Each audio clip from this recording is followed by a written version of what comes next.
Armchair.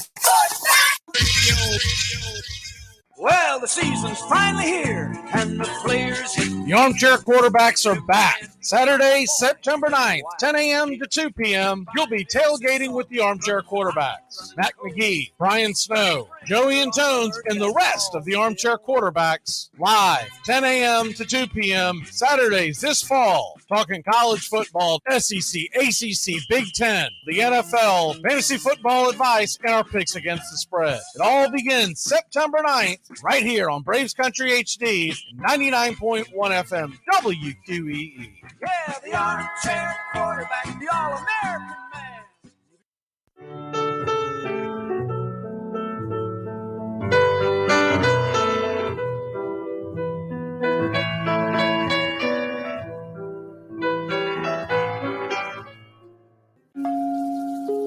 Lineup for yesterday by Ogden Ash. A is for Alex, the great Alexander. More goose eggs he pitched than a popular gander. B is for Bresnahan, back of the plate. The Cubs were his love and McGraw his hate. C is for Cobb, who grew spikes, not corn, and made all the basemen wish they weren't born. D is for Dean, the grammatical diz. When they asked who's the tops, said correctly I is. E is for Evers, his jaw in advance, never afraid to tinker with chance. F is for Fordham, and Frankie and Fish. I wish he were back with the Giants, I wish. G is for Gehrig, the pride of the stadium. His record, pure gold. His courage, pure radium. H is for Hornsby. When pitching to Raj, the pitcher would pitch, then the pitcher would dodge. I is for me, not a hard-hitting man, but an outstanding all-time, incurable fan. J is for Johnson, the big train in his prime, was so fast he could throw 3 strikes at a time. K is for Keeler, as fresh as green paint, the fastest and mostest to hit where they ain't. L is for LaHoy, whom Clevelanders love, Napoleon himself with glue in his glove. M is for Matty, who carried a charm in the form of an extra brain in his arm. N is for Newsom, Bobo's favorite Ken. You ask how he's here, he talked himself in. O is for Ott, of the restless right foot. When he leaned on the pellet stay put. P is for Plank, the arm of the A's. When he tangled with Matty, games lasted for days. Q is for Don Quixote, Cornelius Mack. Neither Yankees nor years can halt his attack. R is for Ruth, to tell you the truth. There's no more to be said, just R is for Ruth. S is for Speaker, swift center field tender. When the ball saw him coming, it yelled, I surrender. T is for Terry, the giant from Memphis, whose 400 average you can't overemphasize. You would be Hubel if Carl wore a Cockney, but we say Hubble in baseball like football in Rockney. V is for Vance, the Dodgers' very own Dazzy. None of his rivals could throw as fast as he. W, Wagner, the bow-legged beauty, short, close to all traffic with Honus on duty. X is the first of 2 X's in Fox, who was right behind Ruth with his powerful socks. Y is for Young, the magnificent sigh. People battled against him, but I never knew why. Z is for Zenith, the summit of fame. These men are up there. These men are the game. Lineup for yesterday, Ogden Ash, January 1949, Sport Magazine.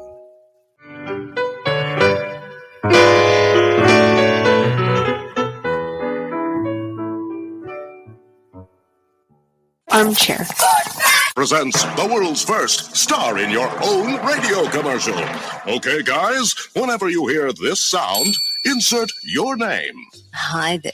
Braves country. Sorry I'm late. Sometimes there just aren't enough hours in the day to be a neurosurgeon and a swimwear model.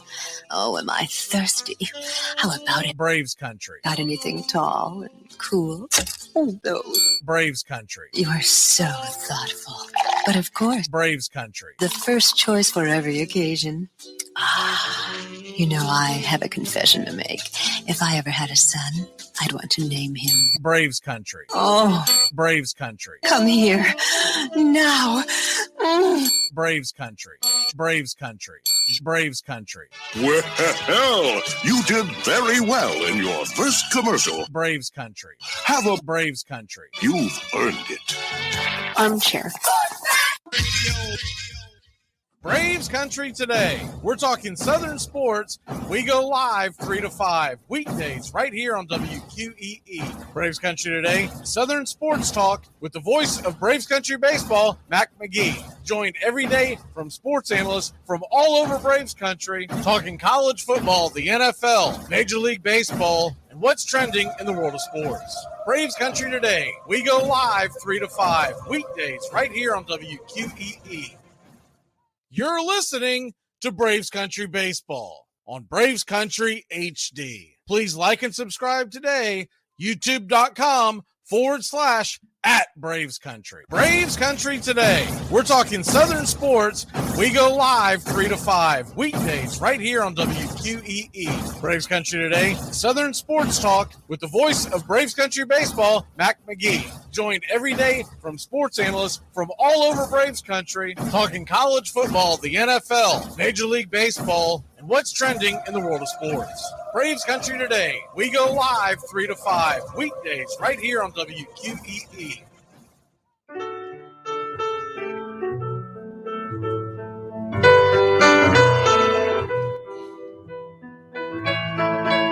Casey at the Bat by Ernest Lawrence Thayer.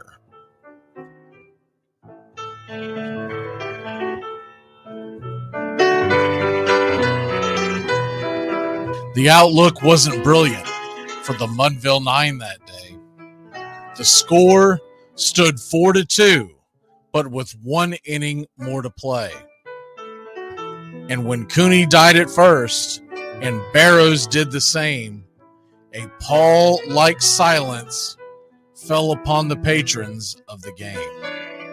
A straggling few got up to go in deep despair. The rest clung to the hope which springs eternal in the human breast.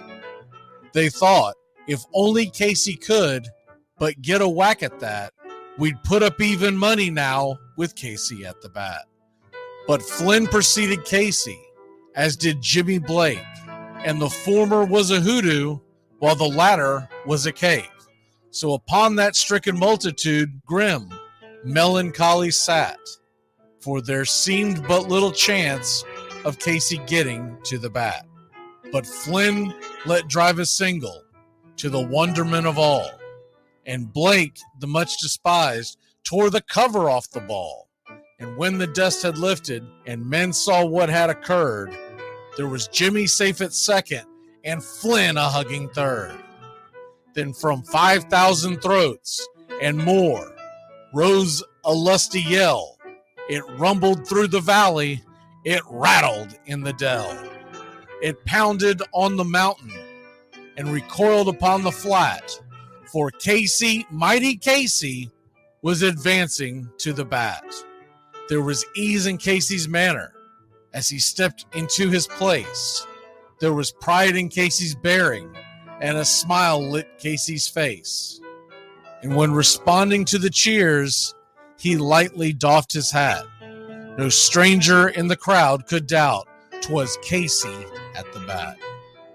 10,000 eyes were on him as he rubbed his hands with dirt. 5,000 tongues applauded when he wiped them on his shirt. Then while the writhing pitcher ground the ball into his hip, defiance flashed in Casey's eye, a sneer curled Casey's lip. And now the leather-covered sphere came hurtling through the air, and Casey stood a-watching it in a haughty grandeur there. Closed by the sturdy batsman, the ball unheeded sped, "That ain't my style," said Casey. "Strike one," the umpire said. From the benches black with people, there went up a muffled roar, like the beating of a storm waves on a stern and distant shore. "Kill him! Kill the umpire!" shouted someone on the stand, and it's likely they'd have killed him had not Casey raised his hand. With a smile of Christian charity, great Casey's visage shone. He stilled the rising tumult. He bade the game go on. He signaled to the pitcher, and once more the dun sphere flew.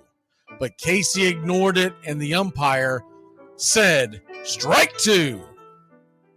"Fraud!" cried the maddened thousands, and echoed answered, "Fraud!" But one scornful look from Casey, and the audience was awed. They saw his face grow stern and cold. They saw his muscles strain. And they knew that Casey wouldn't let that ball go by again. The sneer is from Casey's lip. His teeth are clenched in hate. He pounds with cruel violence his bat upon the plate. And now the pitcher holds the ball. And now he lets it go. And now the air is shattered by the force of Casey's blow. Well, somewhere in the favored land, the sun is shining bright. The band is playing somewhere, and somewhere hearts are light. And somewhere men are laughing, and somewhere children shout. But there is no joy in Mudville. Mighty Casey has struck out. Casey at the Bat, Ernest Lawrence Thayer, published June 3rd, 1888. San Francisco Examiner.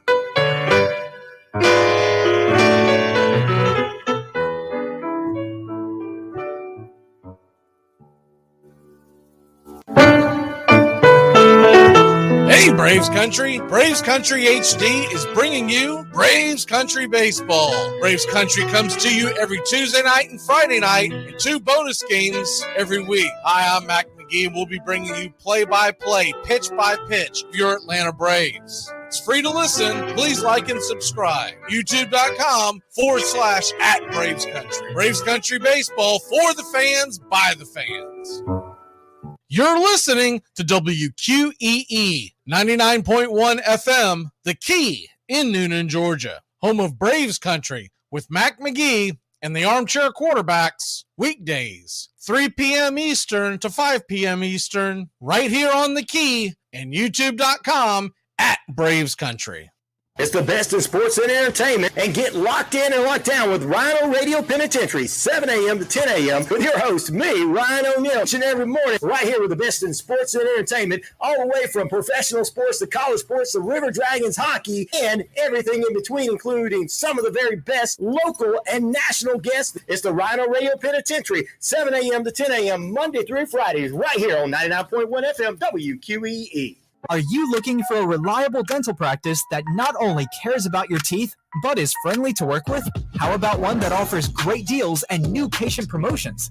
Well, your search is over. Most Valuable Smiles in downtown Eatonton, Georgia is committed to giving you the biggest and brightest smile.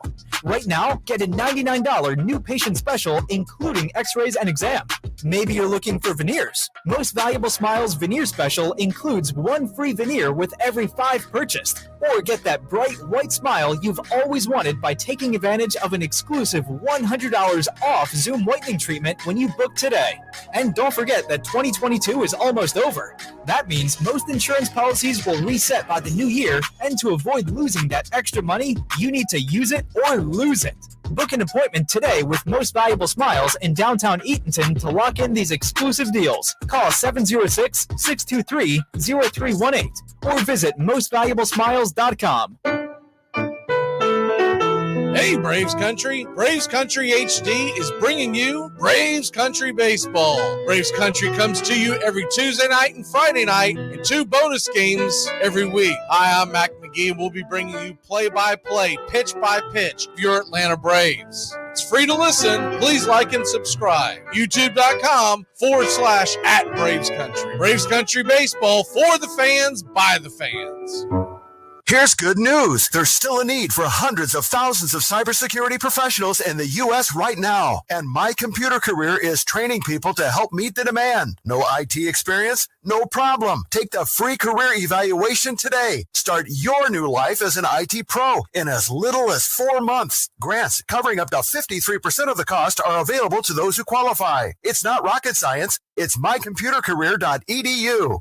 Enjoy sun-drenched days, epic stays, and plenty of room to roam in Greater Fort Lauderdale. Our hotels, attractions, and restaurants have taken the Visit Lauderdale's Safe and Clean pledge so you can relax and explore with confidence. When you're ready for that well-deserved staycation, our 23 miles of golden beaches await. Find wide-open spaces to hike, bike, kayak, and paddleboard. Visit your favorite attractions, then dine out in style in dining rooms or al fresco on waterfront patios. Learn more at sunny.org. Braves Country today. We're talking Southern sports. We go live 3 to 5 weekdays right here on WQEE. Braves Country today, Southern sports talk with the voice of Braves Country baseball, Mac Magee. Joined every day from sports analysts from all over Braves Country, talking college football, the NFL, Major League Baseball, and what's trending in the world of sports. Braves Country today. We go live 3 to 5 weekdays right here on WQEE. It all starts with just one thing. When recycling, rinse out jars and cans, and avoid recycling wax paper or paper soiled with food. This will reduce recycling contamination. Find tips and more at onethingus.com. What's your one thing? Hey, sports fans, it's Rod Peterson here, host of The Rod Peterson Show, inviting you to join us daily for 2 hours of Atlanta's funnest sports talk right here on WQEE. I say fun because it is. You've never heard a show like it because we make the listeners a part of the show every day between noon and 2 p.m. Eastern. You'll hear plenty of the best sports talk, including the latest on the Falcons, the Braves, and more. And who knows, you might even hear you. That's The Rod Peterson Show, daily at noon, right here on WQEE 99.1 FM.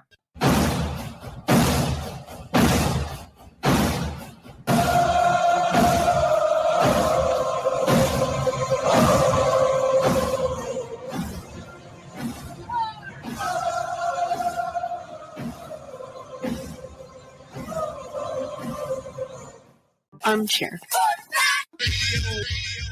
There's something kind of about a kid that's never played baseball. We have been hoodwinked, bamboozled, and flat out deceived. Why did you get so drunk? You got drunk. I'm just really exhausted. What's in that cup? Rum and Cokes? Do you have any idea how important it is? You Try to have save any the pump idea? up. Really? This is You what have you're doing? any This is what you're idea? doing? Chief, what do you want to do tonight? The same thing we do every night. Try to take over the world. 106 miles to Chicago. We got a full tank of gas, half a pack of cigarettes. It's dark, and we're wearing sunglasses. Hit it. Armchair. YouTube Live? Radio station. The radio station you can call your own. Do you know what listeners like about our station? I like everything. It's always on my radio. We never stop the music, except for now, when I talk. You're listening to Braves Country with Mac Magee and the Armchair Quarterbacks. We're here live weekdays, 3 p.m. Eastern to 5 p.m. Eastern, WQEE 99.1 FM, The Key, and simulcasting on youtube.com/@Braves Country. Your first choice for Southern sports. Good afternoon. I'm Mac Magee, and I don't know much, but I know one thing. This would be a good day to clinch the National League's best record. Let's go, Braves Country. Armchair. Community Access Channel. He's the armchair quarterback. He's full of beer and he's full of snacks. The all-American man. Yeah, the armchair. Yeah, howdy, hi, and how the hell are you? I mean, was that game real or was that game real last night? For those that y'all may have missed it, your Atlanta Braves trailed 6-0 in the 6th inning and came roaring back, their biggest comeback since 2020, which means you can't even count that one, right? Bubble ship, the whole 9 yards. That season didn't count. There weren't any fans in the stands. There wasn't any pressure on you. Fake championship, LA Dodgers. This is a real comeback. And it really showed you, the more and more I thought about it after the game last night, if someone were to ask me what it's like to watch this team this year, the biggest thing that I will tell you, and it's very, very much coach speak when they start saying, oh, there's no quitting this team. They've got a slow heartbeat. They really know how to step up in the big situations. That's not what it is. That's not what it is. If you watch baseball, if you know the sport, even if you don't, you can pretty much catch what I'm pitching right here. All puns intended here on Armchair Quarterback Radio. When you look at what that game was and what the Braves have been this year and what makes them so much different than in years past, it's not just the explosiveness and the fact that they can score. It's the fact that, every pitching staff is nervous as hell the entire game. And I remember the day when we would go through that same thing facing other teams over the years. Many, many, many moons. I'm not going to compare one era to another or one offense to another, but the fact remains you were on edge when you face certain offenses. We've never had that in our back pocket in Atlanta. As much as you may have loved watching Chipper Jones and company over the years, they were never like a one-man show. They're usually like a 2 or 3 man band. This is the top to bottom, up and down the lineup. And oh, by the way, the guys on the bench are going to contribute. Forrest Wall came in to pinch run. And what did that do? Well, that brought in the winning run. Go ahead, run. Eventually, it would be the winning run. So even the guys on the bench contribute in their own way. And a guy like Eddie Rosario who doesn't get a start, but Kevin Pillar got the whole thing started with a solo shot. But the biggest thing with this team, yes, they're explosive. Yes, they contribute top to bottom. There is no hole in this lineup. Yeah, guys struggle, but that's baseball. I'm sorry, but if you don't know that, you don't understand that these guys will struggle from time to time. The great thing about having the Braves, being a Braves fan this year, though, is it's highly unlikely all 9 guys, all the entire lineup is going to struggle. They pick each other up. But when I look at it and compare it to other years, I think the biggest thing is this. We are able to put together those kinds of innings with those kinds of runs because of one main factor, not just because they're explosive and they're not a punch and Judy type of offense when I say this, but they put the ball in play. In years past, we had a lot of swing and miss in our lineup, and that's been the major difference. Especially when you start talking about trying to mount a comeback in the postseason, and you're going to need to. It happens. Every championship team comes from behind to win at least a few games. You're not going to go post to post. You're not going to go in and win every game 8-0. It doesn't work that way in the postseason. These are damn good teams that we're going to face. Get over the fact that you think that this team is so great they shouldn't at all struggle. That's not going to happen. That'll never happen. The whole reason why this team is able to, they're going to get the best record in baseball. It's just a matter of days.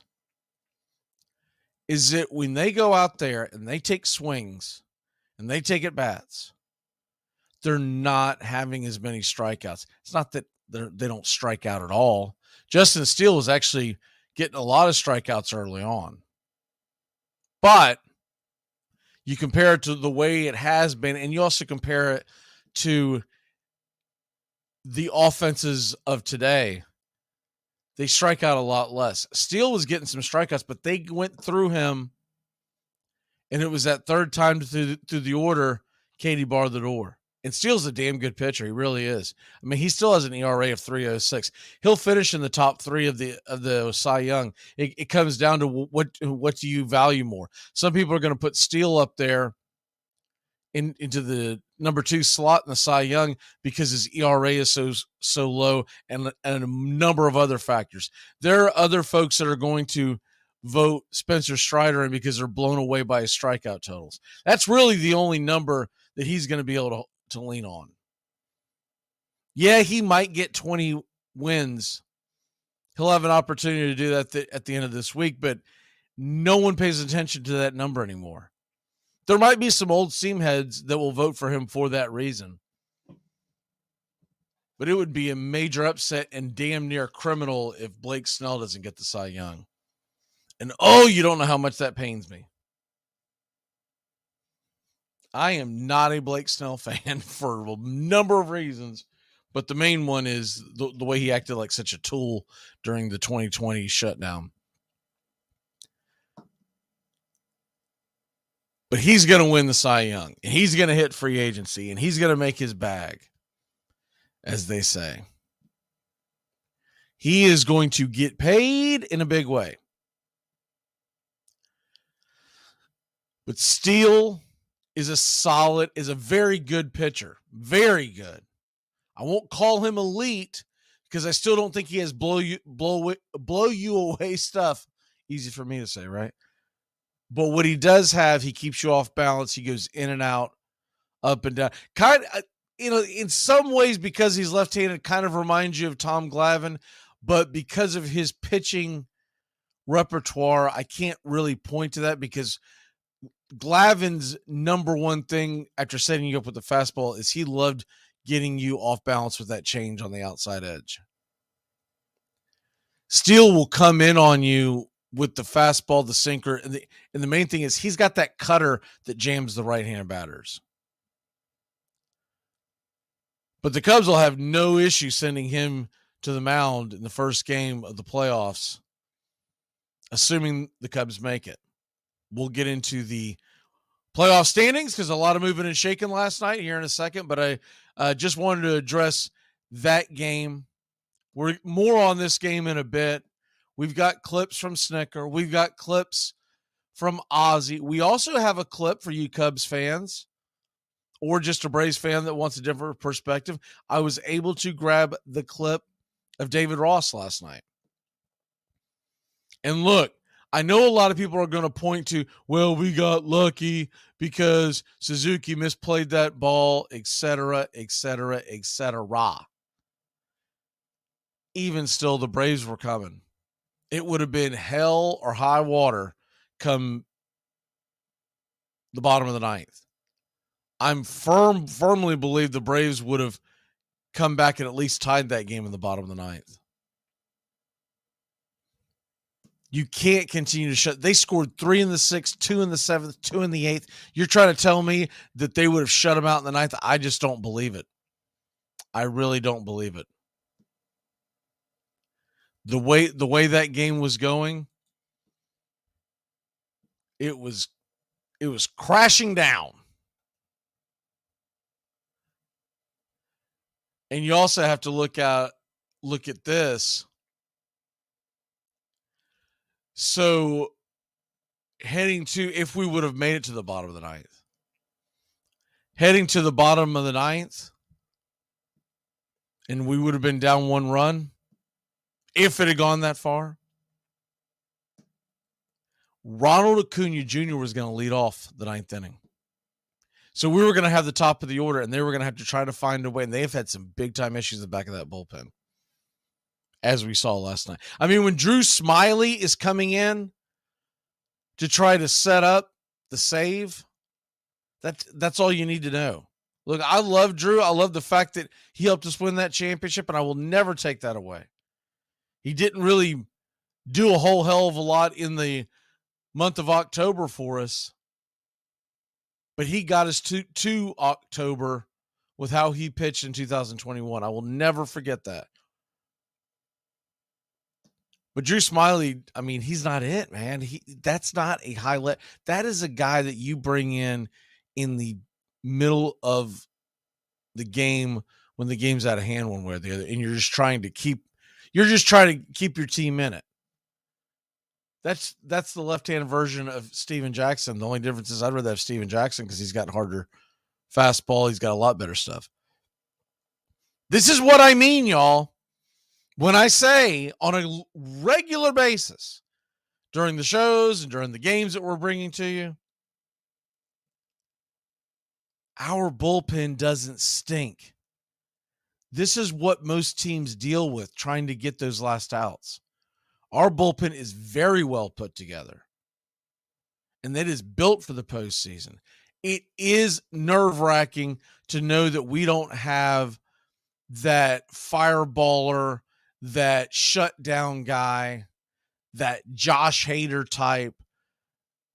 You know, he's hurt this year, but the Diaz of the Mets, where when you do have a lead, it's Katie bar the door. Nobody is getting through this guy. Iglesias is pretty darn good, but he's not unhittable. If he's not placing his changeup, he's got issues because then he falls behind, et cetera, et cetera. But the Braves bullpen is as good as anybody's that's heading to the postseason. I think a lot of us get this idea that we're going to face a team that's going to have 9 unhittable batters in their bullpen. It's not going to happen. Bullpens are very, very difficult to put together and to maintain over a year.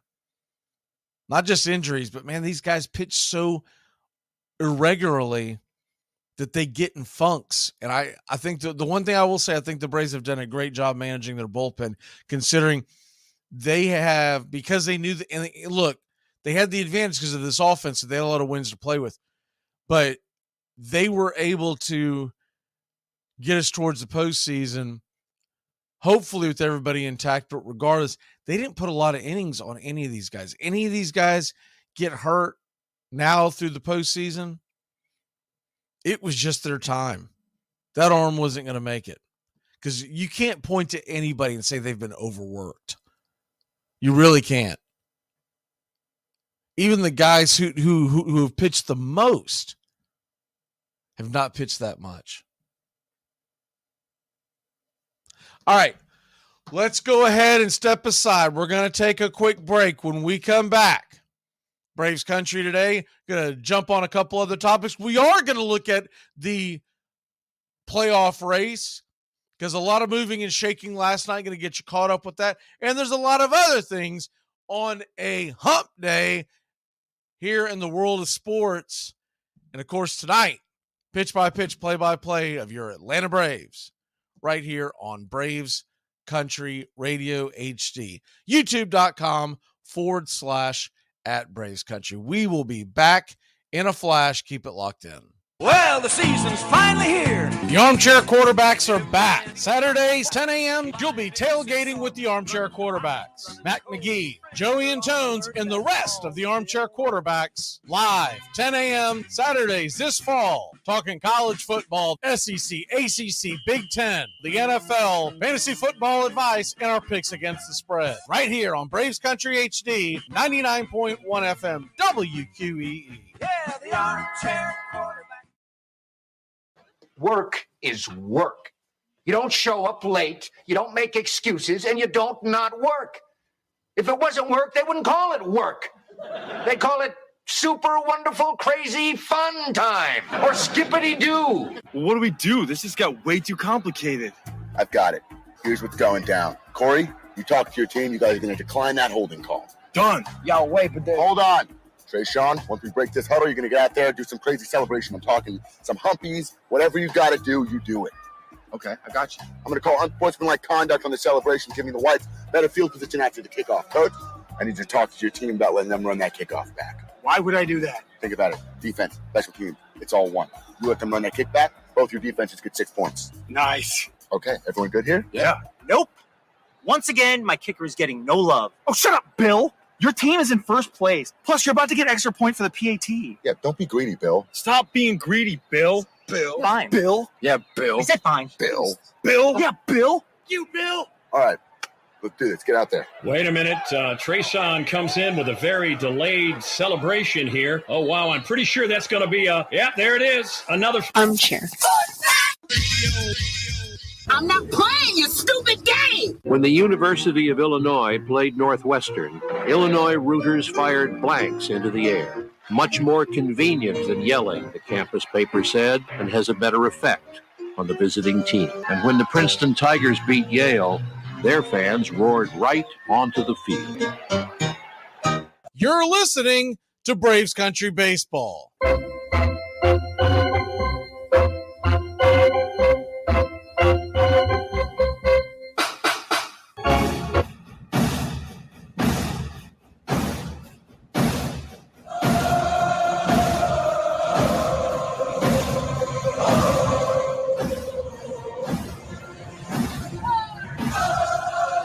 Welcome back to Braves Country Baseball. Braves Country today, excuse me. It's time to break down the WNBA playoffs. Psych! No one's watching that crap. I can't believe that, like you go onto the Four Letter Network's main site that's splattered all over the page. They're just begging people to watch that garbage. You got to be kidding me. You think I'm going to after what that league has hooked themselves to over the last several years? It's not just a bad product. It's just a bad organization. Anyways, with all that being said, let's get into the talk of real sports. And you do have some interesting stuff that's going down. By the way, man, I'll tell you what, this Travis Kelce, Taylor Swift thing, this thing's getting out of control. I mean, it's just now this doesn't shock me. This doesn't shock me at all. But after the game on Sunday, Kelce, I guess he had to rent out an entire restaurant so that he and her plus the, I guess, majority, I don't know if they all went, but he invited the Kansas City Chiefs players to eat at said restaurant. And I'm sure they, brought guests or whatnot. But he had to rent out an entire restaurant. And that's the thing. It'll be interesting to see how long this lasts because she's going to go back on tour and he's been known to be quite the playboy. So we'll see how that plays out. That just means that she's going to get she's going to get a handful of songs to write about and further her career. If and when it doesn't work out. Very difficult for two people. They're both famous, don't get me wrong, but she's on a different level and it's very difficult for them to manage that. But he's going to find out that for them to do anything, to make any plans to go anywhere, it's going to be stuff like that. Like you're going to literally have to, you're going to have to rent out the entire joint. But then of course there's the security involved, et cetera, et cetera. I mean, it's a mess. It's an absolute mess. Look, I wish him well. I would never root against love, but you just wonder how long it would be a little different if it was like Tom Brady, who's already retired. He could probably live with that kind of stuff and probably enjoy it for a while. I always wondered how Tom Brady was able to navigate as long as he did, married to one of the top supermodels in the world, even with that being said, and not putting down Gisele's fame by any stretch of the imagination. She's not on the same level of Taylor Swift because this lady sells out joints all over the world. She's probably the top artist as far as revenue. I know she is currently, but I'm thinking she's got to be one of the top ones of all time. And she has to have been the top one for the last at least the last several years. there are some ones that come to mind that you say, hey, that person, that lady, that guy can sell out a joint. He's got a lot of fame. But right now she's at her apex. And look, I'm not going to get into some big musical argument. She's never been my type of music, but I'm also not a young girl. I mean, she sings about stuff that young girls would care about. For the same reason, my wife cannot stand outlaw country. She's like, what? Yeah, there's a few songs she likes, but all in all, she's like, what are you listening to? And I'm like, man, these guys are talking about the real stuff. But it's real, and to the same token with that, someone who's into outlaw country may hate gangster rap, but the person who's into gangster rap feels like that speaks to them. So anyone that thinks that they can put down people for their musical taste, Honest Engine, that's the guy and that's the gal or whatever, that even though they may love music, they may be into music, they don't really understand music because they don't know the difference between enjoying a song, enjoying music, being able to criticize, but not put, you can possibly criticize the music or whatnot, but you can't put down the person who's listening to it because their experiences are much different than yours. And that's what draws most people to the music. But anyways, that's on a different subject. I've always liked music. I've also always liked it's always fascinated me why people are drawn to certain types of music. And you like what you like and you hate what you hate. And you're not going to convince someone who is into death metal that Taylor Swift is the bomb. Or vice versa. You're not going to do it. And there might be that strange person out there who likes them both, but that's very, very rare. You usually stay in your lane. You're usually, your comfort level is your comfort level. And I do like different types of music, but I have my favorites, and those won't change because some narp is looking down and saying, "Oh, you don't understand why this band or this singer is better than this band or this singer." No. You don't understand why I don't believe that to be true. That's what's really going on. But that stuff's always fascinated me, and I might roll my eyes and go, "God, this song sucks." But I may not get why it's great to them. And some people, believe it or not, folks, some people listen to music, watch television, watch movies just to have fun. They don't dissect everything. And that's the hardest thing for someone who takes it very seriously. Someone who's like really into music and they love either the lyrics or they're really into the guitar play, whatever it is. It's very hard for them to understand why someone doesn't love the aspect that they love. And that's why they'll say, how can you listen to this junk? And the person sitting across from you goes, how do you listen to your junk? Because that's the great thing about art, which is what music is, right? It's the beauty's in the eye of the beholder. But to me, it's going to be very, very interesting to see going forward how Travis Kelce and Taylor Swift, navigate this. What's insane to think about now is not too long ago, Taylor Swift evidently turned down the Super Bowl halftime.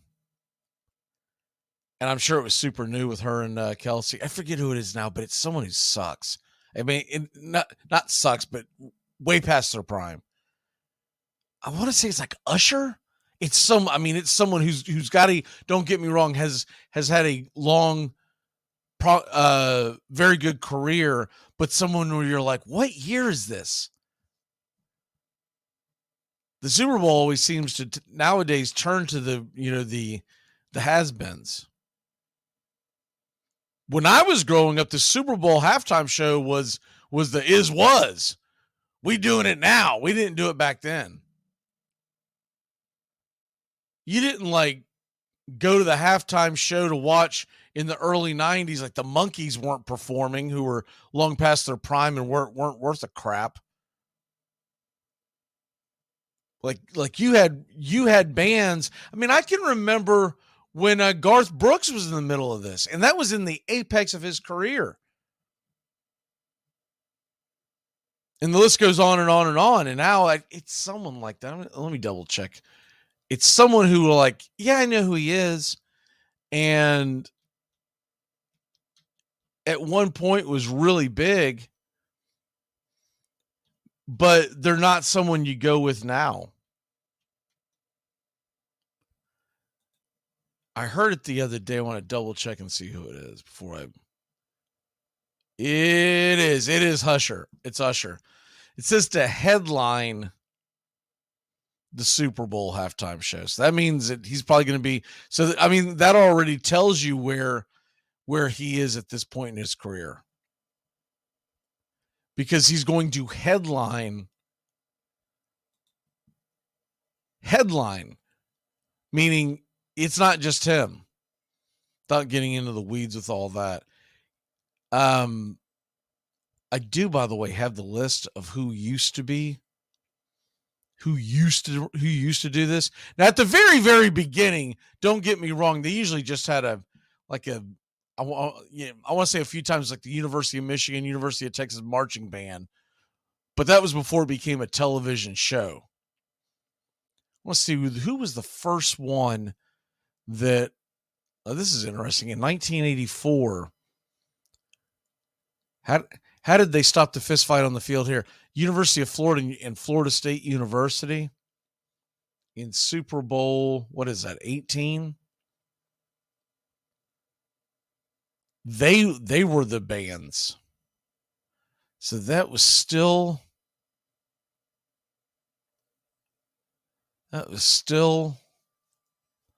okay. Looking at this, when was the first one that it became? All right, this is when it started, but they were has-beens at this point. Chubby Checkers and the Rockettes in 1988. But they're still putting in some Doug Kershaw, Pete Fountain. That's still not headlining. Okay, here we go. 1991. This would have been right in the middle of their fandom. They're a little bit on the back side of their fandom because they were such a flash in the pan. But New Kids on the Block, 1991. And that's when it started, because then the next year you got Gloria Estefan. Then you had Michael Jackson. I mean, these were headliners. 1994, because it was in Atlanta, so close to Nashville. And Nashville, one thing people may not remember that weren't alive back then, country music was it in the 90s. And in the early 90s, it had really taken off. Clint Black, Tanya Tucker, Travis Tritt, the Judds, that was one of them. 95, they kind of took a back seat, kind of went backwards with Tony Bennett. You know, he was past his apex. The next year was Diana Ross. She was past her apex. The Blues Brothers, Dan Aykroyd and John Goodman. Belushi, that had to have been pumped from television. I mean, from the movies. They had to have lobbied to get that in so people would go and watch their movie. Had to have been. I don't even remember. But most of the time in the 90s, I wasn't even watching the halftime show. During the halftime show, they don't do it much anymore, but you used to flip over to another channel. Halftime shows coming on, blah, blah, blah, blah, blah. And most of us who weren't into whatever, like, you know, like the next year, Boys to Men was playing. Most of us were like, yeah, I'm good. What's going on over here? Because I distinctly remember a couple of years, Beavis and Butthead had a halftime show. We would flip over there, you know, young guys cracking up, you know, with all their fart jokes and whatnot. Let me see. maybe I'm mistaken. I thought, but maybe I'm thinking of something else, but I thought Garth Brooks did it, but I do see Aerosmith and NSYNC. And I do see Shania Twain back in her prime. U2. Everybody remembers the Janet Jackson, Justin Timberlake one. I didn't even remember that all these others were involved because all we remember is the nip slip. Paul McCartney, the Rolling Stones. All right, you're getting kind of old there. Prince, that's a cool one. Bruce Springsteen, he's a little past his prime, so maybe some of them aren't as in their prime as I thought. I think what really throws me off on this one is I remember like Destiny's Child. Now I know that they'd broken up and gone their separate ways, but Destiny's Child did one. See, I don't know what they mean by the theme, but they have other artists next to the theme. So they have the headliner. Okay, here we go. The Black Eyed Peas. They were in their prime at that point. The Who. They weren't in their prime, but they were well known. Madonna. Before Madonna went super weird. Beyonce. Bruno Mars was a big one. Katy Perry was a big one. Lady Gaga. That was the first time I was super impressed with her talent. Not just hearing her sing, but when she was twirling up at the top of the stadium, that was impressive. Justin Timberlake. And this is when it started hitting the skids. Maroon 5. They did have J-Lo the next year. But I don't even remember watching this. I wonder if this was virtual or something. No, it was right before the pandemic, so I guess it would have been live. But the last couple, all right, everyone remembers when all the rappers got together. That was kind of cool and kind of sad at the same time. Like, it was kind of cool to see all these old rappers, but also kind of sad to see, when you're watching or you're listening to these folks when you're younger, it's because they were hip and they were the cool music. And then you look out and you see them all like really aged and kind of, gone downhill, especially 50 Cent, man. 50 Cent looked like $2.50. I mean, he had gained some LBs. And not that we all haven't, but you're like, oh man, I thought you would stay in shape. He was jacked at one point. I mean, he was always in shape when he was, at his peak. And then he comes out and he looked like he ate $3.50. Rihanna, and then so they go from Rihanna last year. Now, once again, I didn't watch it because I don't listen to her music, but I do know that she's a headliner. She's popular. She's worldwide famous, to Usher. And nothing to get all over Usher about, but from my understanding, he's first of all, he was really popular 20 years ago. That's when they should have had Usher on. But the other thing is, I mean, other than the fact that he's from Atlanta, Georgia, which is cool to have an Atlanta guy there, I don't know how many people are going to be drawn to the screen and say, oh, I've got to see Usher. There's going to be a lot of people who say, I like his music, but not enough to go, oh, I've got to see Usher. So anyone else out there who is designing stuff for halftime shows, you could really pounce on this. Because if you can come up with something that is a little more with it to do during the halftime, especially for the younger generation, I mean, I would say something like MTV do some music at halftime, but good Lord, when was the last time MTV actually did music? Probably about the last time Usher was a household name, right? Anyways, man, did I go down a sidetrack on that? But the Travis Kelce and Taylor Swift thing, that is going to be interesting to see it unfold, and they must be pretty serious, because I heard a clip of his podcast, and it basically said, well, we finally let the cat out of the bag. So they must be, they're in that honeymoon stage. So they don't know what they hate about each other yet, but they are letting the world be known. And Travis, if you do something to cross her, just beware, because the Swifties are going to come after you. This is a strange story.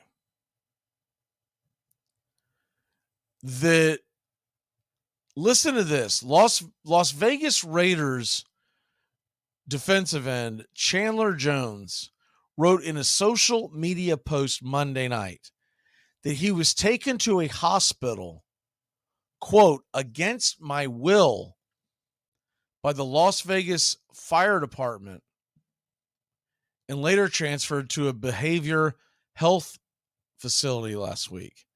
Jones was placed on the non-football illness list last week by the Raiders with what the team has described a personal matter.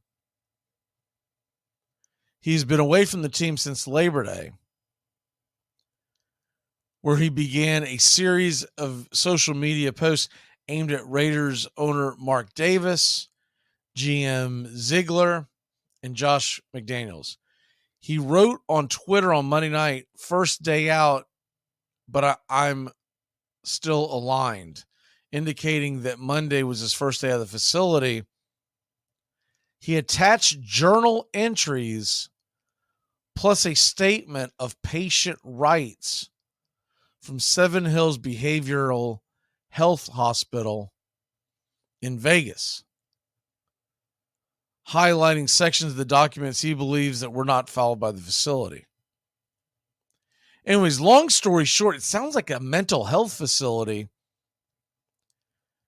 And Jones, by the way, is 33 years old, is in the second year of a $51 million contract. But it's the Raiders are not commenting on it, nor should they. Because if this guy's gone off the deep end and they're trying to get him help, slamming him on social media or putting his business out there in general is not going to help anything. But you do wonder, and you are concerned for his mental well-being. And when I tried to go to the link that shows the how is it worded? He began a series of social media posts. It immediately goes to invalid request, meaning someone deleted that link because maybe the person who put the article out there doesn't want to be liable. So, but it's a story that we should be keeping an eye on. The Giants, the New York Giants, say they are now day to day with Barkley, so he could, and remember, they don't play till Monday night. He may play this week, so that would be a huge, huge turnaround.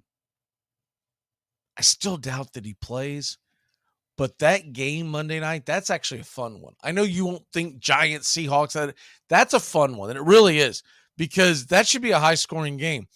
Geno Smith is proving once again that he can move the ball. Daniel Jones, though he had a rough go, and who doesn't in San Francisco, he had a pretty darn good outing against what is now appearing to be a pretty dangerous Arizona team. I mean, Arizona took care of the Cowboys. They've got a lot of fight in them, and when you saw it all unfold in the first matchup, that we really paid attention to the Cardinals because they kind of went under the radar on week one. The first matchup, you're like, man, what is going on with the Giants? They're about to get blown out in Arizona. Daniel Jones rallied them and really saved their season per se, because with them heading to Arizona the following week, I mean, they would have started off 0-3 and would have looked lifeless had he not gotten them off the mat against Arizona. Now you got a Daniel Jones and New York Giants team that will have 11 days off. They could have Barkley back, but even if they don't, I really like their chances to do some things against, look, not just long-term for the entire season. I like their chances to make some noise in this NFC. And looking at some of the lines, we're going to get more into the lines here in a second, but looking at some of the lines real quick on the Monday Night Football game, the Giants are essentially going to be a pick 'em at home against Seattle. I think the Giants are going to find a way to win. I really do. Let's take our quick break. When we come back, we're going to look at the lines. Also, coming up, we're going to dive into Braves country. We're going to look at the baseball playoffs. We've only got 5 days left in this season and a lot of moving and shaking. We'll be back in a flash here on Braves Country Today. Keep it locked in. It's the best in sports and entertainment, and get locked in and locked down with Rhino Radio Penitentiary, 7 a.m. to 10 a.m. with your host, me, Ryan O'Neal, each and every morning, right here with the best in sports and entertainment, all the way from professional sports to college sports to River Dragons hockey and everything in between, including some of the very best local and national guests. It's the Rhino Radio Penitentiary, 7 a.m. to 10 a.m. Monday through Fridays, right here on 99.1 FM WQEE. Well, the season's finally here. The Armchair Quarterbacks are back. Saturdays, 10 a.m., you'll be tailgating with the Armchair Quarterbacks. Mac Magee, Joey and Tones, and the rest of the Armchair Quarterbacks live, 10 a.m. Saturdays this fall. Talking college football, SEC, ACC, Big Ten, the NFL, fantasy football advice, and our picks against the spread. Right here on Braves Country HD, 99.1 FM, WQEE. Yeah, the Armchair Quarterback. 1971. That was my first year on the job. Bad year for libraries. Hippies burning library cards. I don't judge a man by the length of his hair or the kind of music he listens to. Rock was never my bag. But you put on a pair of shoes when you walk into the New York Public Library, fella. Sure, go ahead. Laugh if you want to. I've seen your type before. Flashy, making the scene. I got a flash for you, Joy Boy. Party time is over. And Pascual Perez just threw a baseball into the Cubs dugout, and another one came flying right back out. And there's another one, and it's hit one of the umpires out of the mound. Now Don Zimmer's coming up, and he'll argue that Perez started it. He threw a ball into the dugout, and he did. Harry Wendelstedt and Zimmer. You see Zimmer's hot. Pascual was being tended to on the mound. It appeared that his right hand, his pitching hand, may have been hit by that line drive. So now Ron McLean is up talking to him. The huddle is around him. Somebody must have said something from the Cub dugout, and Pascual just lobbed a baseball into the dugout, and in short order it came flying right back out. And when the ball came out, it hit home plate umpire Bill Hahn. One of the Cubs is going to be fined for throwing the ball. Going to be fined because that guy's pitcher threw the ball in our dugout. A little bit of a smile on Pascual's face as if he's gotten away with something here. Armchair. Ebbets spent $750,000 to build his park, with its marble rotunda and chandeliers made in the form of bats and balls.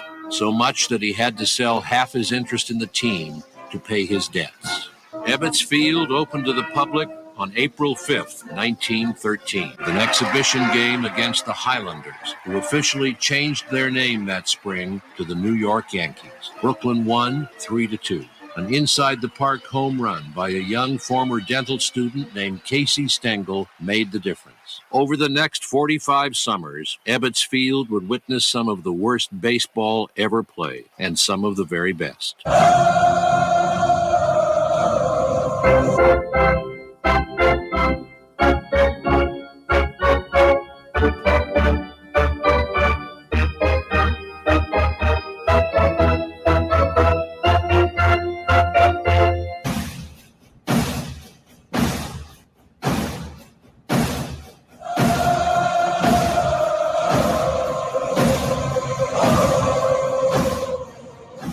Welcome back. Thought we'd take a quick look at some of the lines out there this week.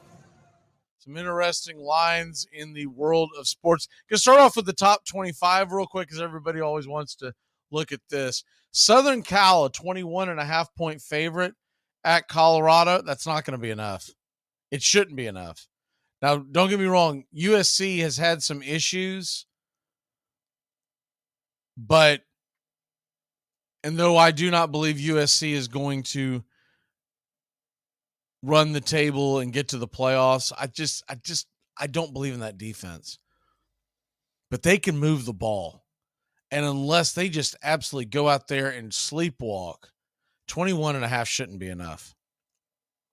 I don't think it'll be as dominant as Oregon's pounding of Colorado, because I believe Oregon is a better team top to bottom. But Southern Cal's got some firepower. They should be able to score and score at will on that Colorado defense. The over-under is 73.5. I'll say what I said last week. The only way that runs true is if USC is putting the majority of the points up. In other words, I could see it hitting 73.5, but I see it more of a type of thing where it's 55-20.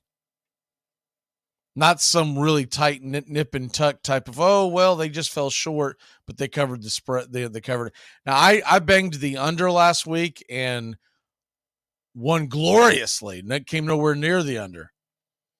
I'm probably staying away from this total because of a couple of factors. A, Colorado's at home. They're going to come out scratching and clawing after getting embarrassed. They're going to. Southern Cal's defense is not as nowhere near on the level that Oregon's is. And the other thing is, it is an early kickoff. It's noon Eastern, but it's 9 a.m. local time. And that's a problem. That's a big problem. Usually it's so ridiculous that they're starting that game at that time. I'm sure it came down to bidding and Fox wanted it as their noon kickoff. I mean, good Lord. But what that already tells you is the shine is off of Deion Sanders, because if they really wanted to put this front and center for America, and I still think they should probably have it as a 3:30 game because fans will check in. It's not a huge slate on college football this week.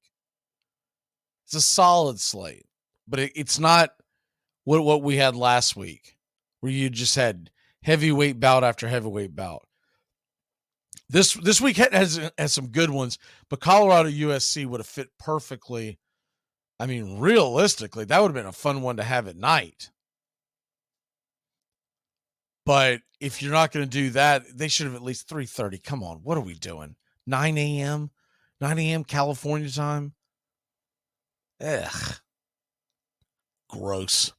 That is reason number 352 why I'll never live out west again. That is just a terrible time to get your college football day started. Florida, Kentucky. This is an interesting one. Kentucky is an underdog. Kentucky is undefeated. And people are all feeling and loving some Florida Gators. And they look good against Tennessee. Newsflash, Tennessee is not what they were last year. Kentucky, I am shocked that it is essentially a pick-em in most books. Some have Kentucky a 1-point favorite, but essentially it's a pick-em. I think the Wildcats are going to get Florida. And Honest Engine, the better quarterback is on the Kentucky side. They play a more physical game, and they are more electric. Now, Florida does have some good players. Don't get me wrong. Etienne, Pearsall, they've got some guys who can go out there and jump off the screen, as folks like to say. But when I look into the trenches and I look at the way this game is going to be won, and it's in Lexington, I love Kentucky in this game. The over-under is 44. It seems low, but then again, Florida's not a dynamic offense, and they're going to try to keep that ball on the ground. And basically, Florida's plan in 2023 is to go out there and win a rock fight. And if you can't put a lot of points on the board, Florida's got a chance to beat you. They got manhandled by Utah, but Utah is a very physical team. The next game that I want to point out, Georgia is only a 14.5-point favorite at Auburn. Why is that? Well, first of all, it's the first time that they're leaving between the hedges. I mean, they have got to fix college football in the entire landscape of the way the games are scheduled. This is not just a Georgia issue. This is with every team. Heck, Michigan finally playing an okay team in Nebraska. Nothing great. Nebraska probably beats Auburn on a neutral site, but it would be a close one. But these two teams are finally going on the road. So you do wonder about that. And Auburn's got a pretty good defense, but I'm telling you right now, it is fool's gold to go out there and take Auburn in the points, because Auburn, we talked about this on Tuesday's show, Auburn gave up 7 sacks to Texas A&M. 7. And Texas A&M was absolutely roadkill against the Miami Hurricanes. So if they're going to give up 7 sacks to Texas A&M, how many is that Georgia Bulldog front going to have? I know you're going to be nervous taking Georgia minus 14.5. They have not looked spectacular. But I don't see how Auburn's going to stick with them. This feels just like fool's gold. Fans, bettors, they get it in their head. They start playing out perfect type of scenarios where Auburn could keep it close. And they could. They could win the turnover battle. They could keep the game very low scoring. But if they're having to drop back and pass, and we all know Hugh Freeze likes to chuck the rock. If they're back there dropping back and passing, and they gave up 7 sacks last week to A&M, what's it going to be like against Georgia? Michigan is a 17-point favorite at Nebraska. I'm not too concerned about laying those points if you're really in love with what Michigan's been doing. But I think Michigan is a good team that doesn't like to get out of their comfort zone. Nebraska plus 17 seems like one that could that they could hang. They could make it interesting. They're not going to win the game, but it is at home. And getting 17 in your pocket at home, that seems like a lot. Kansas getting 16.5 at Texas. That is the one that I am all over this week. I think Kansas is going to keep that close. We have got to take a quick break. When we come back, we're going to dive into a couple more things on the football front. We're going to get into some baseball talk as the Braves have a chance to clinch it tonight in the National League. We will be back in a flash here on Braves Country today.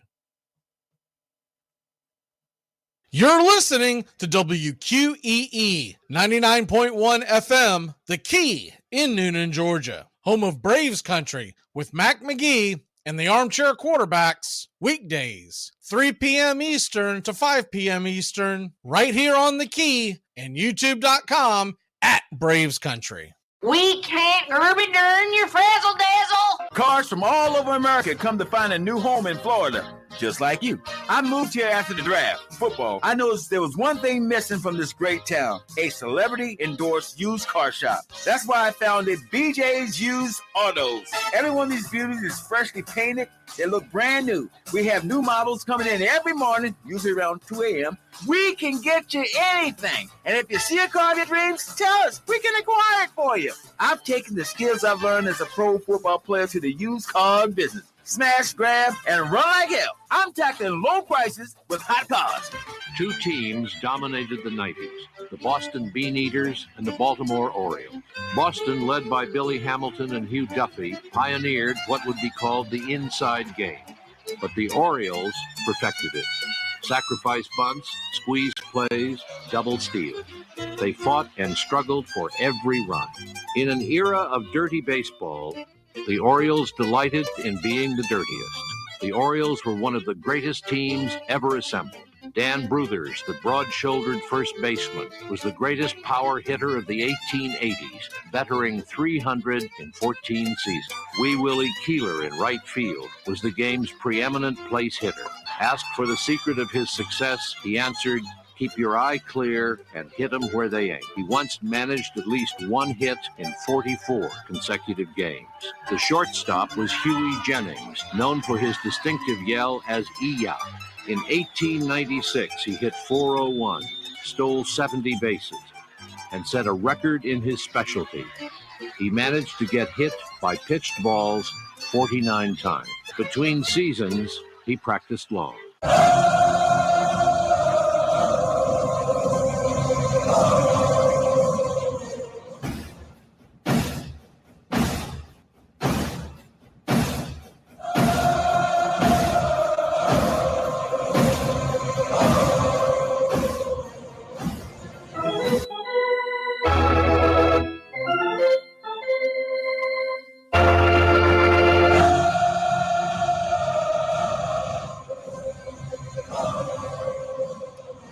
Welcome back. Hour number 2, Braves Country today.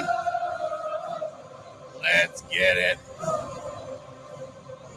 Real quick, want to dive back into those lines, and then we'll shift gears a bit. But looking at some of these lines, and we give our locks on the Armchair Quarterback Kickoff Show on Saturdays. But this is the preliminary. Let's look and let's see what jumps off the page at you. And then I normally go back and do my homework. I usually start at really start breaking down who I like, and of course checking the injury reports and whatnot around Thursday going into Friday, and then by Saturday I know where I want to go. But the LSU Ole Miss game, that's an interesting one. LSU's a 2.5-point favorite. LSU's look like the much better team, but it's in Ole Miss. It's a rivalry game. The one that really jumps out at me, the over/under is 67. I don't think it's going to get anywhere near that. 67? That's a high-scoring game. And Ole Miss has not moved the ball well. So I really like the under on that. If you're just joining us, some of the other lines that we're kind of keeping an eye on: Kansas getting 16.5, Nebraska getting 17 against Michigan at home. Kentucky is essentially a pick 'em versus Florida. And Southern Cal, Colorado, that line is 21.5. I feel like Southern Cal should definitely dust that. Their offense is explosive, but their defense is a sieve. So I'm a little concerned with giving up that much, because I could see a backdoor cover. I don't think it's going to happen. I think they probably lose by 35. But the reason why I say beware of this is because when you see a 21.5, specifically they have it at the half, they're trying to coax you into, oh, come on. You want to bet on Dion. He's just got to keep it within 3 touchdowns. And then at the end of the game, when they lose by 31, but at one point it was 45, you're going to be like, that never had a chance. They don't want to put it up too high because goofy things can happen. But they're trying to coax you into doing it. Other games in the top 25, Notre Dame, Duke. This is a really interesting one. Duke is getting 5.5. They're at home. I know Notre Dame has looked very good. They are going to be coming off a high into a low on a very difficult defeat.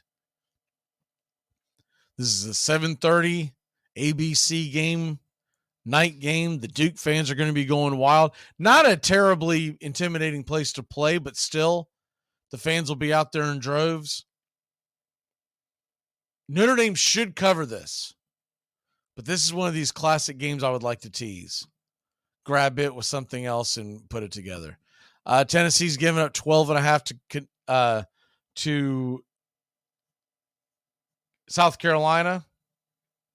I think that's too much. Tennessee is still being overrated. Who is Tennessee beaten that makes you think that they can cover 12.5 points? Even with the South Carolina team who's been up and down, but they are 2-2, and they gave up a fight. They lost by 10 to Georgia in Athens.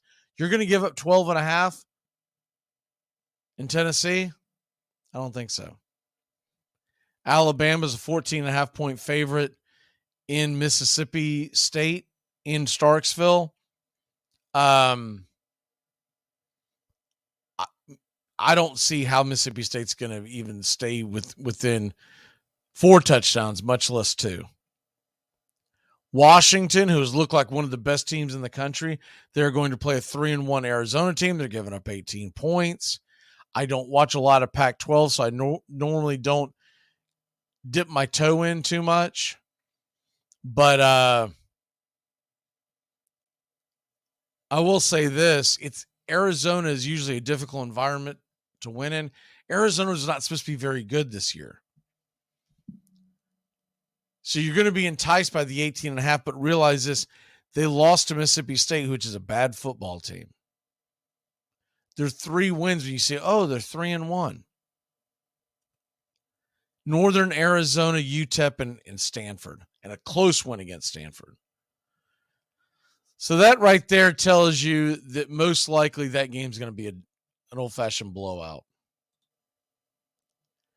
And if you go into the SEC in some of the deeper dive games, Texas A&M is a 6.5 point favorite at Arkansas. I think Arkansas can cover that number. It's not one of my favorite plays, but I do think they can cover that number.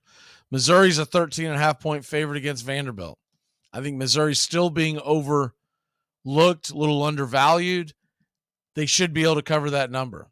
But I will say this. Past couple of years, that Missouri-Vanderbilt game has been nip and tuck. So sometimes these matchups, these rivalries, you can't explain it, but they're closer than the experts expect it. And if you want to go to the ACC real quick, not a lot of big games in the ACC outside that Notre Dame Duke game. Friday night, you do have an undefeated Louisville at NC State. Now, that's a fun game. It's not getting a lot of publicity, but the fact of the matter is Louisville's undefeated. And they're going to NC State, who's 3-1. I think NC State probably gets them, but that's an interesting one. It's also very interesting if you look at the big picture, because Clemson now has 2 losses in the ACC. If Louisville can win this game, Louisville, this was my call at the beginning of the year, that Louisville could back their way into the ACC championship because they play a very weak conference schedule this year. They don't play Clemson. They don't play Florida State. They do have to play Duke, which is much more daunting than it looked like. They have to go to Miami, which is having a better year so far. They still haven't really been tested outside of Texas A&M. Miami has played Cupcake City. But even with all that being said, do not sleep on this team. If they can beat NC State, the Notre Dame game doesn't matter. They're probably going to lose the Notre Dame game handily. But if they, by the way, it looks like Notre Dame is the ABC game of the week the next 2 weekends. The Duke game on this Saturday, and it looks like they've already announced that Notre Dame Louisville is going to be the Saturday night game the following week. That's interesting. It's a bold strategy, Cotton. You better hope they don't lose to Duke. But outside of that, Louisville goes to Pittsburgh. Not going to be an easy game for them. But if they can scratch some wins together, they're at home against Virginia and Virginia Tech after the Duke game. And then Kentucky, once again, doesn't matter because it's not in conference. Louisville could back their way in, and they were my dark horse to make, not win, but make the ACC championship game. They get to the ACC championship game and they're playing Florida State or whoever, they're probably going to get ran out of the building. But because there's no longer divisions, this is one problem I hate with the divisions. If you're not going to have divisions, you need to play more conference games. The ACC, if they're not going to have divisions, as many teams they have in the conference, you need at least 9. Hell, I'm going to say 10 conference games, but we'll say 9. Because teams like Florida State that actually like to play teams outside of their conference and schedule the big boys, it still would allow them for a year like this year, they could still play the LSU game and they could still play the Gators. And it gives you one game that you can make your homecoming game. And for those that may scoff at that, realize something. Georgia's had nothing but homecoming games so far this year. Outside of South Carolina, it's Cupcake City. So I just feel like if you're going to go this route, it's time for 9 conference games a year. And they need to start, and it's difficult this year because you only have 4 teams, but they need to begin next year punishing teams who do not play out of conference. Meaning, if you're going to go Cupcake City, if Georgia and Michigan are going to play a bunch of nobodies, not saying you wouldn't put them in the playoffs, but have it affect their seeding. All right, you're in. You're undefeated. But we're not putting you over Team X that might have 1 loss but has a much, much more difficult resume. Or we'll put you in, you've only got 1 loss, but you're going to be a 5 seed. You're not going to be one of the teams that get the bye. They won't do it because these committees are spineless, but they need to do it. That's what needs to happen. But a pretty decent slate for college football this week. I'm not going to say that it's great, but it's decent. It's a decent slate. And there's a few other games that you can look at this week that are kind of sneaky under the radar. Pittsburgh 2.5 from the betting perspective. Pittsburgh giving up 2.5 at Virginia Tech. That is not a very good Virginia Tech team. Pittsburgh has not necessarily been world beaters, but I do think that they're going to get that win. I'd like to see what the money line is closer to kickoff. I'd probably just take the money line. But Virginia Tech is a shell of their former self, a shadow. They are, listen to what Virginia Tech's done this year. They beat Old Dominion. Actually, it's surprising. They beat Old Dominion 36-17. Because remember, Old Dominion knocked them out. Was it last year or the year before? They shocked them. It really began the downward spiral for Virginia Tech football.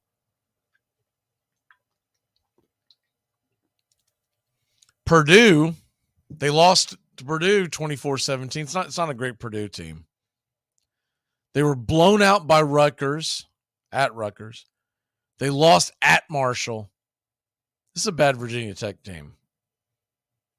Pittsburgh will find a way to win that game. I feel much better on the money line, but Pittsburgh will find a way to win that game.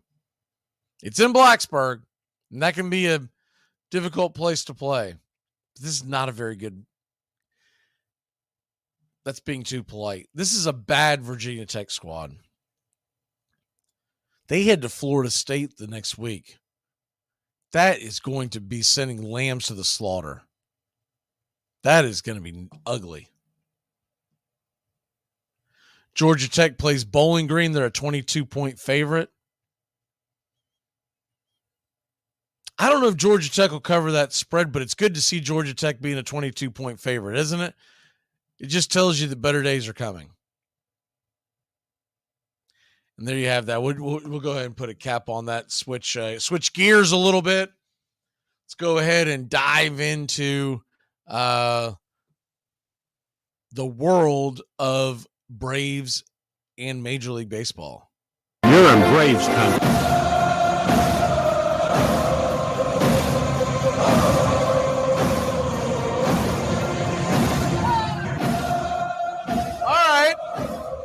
Let's have at it. Let's get it. Braves get the win. We talked about it a little bit. I did want to play those clips for you because I think a lot of folks are interested in what's going on in Braves country, those that don't get a chance to hear the interviews. Braves come back on an incredible come-from-behind victory.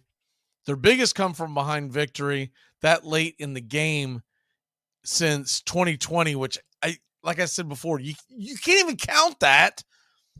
There was no fans in the stands. That was a mockery of any kind of season. At the time, we were just happy as hell that we had baseball. But it's disingenuous to compare anything that happened to 2020 to any of the other seasons. Here is Ozzie Albies. For the folks that missed it, the Braves were trailing 6-5 after trailing 6-0. 6-5 in the bottom of the eighth. They'd scored 3 in the sixth. And how we got there,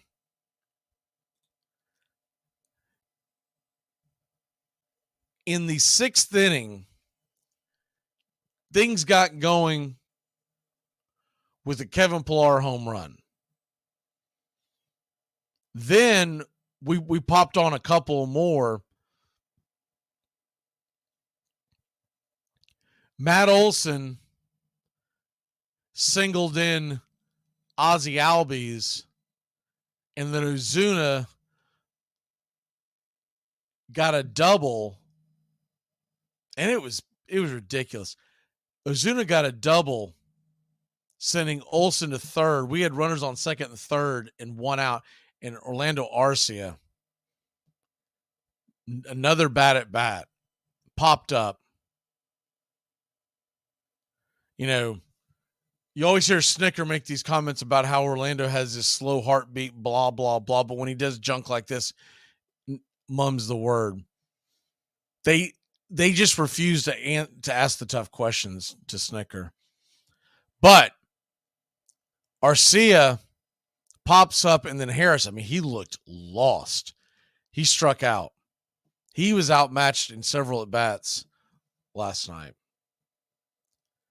Then the Braves, in the bottom of the seventh, get a 2-run home run by Acuna. So that was huge. Then we go to the bottom of the eighth, and I guess they ended up, they eventually came back and fixed it. They gave Suzuki the error. Originally, they did not put the error on the board. He technically, I don't think he touched the ball. He may have. A sliver of the glove may have touched the ball, but he misplayed it is what happened. It didn't pop in and out of his glove, for those of y'all who didn't see it. It was a fly ball to left field. Left fielder and center fielder were converging on it. Suzuki came in, and he misplayed. I think he lost it in the lights, to be honest with you. When you go back and watch it a few times, it looks like he just lost it in the lights. And the Braves get the 2 runs because Murphy just popped one up eventually, but Olsen and Forrest Wall score. The next thing you know, we've got a 1-run lead heading to the ninth, and the Cubs are stunned. Hell, the Braves are stunned. You should have seen Ozzie Albies' mouth hanging open in the dugout. It was hilarious. Here's Ozzie Albies after that. What a finish to a wild game. And your reaction in the dugout in that 8th inning when the ball drops was absolutely priceless. Just what were you thinking as that inning unfolded? He had the fly ball, and I was like, he missed it. And then when the ball dropped, I was just, I'll say speechless. I was like, wow. he must have missed it in the light. I don't know what happened there. But did you feel the momentum shift at this game at one point? 100%. When Pilar hits the homer and we start, bringing in runs and the innings start going longer for us on the outside, on the offensive side, we had a good chance to come back, and that's what we did. And in an environment like this, how big is that kind of a comeback? That's the biggest comeback you guys have had since July of 2020 in a playoff type atmosphere. Yeah, it's obviously, playoff type of energy, and I'm happy we did it here at home for the fans to see we can go a long way. What will the feeling and vibe be like in that clubhouse here in a few minutes, you think? I'm pretty sure it's going to be loud because of the comeback, so we're just going to enjoy the night today and be ready for tomorrow. Ozzy, thank you. Enjoy it. Thank you, guys. Okay. So, I mean, that's about the most honest answer that you can get from anyone. Ozzy basically said, we're all in shock, right? But make no mistake about it, the Braves earned their way back into that game. Wasn't like Suzuki misplayed a ball and 7 runs scored. They fought their way back into the game. Now, I wanted to play this before I hit Snicker. I want to play this because this is interesting. Listening to Ross, David Ross, who Braves Country remembers, used to be a catcher here in Atlanta. But he got his fame being a part of that 2016 Cubs team. Then, of course, he went to Dancing with the Stars, and now he's a manager for the Cubs.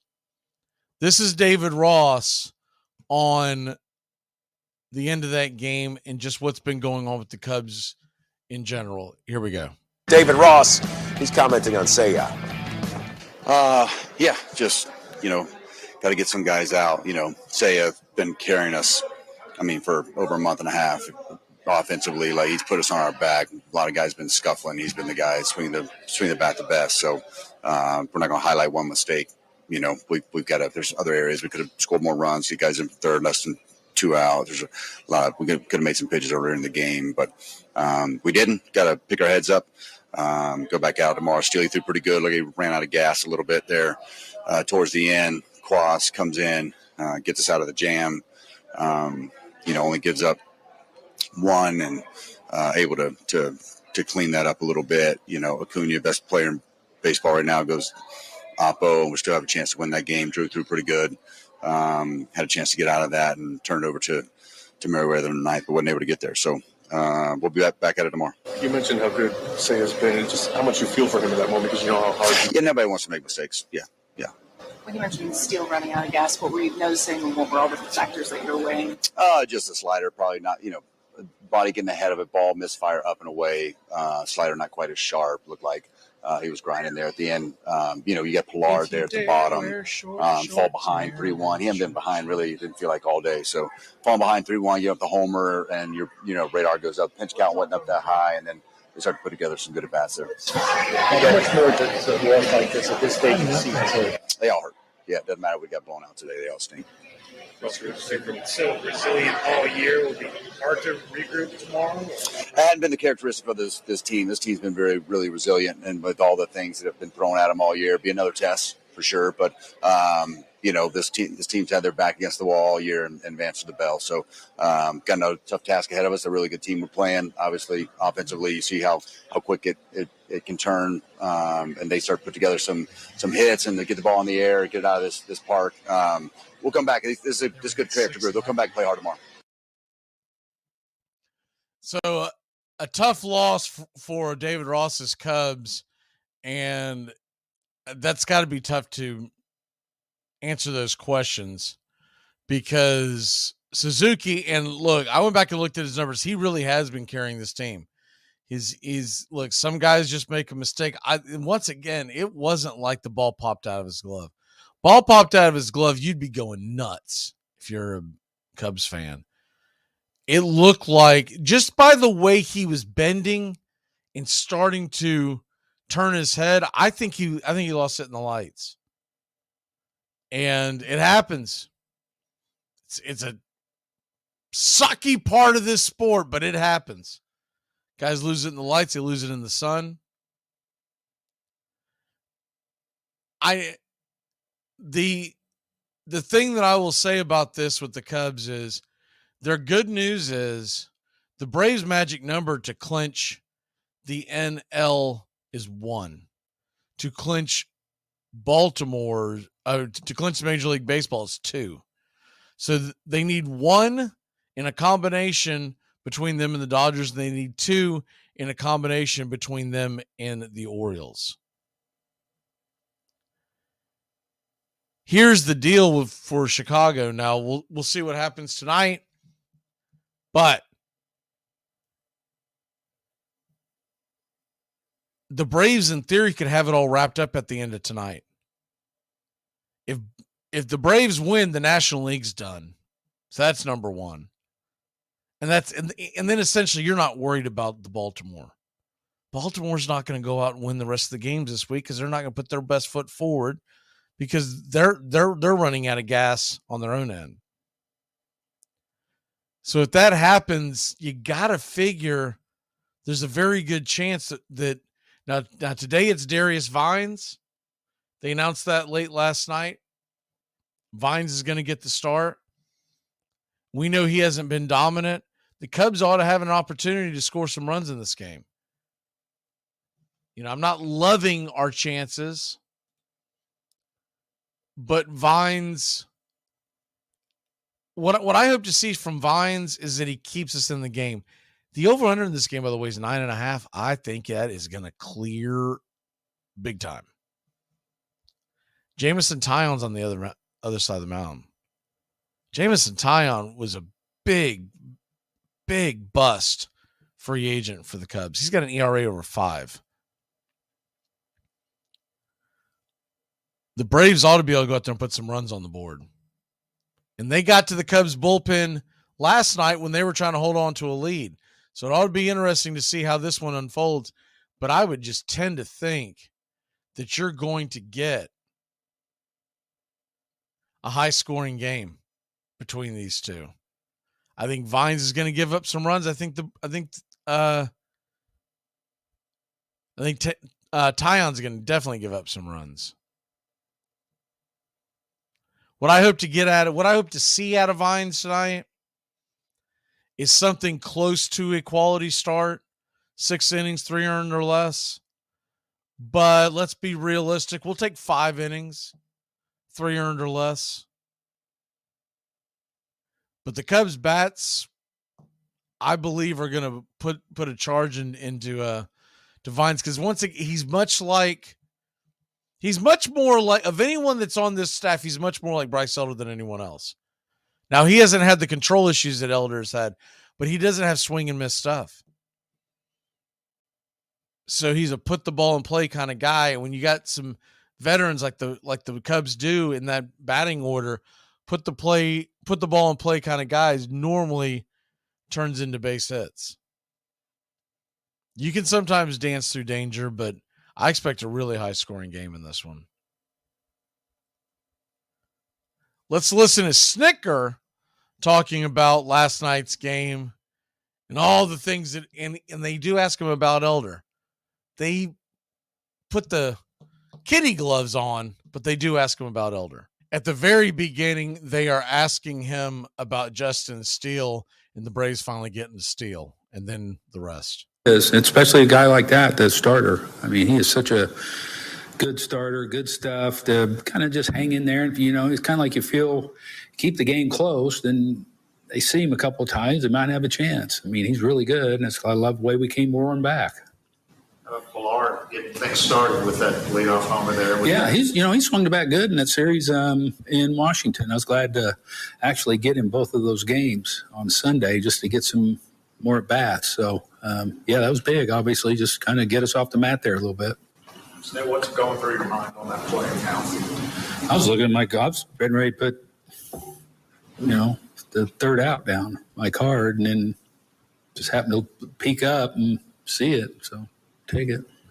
What about Bryce tonight? I mean, is it the walks that are the most? Yeah, I just struggle with the command. I was better starting out, and the command and wasn't great, and a little better than last time, but it was pretty much kind of where he was last time when he left. So it's just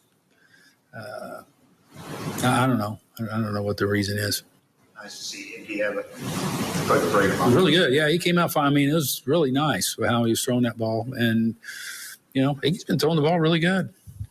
I feel like to be in that position at the end, you needed what you got from Jackson. And yeah, no, Jackson did a great job of coming in, kind of stabilizing things, keeping, even just coming back in the one inning. Once we got a little closer, we had some guys really that I needed to pitch, and he did a great job of kind of getting us to the seventh inning. That's kind of what you want. How concerned are you with Bryce just these last 2 weeks? No, I'm not, not concerned. We'll just kind of keep working with him and see what we're going to do at the end of the week. And it's been a long year for him.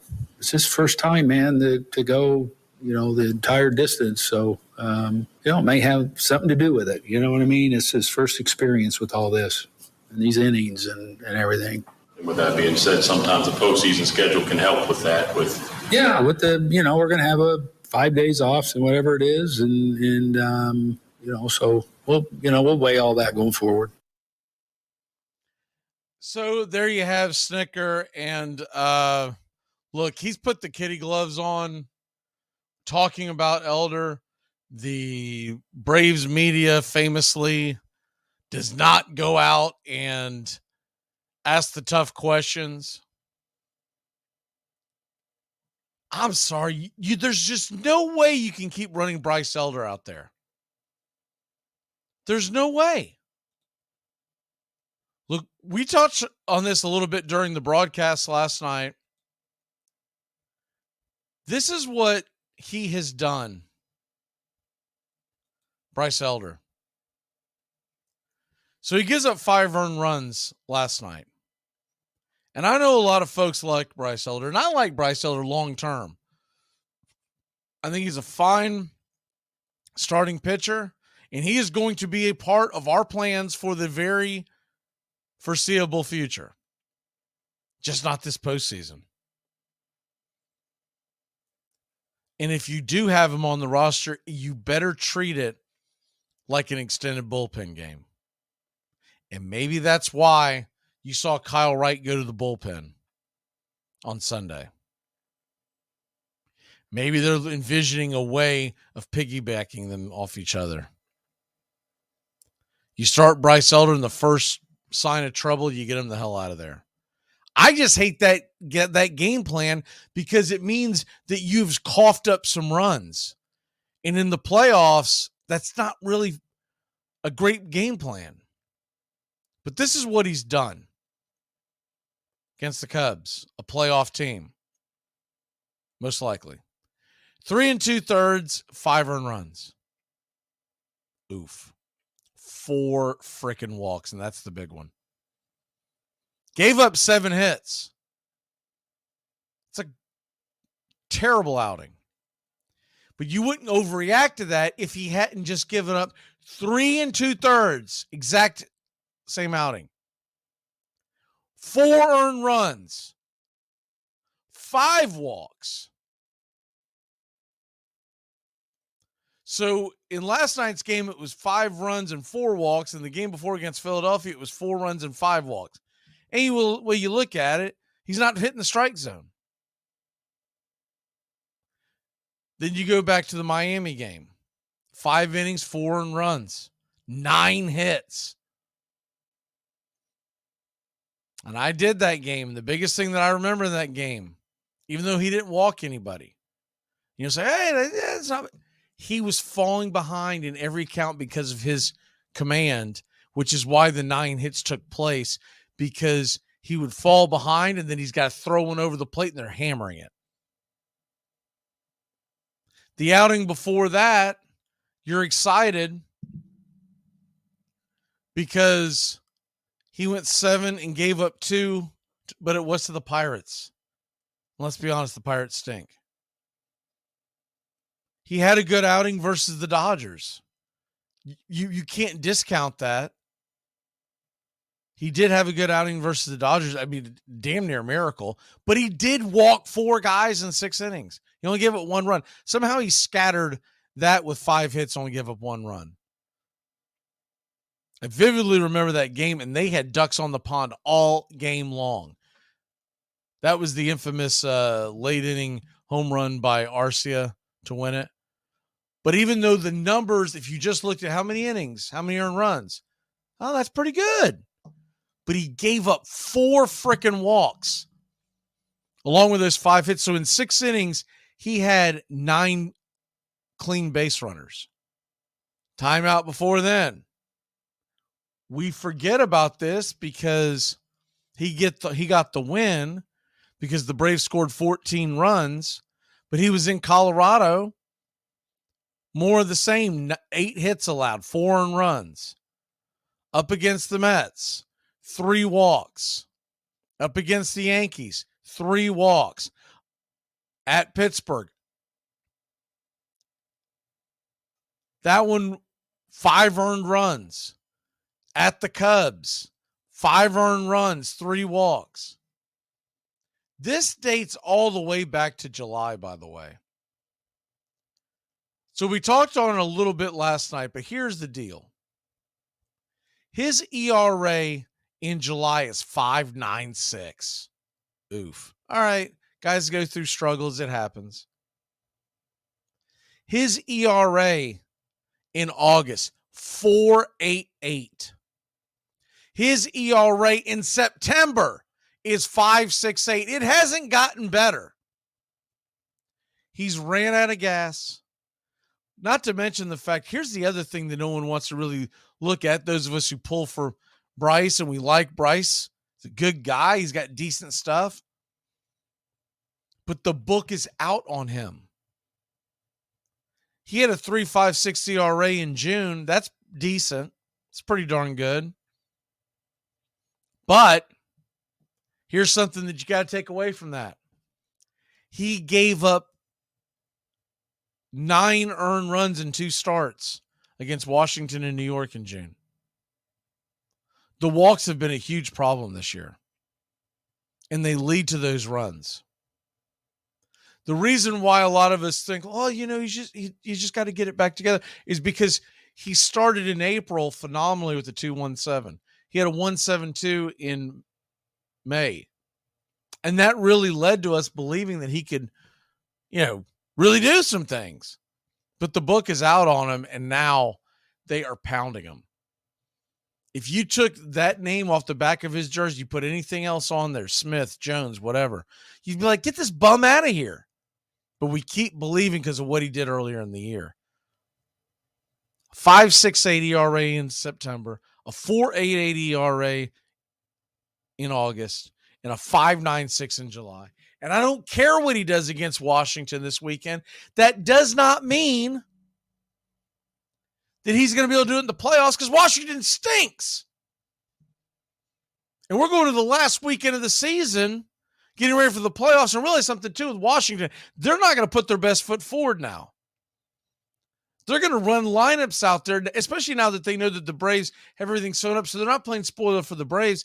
They want to see what certain guys can do before they hit the offseason. It does not matter what Bryce Elder does against Washington. It matters what he's done his last 2 starts more than anything else, because this was his chance to right the ship. We'll even say last 3 starts because it was against Miami. But I really take that series and stick it off to the side because everybody was just, they were going through the motions in Miami. You look at his last 2 starts against 2 teams that'll be in the playoffs. In fact, 2 teams that possibly could be in the next round. Chicago and Philadelphia could be the matchup. And the winner of that gets the Braves. And you want to send Bryce Young out there. Bryce Young. Football on the brain.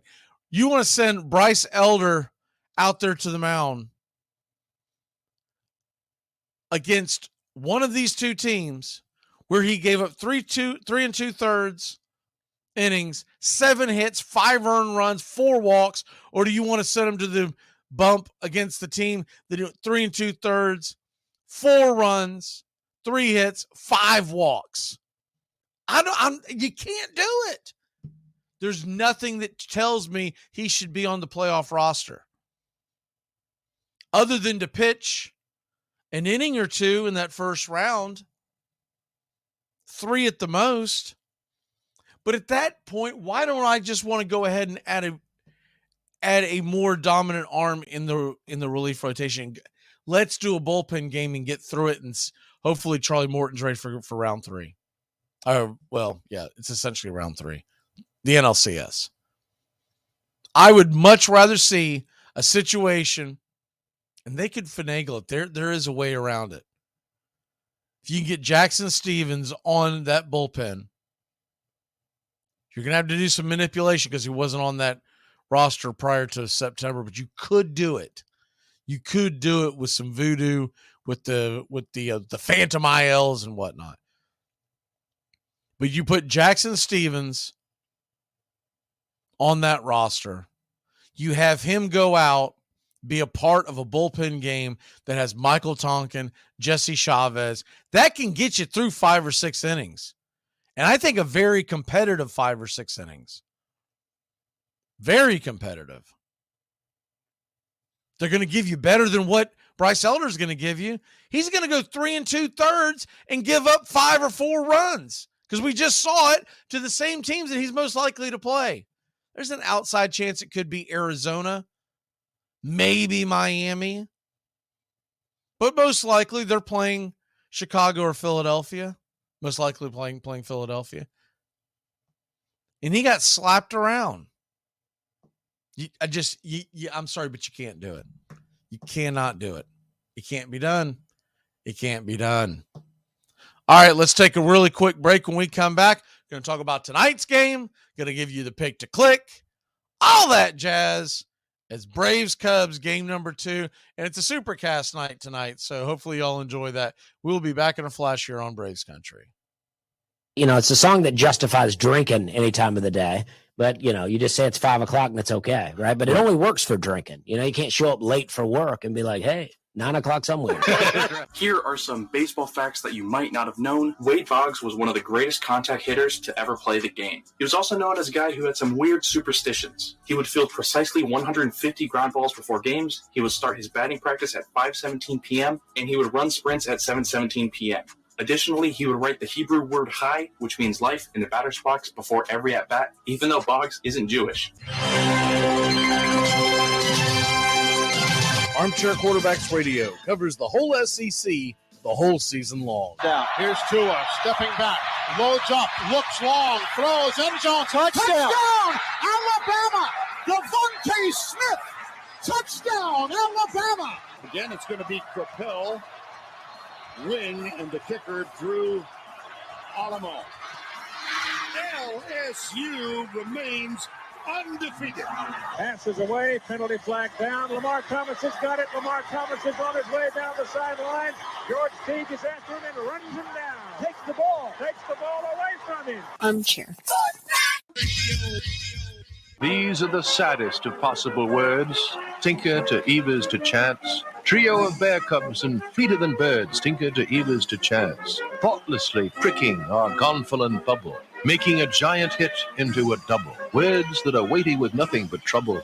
Tinker to Evers to Chance. Well, I'm of the school that believes that we know the names Tinker, Evers, and Chance more because they fit the metric requirements of Franklin P. Adams' poem. Evers was a great ball player. Tinker was a damn good shortstop. And Chance could hit well. But if you look at their record, they didn't make any more double plays than anybody else in the league at the time. They just sounded awfully good. You're in Braves country.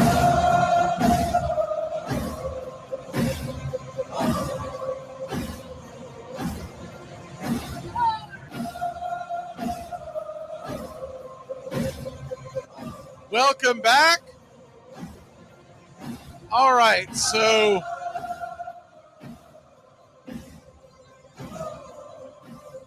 we've got Braves Cubs. It's game number 2 of a 3-game set. I'd love to see the Braves go out here and just get the W, win the series. Feel good moment for Darius Vines in front of the home crowd and clinch the NL best record, and then we can put our feet up for the next several days. You're still going to want to go out there and score some runs, but there's no longer the stress. Let's just go have fun. Let's just go play. Let's see who's going to win. I don't know if that's going to happen tonight because Vines has been hittable, but so has Jamison Tyon. So it's a little bit of column A, a little bit of column B, and I'm going to give our offense a fighting chance here. With our offense, we'll have a fighting chance here, excuse me. And basically just to reiterate, they are not going up against Cy Young tonight. I mean, Jamison Tyon, he's 8-10 with the 5.05 and 1.3 whip. And that would be, when you look at the 1.31 whip, you're like, well, maybe he's getting some bad luck. No. He's given up 26 home runs against this Braves team. He's going to face tonight, 26 home runs. Remember something else. We are chasing down history. If I've got it right in my head, I think we're 6 shy of the record. So we need 7 to clear.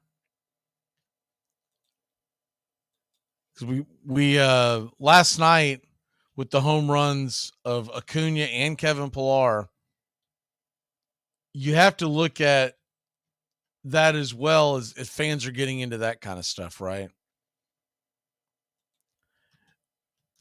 2019, the Minnesota Twins hit 307 home runs. We hit 301 last night. So, with 301, we need 6. So you need about, if you do one more a game, you're going to fall short. So you need 2 in at least one of them. And if we don't have it on Sunday, they're all going to be swinging for the fences. Every single one of them. Because they're all going to want to be the one that breaks that record. But we'll get into the pick to click here in 1 second. But Jamison Tyon on the mound, Vines on the mound. It's going to be a high-scoring game. Real quick, I wanted to get into, because folks may not be paying attention as intently in Braves country, but there's a lot of moving and shaking going on in the world of baseball when we're heading down the stretch for the playoffs. Now, every division but the AL West has been won. Last night, the Seattle Mariners beat the Houston Astros. I watched quite a bit of that game. That was a fun game to watch. Seattle was really rocking. Man, they got a bad throwing error from the right fielder from Houston. He threw one into the dugout and that inning really unraveled at that point. Kyle Tucker threw one into the dugout, and it was Katie barred the door. But here's the other thing that happened last night. The Texas Rangers, it's funny because I brought this up in our show yesterday. I think it was Doug we were talking about this, about what are the chances that the Angels could split. Well, lo and behold, the Angels went out there and took care of business last night. Detmer over Bradford. That was the one that I liked. So they lost, and what that means is everything just got a little tighter in the AL West. Going into Tuesday, this is the way it shakes out. And Texas will play the Angels. Houston is in Seattle. You've got essentially what you have right now is there are two slots that are going to be held by 3 teams. One of them is going to get a bye. That even plays more into this, right? But one of them is going to get a bye. Now, today, what you have in the AL West is Seattle and Houston, 9:40 first pitch, Framber Valdez versus Miller. It's going to be a tough one for Seattle, but they really need to win that. Griffin Canning is on the mound at home against Texas. And Dane Dunning. Dunning has been up and down. All in all, has had a pretty good year, but he's been up and down. If you get a win from Seattle tonight, and somehow Canning and company can upset the apple cart one more time, we would head into the last 4 days of the season with Seattle being a half game behind Houston, and they'll play one more game, so tied in the loss column, and 2 back of Texas with 4 to play, and they're all in Seattle versus the Rangers. Wow. Now, all that means for the Rangers is they got to beat Seattle one time. Because of the head-to-head, they got to beat them one time. Because they lost yesterday, it's going to be the same no matter what. But Seattle really needs to win today. And then Seattle would have it in front of them. If nothing else, they've really helped their chances to grab that last wild card. Houston goes to Arizona. And if Seattle were to win today, they would go home to face Texas for 4 games. You're going to be scoreboard watching, but it's all in front of you. You win those 4 games, you're going to win the division in all likelihood. Actually, you would win the division. Texas, if they win just 1, they wouldn't have to worry about Seattle anymore. They would punch their ticket to the playoffs one way or the other. Houston's got to go to Arizona. So that's going to be a problem. So that's really where our focus is.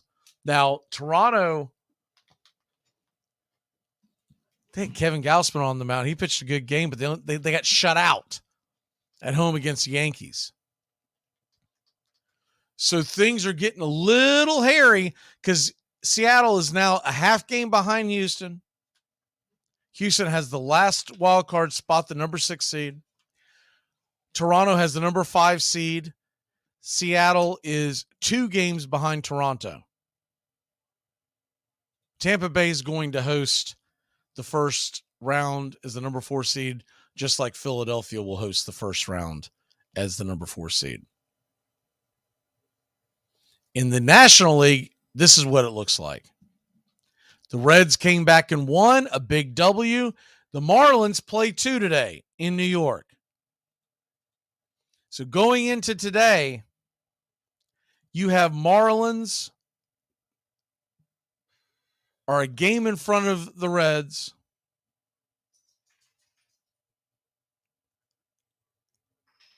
But on the outside looking in, both of them. The Phillies punched their ticket. There's now 2 slots left.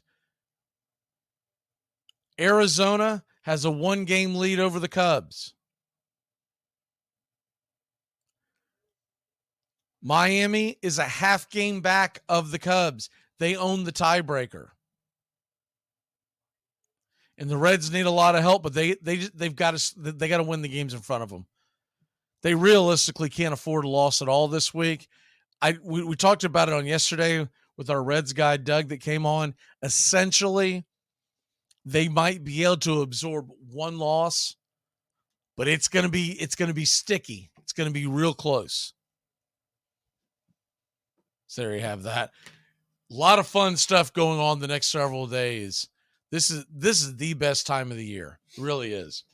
We're essentially in October because these games mean so much right now to the teams that are still in it. As far as back to tonight's game, pick to click, Tyon on the mound. Man, I just feel like you're going to have to let's get Matt Olson going again.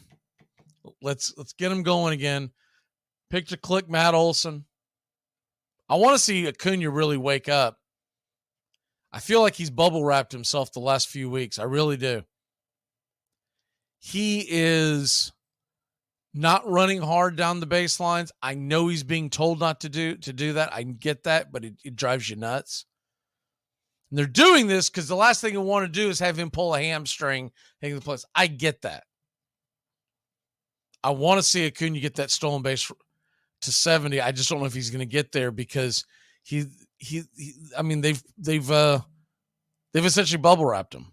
He didn't play the second game of the doubleheader, even though he DH'd in the first game on Sunday. He got the home run. That was great. But we really want to see. I can't wait till we get to October. He's going to unleash the Jets again, I guess is where I'm at. I know what he's doing because he's being told to do it. It drives you nuts. It drives you nuts. Pick to click, Olsen. This is going to be a high-scoring game. Give me the Braves to win this one 9-7. 9-7. In a good old-fashioned shootout. All right. Braves country today. We'll be back at it tomorrow. And tonight, 7:20 first pitch. Let's get it. 7:20 first pitch. We're going to come at you on the SUPERCAST. Chicago Cubs super fan Tones Ariola. Mac Magee bring you the action. Cams will be on tonight. Cameras will be on.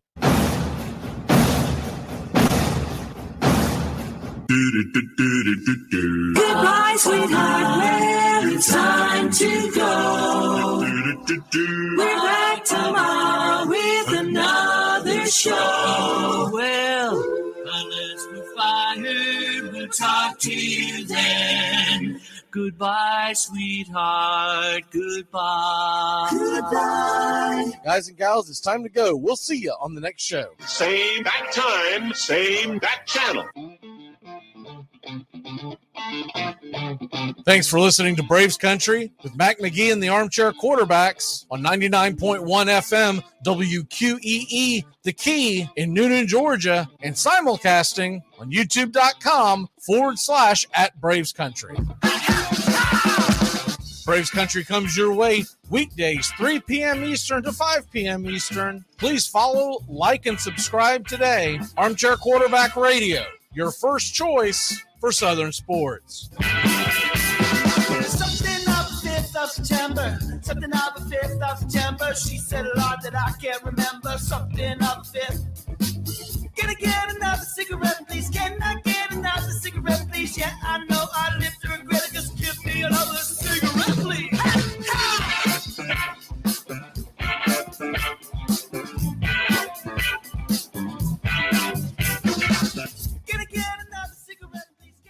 You're listening to WQEE 99.1 FM, The Key in Noonan, Georgia.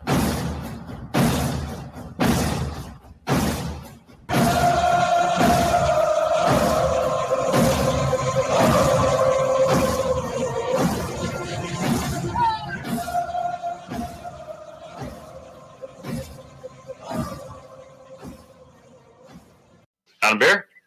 7 o'clock in the morning. Scotch?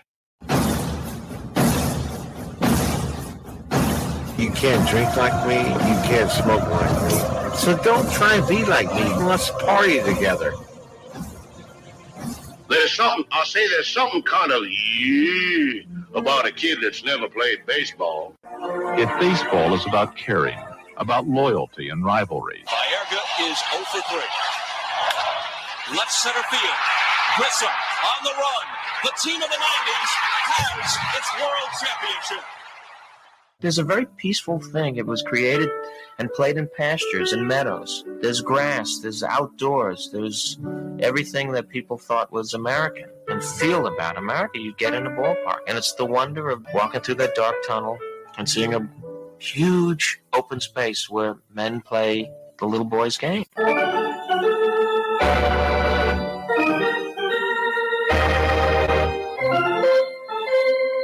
I believe in the Church of Baseball. I've tried all the major religions and most of the minor ones. I know things. For instance, there are 108 beads in a Catholic rosary, and there are 108 stitches in a baseball. I prefer metaphysics to theology. You see, there's no guilt in baseball, and it's never boring. It's a long season, and you gotta trust it. I've tried them all, I really have. And the only church that truly feeds the soul day in, day out is the Church of Baseball. Touch a ball, Joe. You'll never hit a bigger home run in your life. A room in right center. If he hits one there, we can dance in the streets. The 2-1. Swung line drive left field. 1 run is in. Here comes Braves. Here's the front of the plate. He is safe. Braves win. Braves win. Braves win. Braves win. You're in Braves country.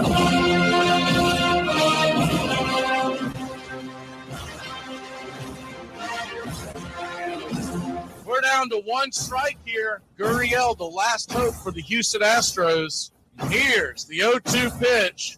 Swung on, bounced over to Dansby. Dansby fires it over to first, and here comes the dog pile. Fire the cannons in the battery. Do the chop all throughout Braves country. Pop that top. Your Atlanta Braves have won it all.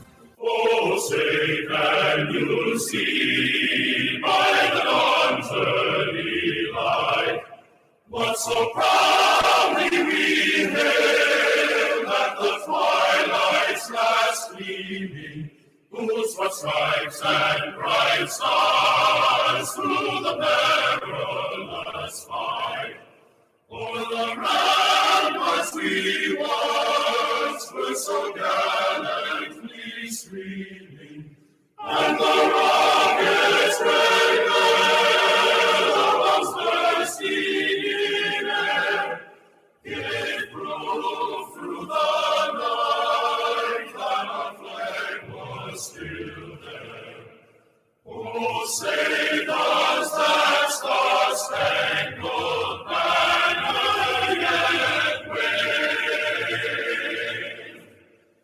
o'er the land of the free and the home of the brave? Play ball. Hey, howdy, hi, and how the hell are you? Pull up an armchair, girls and boys, and join us for Braves Country Baseball. We are live, and the scene is Truist Park in Atlanta, Georgia, where we're set to bring you pitch-by-pitch, play-by-play of your Atlanta Braves. Hi, I'm Mac Magee. Here are your starting lineups for today's action. Leading off and playing right field for your Atlanta Braves, Ronald Acuna Jr., 41 home runs, 103 RBI, 68 stolen bases, batting .335. Ozzie Albies batting second, playing second, 32 home runs, 104 RBI, 13 stolen bases, batting .275. Austin Riley batting third, playing third, 37 home runs, 96 RBI, 3 stolen bases, batting .280. Matt Olson, the cleanup hitter, with 53 home runs, leading Major League Baseball, 134 RBI, pacing Major League Baseball, 1 stolen base, and a .281 average. Behind Olson, it'll be Marcell Ozuna, the designated hitter, 36 home runs, 91 RBI, a .268 average. Michael Harris II, patrolling center field for your Atlanta Braves, 18 home runs, 54 RBI, 20 stolen bases, batting .290. Sean Murphy is behind home plate tonight with 21 home runs, 68 RBI, a .255 average. Eddie Rosario is in left field, 21 home runs, 72 RBI, 3 stolen bases, batting .258. Orlando Arcia, batting ninth and playing short for Atlanta Braves, comes in with 17 home runs, 64 RBI, 1 stolen base, batting .270. On the mound for the Chicago Cubs, it's Jameson Taillon. He's 8-10 on the year with a 5.05 ERA, 1.31 WHIP, 144 innings pitched, 150 hits allowed, 134 strikeouts, 39 walks, and 26 home runs given up. He'll be going head-to-head with Darius Vines, who's 1-0 with a 4.4 ERA, a 1.12 WHIP. Through 14 and a third innings, he has given up 11 hits, rang up 9 strikeouts, given away 5 free passes, and 1 home run. Calling balls and strikes tonight behind home plate, it is Shane Livensparger. First base umpire is Mark Rippinger. Second base manned by Phil Cousy, and down the third base line, it's Dan Bellino. Game time temperatures here in Truist Park of Atlanta, Georgia, will be in the mid to low 70s. A stadium which holds 41,149. We're expecting a very good crowd tonight here in Georgia. This is game 2 of a 3-game set. Atlanta took the first one 7-6. The regular season series is tied up 2-2. Tonight and tomorrow night's game right here on Braves Country Radio, 7:20 first pitch. Well, it's about that time. Grab you a cold one. Find you an armchair. It's Braves Cubbies. Atlanta looking for that magic number 1 to grab the NL best record. The magic number is 2 for home field advantage throughout the playoffs. Get your game face on, Braves Country.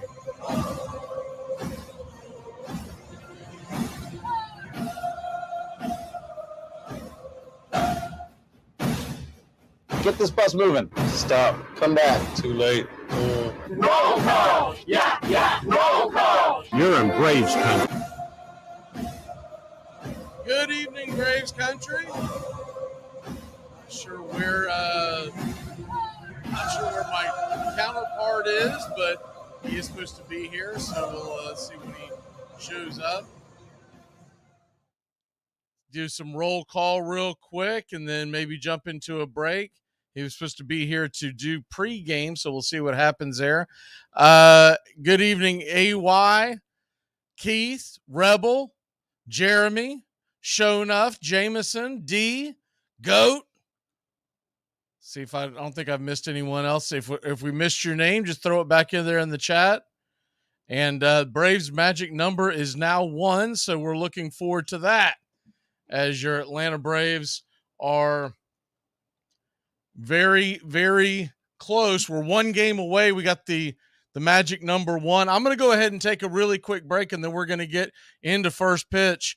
Like I said, I don't know where the counterpart is, but we will be back in a flash here on Braves Country Radio.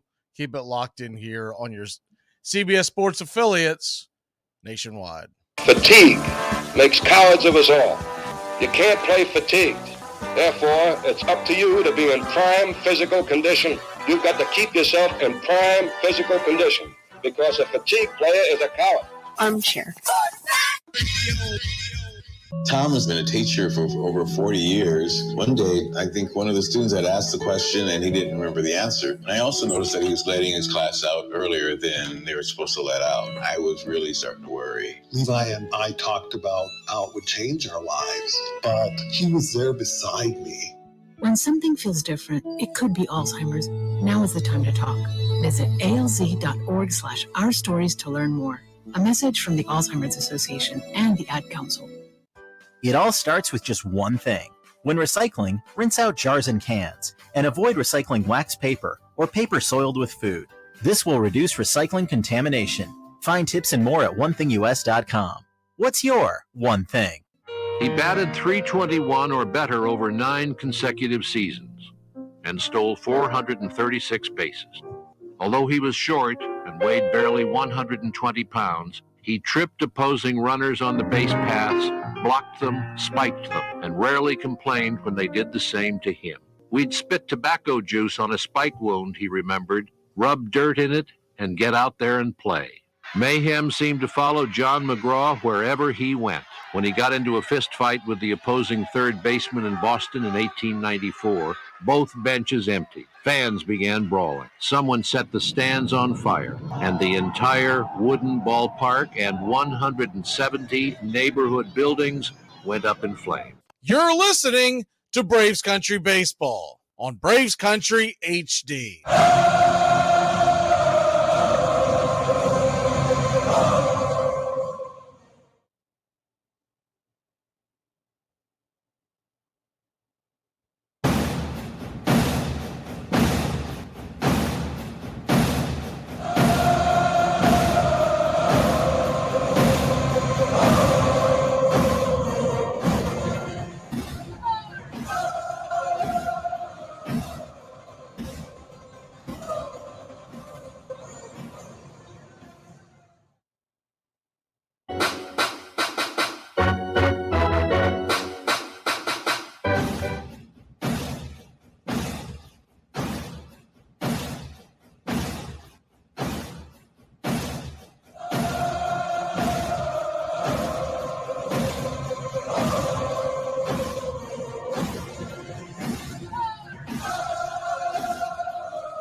late. Here comes Tones. How are you, Tones? I'm doing great, brother. Ready for a potential playoff preview here. It's an exciting one with our two favorite teams. I'm excited to get to tonight's game. I can't wait. You might want to get really close to the mic. I know you said that you had an issue with your voice going to the game, but you might want to get super close to your mic because it's a little low on my end. But I'm going to do my best to try to crank it up a little bit. So bear with me 1 second. Y'all might hear a noise. I do apologize. But there we go. All right, Tones, give us the starting lineup for the Chicago Cubs tonight. Yeah, today the Cubs hope to get back on track in the win column with the lineup that looks as such. The following, leading off today and designated hitting is Mike Tauchman, batting second, and playing second is Nico Horner. Batting third in left field, you got former All-Star Ian Happ. Batting cleanup in center field, you got the formidable Cody Bellinger. Batting fifth in right field, you got Saya Suzuki. Suzuki looking for redemption from last night. Batting sixth at shortstop, Dansby Swanson. Batting seventh and returning to the lineup from the injured list, J-Mar Candelario. Batting eighth and catching duties for tonight's game is Jan Gomes. And batting ninth is Miles Mastroboni. He's at the hot corner playing third. And on the bump for the Cubs tonight is Jameson Taillon. Everybody's new favorite player in Braves country, Mastroboni. By the way, there's a funny story to this. I'm watching the Boomer and Geo show this morning, and they make the comment about how when Brad Hand left or came into the game to relieve Pierce Johnson, the Braves television literally said Johnson being relieved by Hand, and here comes Mastroboni or something to that effect. And I was like, God bless. I was like, I would have lost it if I would have heard that last night. I was over here trying to keep it clean and everything, and this guy's just leaning straight into it. So whatever. Anyways, the Atlanta Braves are wearing their home whites as per usual. The Cubs are wearing their home grays with the blue tops, blue ball caps. And Tones is going to do the play-by-play for the offensive end for the Cubs. I'm going to do it for the Braves. Tones, take it away. So we got Tauchman settling in, the fine lefty, having a fine season as a big righty on the Braves. The young man, Vines, throws it for a strike on the outside corner, 0-1. We'd like to see Vines really, settle in and try to, go deep into this game. You never know. In a pinch, he may be called into duty in October. Fastball off the plate on the outside corner, 1-1. Darius Vines, who had a good start, his first start in Colorado, but then's kind of been hit or miss since. Vines working quickly here on the outside corner, fouled away. That one's 1-2. It makes the count. So the good news for you Cubs fans, the Marlins have already lost the first game of their doubleheader. And that is one great thing about the Marlins having a doubleheader is that thing just misses on the outside corner. It's 2-2. Yeah, I thought that was huge news for Cubs fans. Make sure that we're set up here. I do apologize, Toons, kind of man the wheel. I want to make sure our screens are set up and all that kind of stuff, as I'm always dealing with this at the beginning of the game. If it's strike three call, and there goes Mike Tauchman down on strikes. Vines gets him out, and he looks to stay in a rhythm here as he starts off with Nico Horner. It's 0-1, fastball in the inside corner. And Nico looking to make a big impact here tonight for the Cubs, one of their best hitters, and the pitch is coming on the inside. Nico hits it into right field, but that thing's going to hang up for the formidable MVP candidate, Ronald Acuna. That's 2 quick outs for Vines. Yeah, a quick 2 outs for Vines, and you got to love that starting the game off like that because this is a kid, I'm sure, really nervous out there pitching. He knows it could be an audition for October. It's a good start. The former All-Star Ian Happ's up, and the young Vines throws one low down the middle, and that thing's hammered, but just fouled down the first base line, 0-1. Vines looking to stay in rhythm here, working effectively. He's wasting no time. He's making his way towards Hap and just high. It's 1-1. What I am expecting a very, very high scoring game tonight. I just, with the two starters on the mounds, I'd be shocked if we got it into a pitcher's duel. And I agree. And Vines working the pitch, and that thing's hit high and deep to center. Ian Happ might have got that one, but it looks like it's going to fall just short onto the warning track. Quick inning for Vines. Wow, was that close? Let's get out of Dodge. We'll be back in a flash here on Braves Country Baseball. Let's go. So, I'm getting an eye job. An eye job? Ma, you don't need an eye job. I'm out there, No, George. you're not out there. I am too. You're not out there. You can't be because I am out there. And if I see you out there, there's not enough voltage in this world to electroshock me back into coherence. Armchair presents the world's first star in your own radio commercial. Okay, guys, whenever you hear this sound, insert your name. Hi there. Braves Country. Sorry I'm late. Sometimes there just aren't enough hours in the day to be a neurosurgeon and a swimwear model. Oh, am I thirsty? How about it? Braves Country. Got anything tall and cool? Oh, those. Braves Country. You are so thoughtful. But of course, Braves Country. The first choice for every occasion. You know, I have a confession to make. If I ever had a son, I'd want to name him Braves Country. Oh. Braves Country. Come here. Now. Braves Country. Braves Country. Braves Country. Well, you did very well in your first commercial. Braves Country. Have a Braves Country. You've earned it. Armchair. I think those Boston fans actually won that series for the Pilgrims. We beat them 3 out of the first 4 games, and then they'd start singing that damn Tessie song. You could hardly play ball. They were singing Tessie so damn loud. Like when Honus Wagner came to bat, they'd sing, Honus, why do you hit so badly? The Boston Americans made it 5 victories out of 8 games played, which gives them a clear title to the highest honor ever achieved in baseball, Boston Globe. The games proved so popular that the two leagues decided to hold a championship series every year. A team from Boston had beaten a team from Pittsburgh just 650 miles away, but the owners insisted on calling it the World Series. Welcome back to Braves Country Baseball. Tones and McGee coming at you.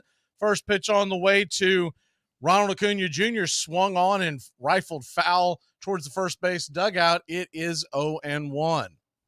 Tyon needs to find a rhythm quick here, as that's been his burden this year. The 0-1 righty-righty matchup swung on, hit high and deep into center field, drifting back just before the warning track. It's a long, loud out, number 1.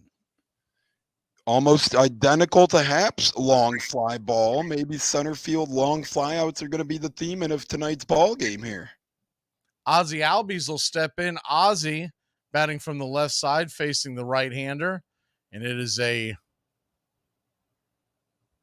righty-lefty matchup. He will have an open stance from the left side of the plate.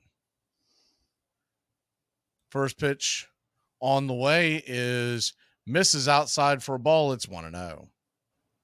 And Tyon can't afford to fall behind guys here early on. He just can't. The 1-0 pitch. Down and away, 2-0. So he starts them off with a fastball, then tries to get him to chase the cutter outside. A 2-0 to Ozzie Albies. Swung on and fouled back out of play. It's 2-1. And if you're Tyon here, you got to look to just keep the Cubs in this ball game. As you said, could be a high-scoring affair.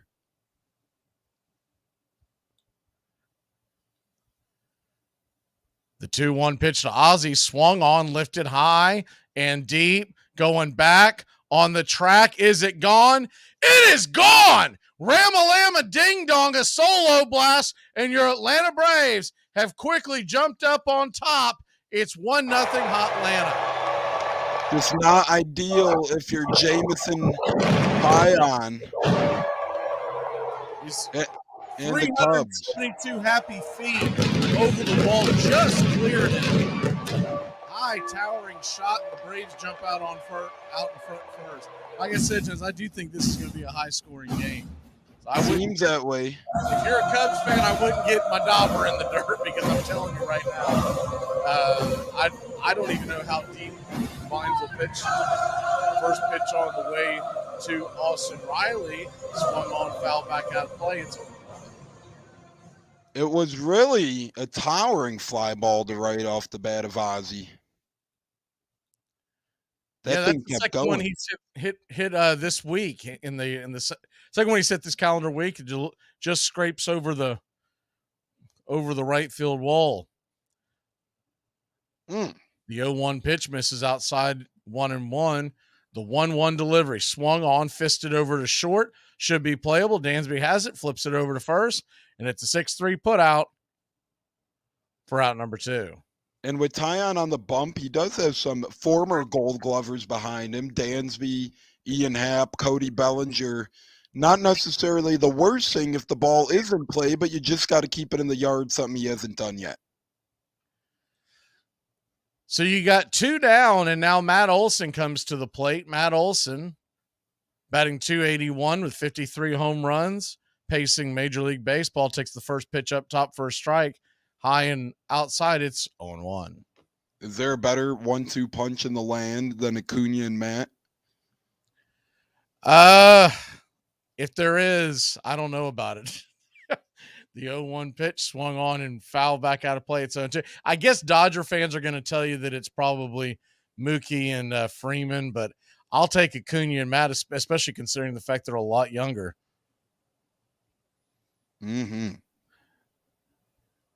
The 0-2 pitch in the dirt. It's 1-2. When you're Tyon, you just got to go get him here. Nothing to be desired. So a 1-2 pitch. Kicks and deals. Swing and a miss. Strike 3. That'll end the inning, but not before your Atlanta Braves put one on the board. It's 1-0 in Atlanta. We will be back in a flash. Let's go.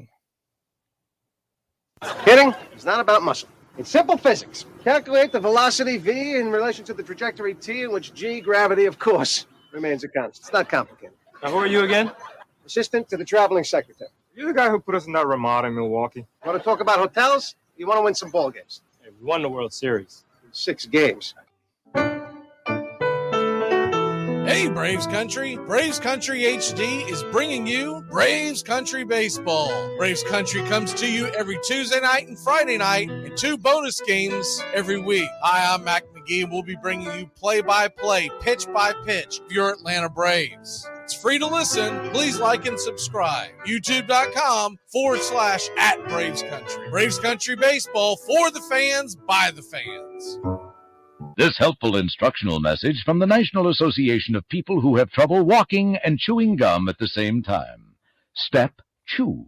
Step, chew. Step, chew. Step, chew. It all starts with just one thing. When recycling, rinse out jars and cans, and avoid recycling wax paper or paper soiled with food. This will reduce recycling contamination. Find tips and more at onethingus.com. What's your one thing? Judge Kennesaw Mountain Landis was brought in as an authority figure, and looked the part. This great granite face, shock of white hair, looked like Jupiter in a very bad mood. Born in Millville, Ohio, Landis was named for the Civil War battlefield on which his father had lost his leg. As a judge, he had once sentenced an aging bank robber to 15 years in jail. Your Honor, the man said, I'm 72 years old. I can't serve that long. Landis replied, well, do the best you can.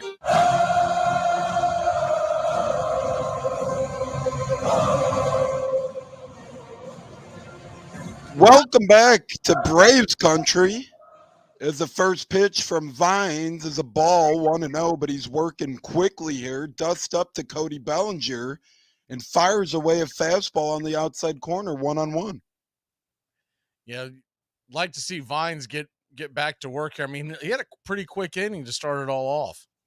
He sure did, and he's wasting no time here as Vines is looking Bellinger dead in the eye, and he kicks and fires for a ball just off the outside corner. Bellinger, those 26 home runs. He's the one bat that scares me the most in this lineup. As Vines wastes no time, kicks, fires, heater down the middle. Bellinger just misses, fouls it back 2-2. So he's gone, what, 4 seams. At some point, you think he's going to drop that change. Mm-hmm. The 2-2, he kicks, he deals, Vines fires. Here's the changeup, but high and inside, full count.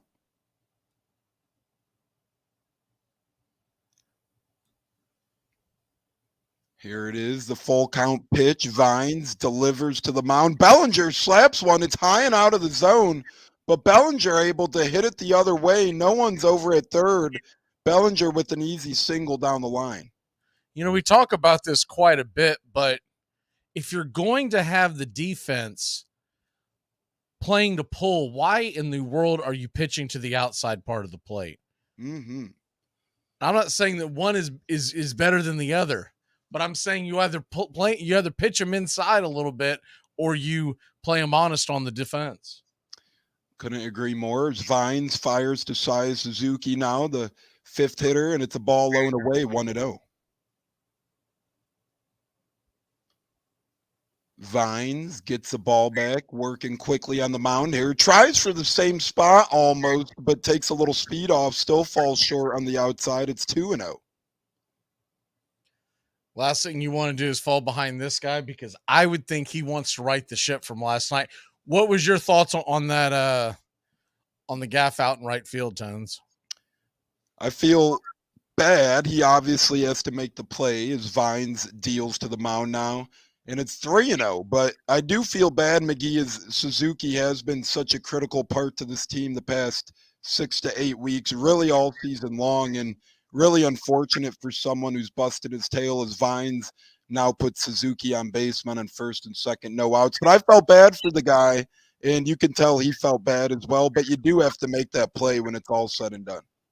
You know, the biggest thing about that I hated about it is you know, just from obviously we love the outcome, but I saw some people on social media that were kind of losing their cool. I thought it was great that David Ross went to his defense and basically said the same exact thing that you just said, that he's really helped carry this team. But I don't know if you heard what happened, but I'm assuming that he lost it in the lights. Mm-hmm. And he did.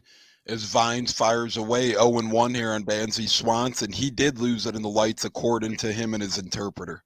Okay, I found the interview with Ross, but I didn't find the one with him, so I was wondering about that. I mean, I figured that's what it had to be, just by the way he had his head tilted. As Vines misses low and away 1-1. So this is the stuff that I was worried about. I talked about I thought the over was going to hit tonight. The over and under 9.5, which is a pretty high over under in any stadium that is not named Coors Field. Is the pitch from Vines here, fires down the middle. Swanson gets a pretty good lift on this thing, but easily going to stay in the park. Let's see if they tag. It looks like they're playing cat and mouse, center and right field. Acuna ends up making the catch, firing it into the infield. Bellinger does tag up and make his way to third base. Men on the hot corners at 1 out. That was some good base running by Bellinger. The momentum on that catch took Acuna back a step. You really want to round into that and have. I don't know if he would have been able to get Bellinger anyways, but he had no chance once he drifted back and had the momentum heading towards the warning track. Surely, I couldn't agree with you more. As now this one seemingly gets past the catcher on a strike. It looks like some confusion's mounting. Bellinger comes across the score. Suzuki moves up to second. The Braves are looking around like they might challenge here. What was that? It's Snickers now coming out of the dugout. It looked like it was a clear foul ball off the bat of Jeimer Candelario, Magee. It looked clear as day. I don't know what the heck's going on here. Let's see if we could do some damage control. So Vines throws a fastball down the middle. Absolutely went off his bat, and then it hit then the ball ricocheted, hit the umpire in the leg. The umpire tonight, by the way, is Shane Livensparger. He's something else. They're gonna have to. Well, I'll put it this way: the Braves feed has it 1-0 with runners on the corners and 1 out. The Cubs feed has it 1-1 with the runner on second. And that's the beauty of baseball right there. But Magee, to me, as you alluded to, that was pretty clear. It looks like it hits off the bat of Candelario. It flies off the batter's box. The dust kicks in the air, bounces off Blue's leg. I mean, I don't know what they're even discussing here. The only thing that could be discussed possibly was there catcher interference, right? So did the bat hit the glove and then hit, but I haven't seen a replay yet on either feed. And Snicker is heated. It looks like the umps have decided that they're not going to call a foul ball here. And I don't know if this play's reviewable. Snicker is coming out finally. Boy, oh boy. Oh, wow. Brian Snicker has a pulse? Wow. I think this call would wake the walking dead. This is a terrible call. And, you know, I'm obviously a Cubs guy, but I like to see a clean game of baseball. I don't know if this is reviewable. That's the thing. I don't think it is. I do not believe this play is reviewable. And that is why I think Snicker is so mad, and deservingly so. I have not quite seen something as such as this, Mac. I can't tell you. It should be reviewable, though. This is not a question on whether or not it's a ball or a strike. Well, finally, Snicker got kicked out, and you know what? I'm glad to see him finally have some, and now give it to him. Finally, wake up. I mean, this guy never has a pulse, and I'll be honest with you. I know this game is as important to us as it is Chicago, but I'm glad to see that the Braves manager has a damn pulse for once. Yeah, and you really have no choice but to get kicked out here. I mean, that's a pretty. You can't see it on TV. There's a lot of, you don't know what you're talking about. You don't know what you're talking about. Yeah, it's that kind of thing. There's a lot of arms in the air, a lot of red face going on. But I will say this: he has every right to be out there arguing. I can't blame him at all. And really, a terrible call by the umpires. I'm not sure how you get this sort of call wrong when you have 4 umpires. I've been saying this for years. The Braves need to employ me on their bench literally to just go be the argue guy. I'll go get kicked out. Maybe we'll be belly to belly one day when it's Cubs versus Braves. Make whatever phony tagline on my job. But I'd be the argument guy. I'd just go out there. You know what your problem is? The enforcer. But it looks like everything's going to stay put for now. So I'm looking at it. It didn't look like it hit his glove either. No, and they're not giving the runner first base. The ball definitely hit the bat. He did not hit the glove. There's no catcher interference. So I'm really confused why. Anyways, back to the action. Sorry. Vines fires now to Candelario. And wow, we got a popcorn. That thing. That's called karma, baby. So that pop-up went right to the catcher. Catcher snow-coned it. Murphy flew out of the glove and right into the hands of the third baseman. Actually, off the bare hand of Murphy into the glove of Riley. So that is called karma, is what that is. That's a double doink into the glove for an out. 2 I thought outs. for sure that ball was hitting the ground. Mm-hmm. That was literally a look what I found. The snow cone gone wrong, but gone right at the end of the day. As Yan Gomes now steps in, Vine's working, and it's a 1-1 count as Gomes fouls it back. 0-2, I'm sorry. The count is now 0-2 as Gomes fouls it back. Gomes, he's been a pretty good catcher for y'all this year, hasn't he? He's come up clutch time and time again, the crafty veteran, and a lot of Cubs fans didn't want to bring him back, but we did, and he's paid dividends so far, and he's been a heck of a bottom of the order guy. He reminds me of, Braves fans will remember this, he reminds me of Tyler Flowers. like a guy that like he's not going to get all the headlines, but critical for where you're at in your development of your team. I agree with that. Is Vines just misses and pushes the count to 1-2. Vines gets the ball back quickly here from Murphy, fires away, trying to get Gomes on a chase pitch down in the dirt. Murphy, nice smother. The count's even at 2-2. Vines needs to get out of this jam, keep his confidence. And a game that I think is going to be a high-scoring game. If you can get out of runners on the corners, 1 out, and only give up the 1 run, I'll take it. As Vines fires on the 2-2, swing and a miss by Gomes. Vines gets him swinging.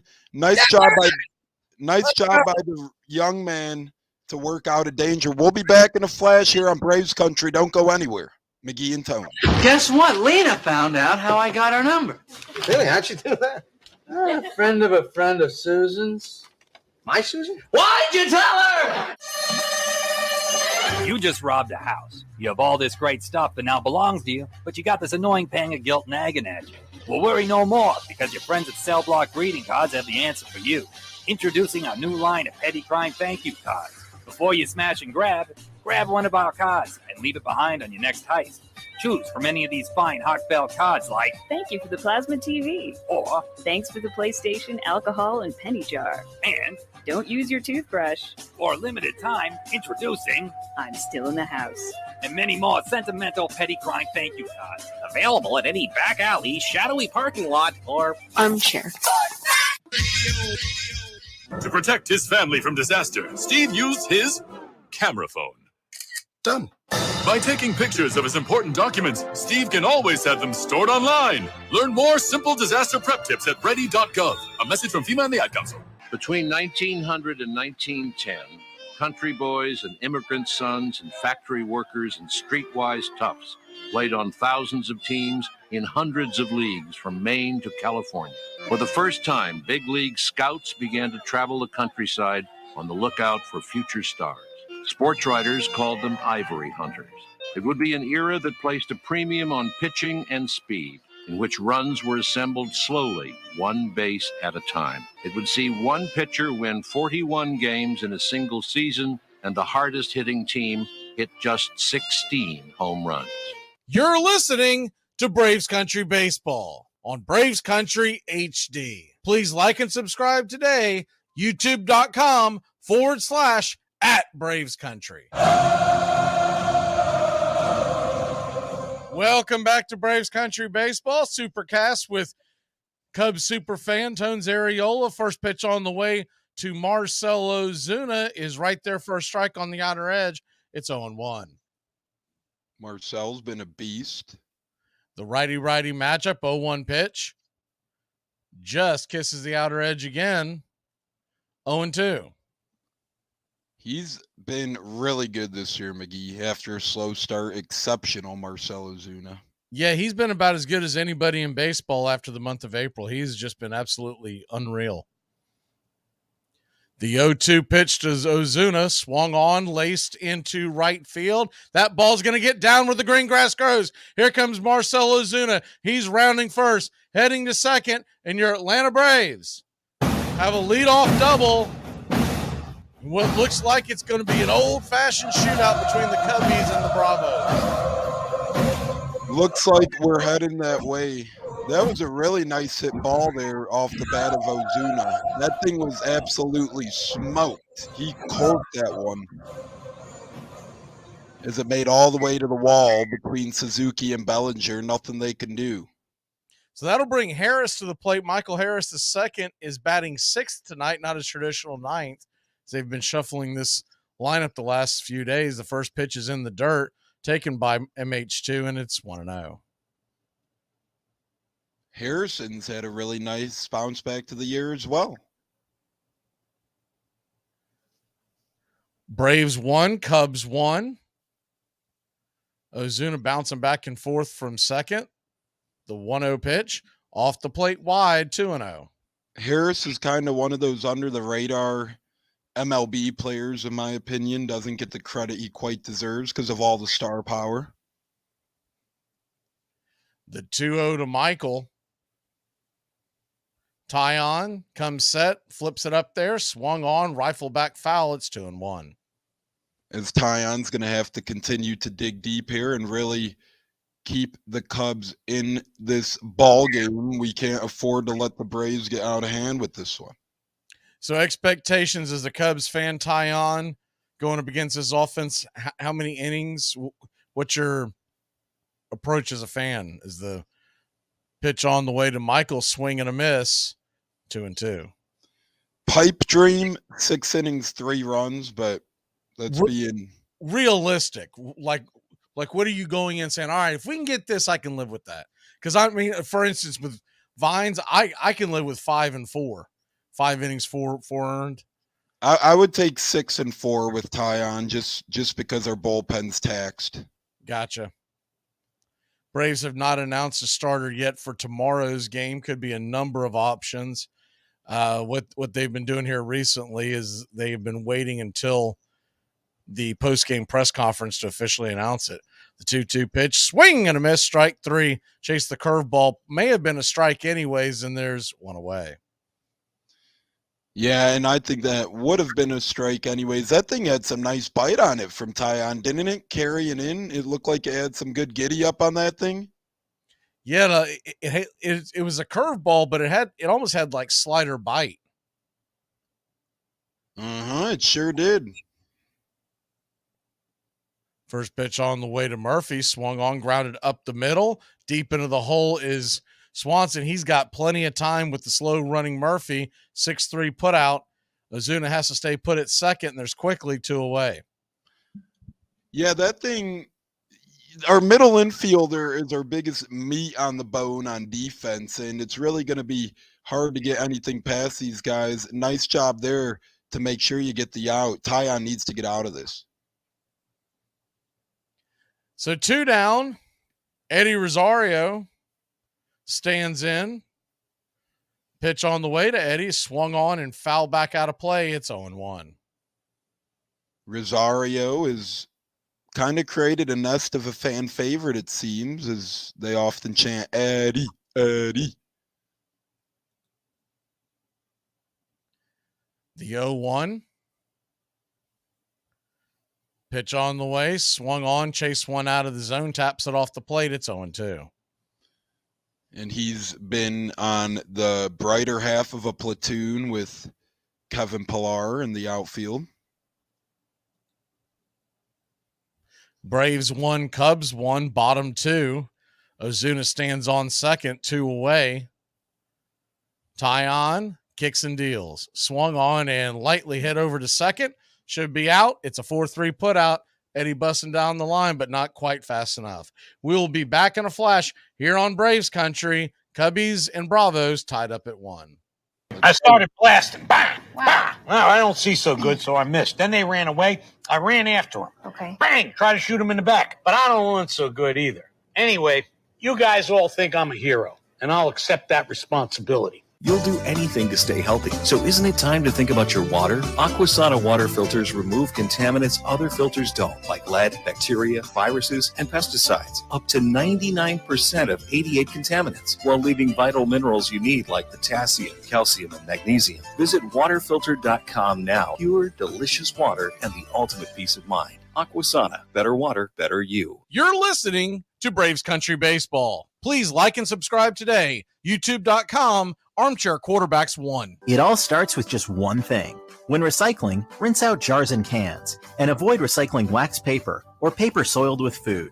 This will reduce recycling contamination. Find tips and more at onethingus.com. What's your one thing? Slide here is your X. But if that's the call, Mike, Will, and Sam all have to know they're shifting. Open palms to post, thumbs ups to crosser, thumbs downs and out. Trevor, why don't you get up here and draw that for us? Playing in the NFL is hard, but playing Armchair. fantasy football is easy. Fantasy football time. I think maybe the biggest appeal of baseball is that it looks so simple, it looks so familiar, and in its outward dimensions, it is still almost exactly the same game that we played when we were kids, that we first saw with our fathers when we sat in the stands. There is a continuity there that is very attractive to us because so many other institutions that we've known have disappeared or fallen into disarray. Our families, our cities, our politics. But baseball feels the same. It feels very much the same. And I think this is probably its prime attraction.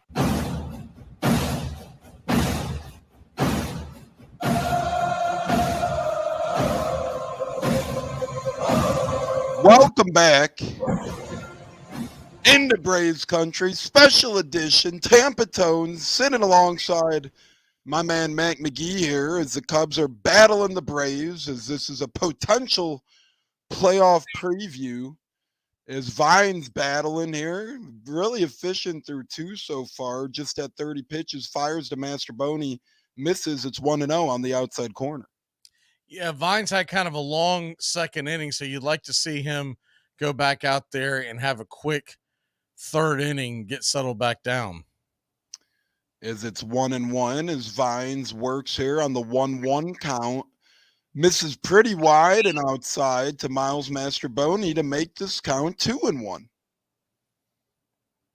It's kind of been all over the place, and he's been living on the outside edge on most of the batters, especially the lefties. And you can't live out there because they're going to start digging in. As he's digging in his glove now, Vines looking around, gets his pitch called, fires inside. Mastroboni smacks that hard, but way foul. 2-2. Yeah, a little bit out in front of that one. As Vines is working quickly to the plate, Mastroboni grounds it softly, rolls it over to the right-hand side. This is going to be an easy out for the Atlanta Braves. Good start to the inning.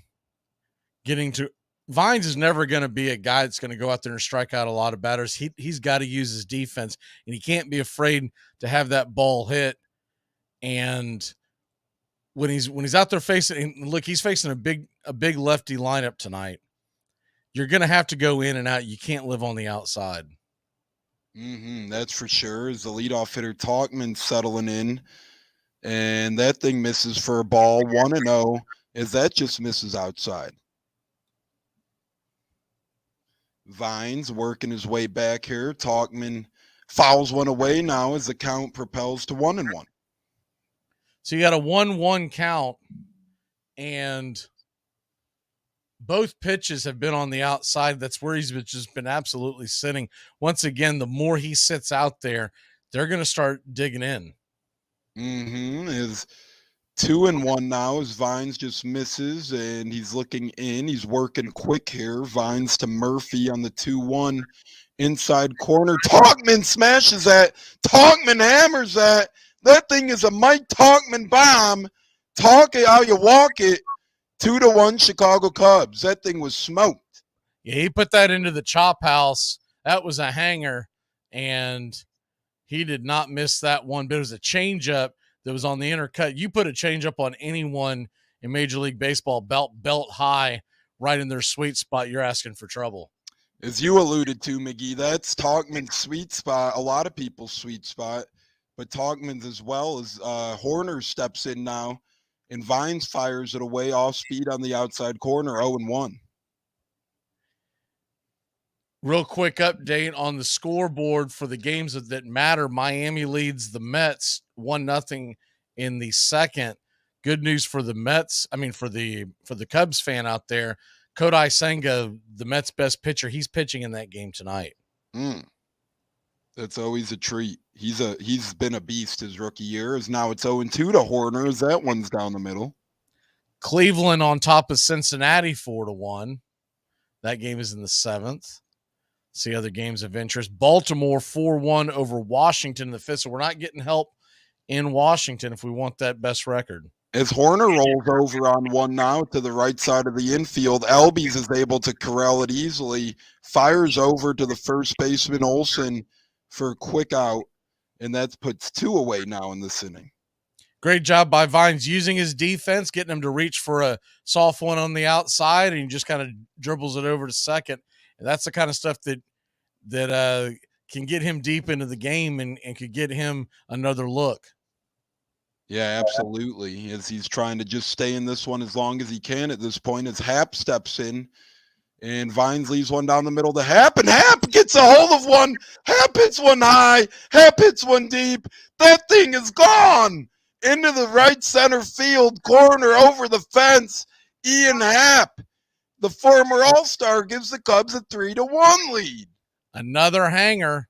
He just keeps hanging them out there, and these pitches are belt high. That one didn't quite get as much of the plate, but at the same token, I mean, you got a cutter cutting in and just grab too much of the plate, and it's belt high. You can't put the pitch there. Yeah, and Hap didn't miss that one, McGee. As you alluded to, that thing is pretty much a batting practice-esque dream pitch. Ian Happ isn't going to miss that one many times, if any at all. And we got a little bit of a home run derby going on here as the Braves have a homer, the Cubs have a couple homers, as Bellinger steps in, and that thing misses on the low outside corner, 1-0. JD says Braves should be calling Madison Bumgarner. What, are you going to call, a couple other, Mark Pryor as well? Yeah. Is that thing... I don't know the last time he threw a pitch. Can you imagine him coming in there? All right, boys, let's get on my back. Let's go to postseason. As the count is now quickly working to 1-2, as Vines has done a nice job of getting ahead in Bellinger, wasting no time. Vines fires away. Vines is able to strike out the big man, Cody Bellinger. Good job there by Vines, but not before the Cubs do get 2 home runs in the inning. It's 3-1. Stay right here on Braves Country. It's Tones and McGee. Make that make sense. Why did you get so drunk? You got drunk. I'm just really exhausted. What's in that cup? Rum and Cokes? Do you have any idea how important this is? We're trying to save the pub. Really? This is what you're doing? ACC football covered like no other here on the Armchair Quarterback. Reggie Gillespie dives into the end zone. The winning points for North Carolina State. And the teams come together in the end zone, pushing, shoving between the pack and the heels as Gillespie has scored the winning points. His 5th rushing TD, but these teams need to be separated. The emotion boils over on the last play of the game as Gillespie goes to the end zone. And Carruthers gets into it, and they've doused him, and now we've got a big brawl out on the field, marring what would have been the 200th victories for Bobby Bowden. Look at this. That's an ugly mess down there. This is ugly. Starting to get it cleared up down there, although there's still some bodies flying around. ACC football, backyard brawls all year long. I'm up. Biggest pick of the draft. 5th pick, 6th round. TJ Houshmazode. Yes, lock it up. Who? What? TJ, how's the vanilla? All right. TJ, who's your mama? Fantasy Rule 17. Know how to pronounce your draft picks. You mean TJ Houshmandzadeh from the Bengals? Put him on the board. Houshmazode. Got it. Championship. Fantasy football time. At the turn of the century, Major League veterans often refused even to speak to new players. Once, early in his career, a shy young outfielder dared compliment a New York Giant for hitting a home run. "Nice hit," he said. The veteran answered, "Go to hell." The young player was Honus Wagner, on his way to becoming the greatest player in the National League.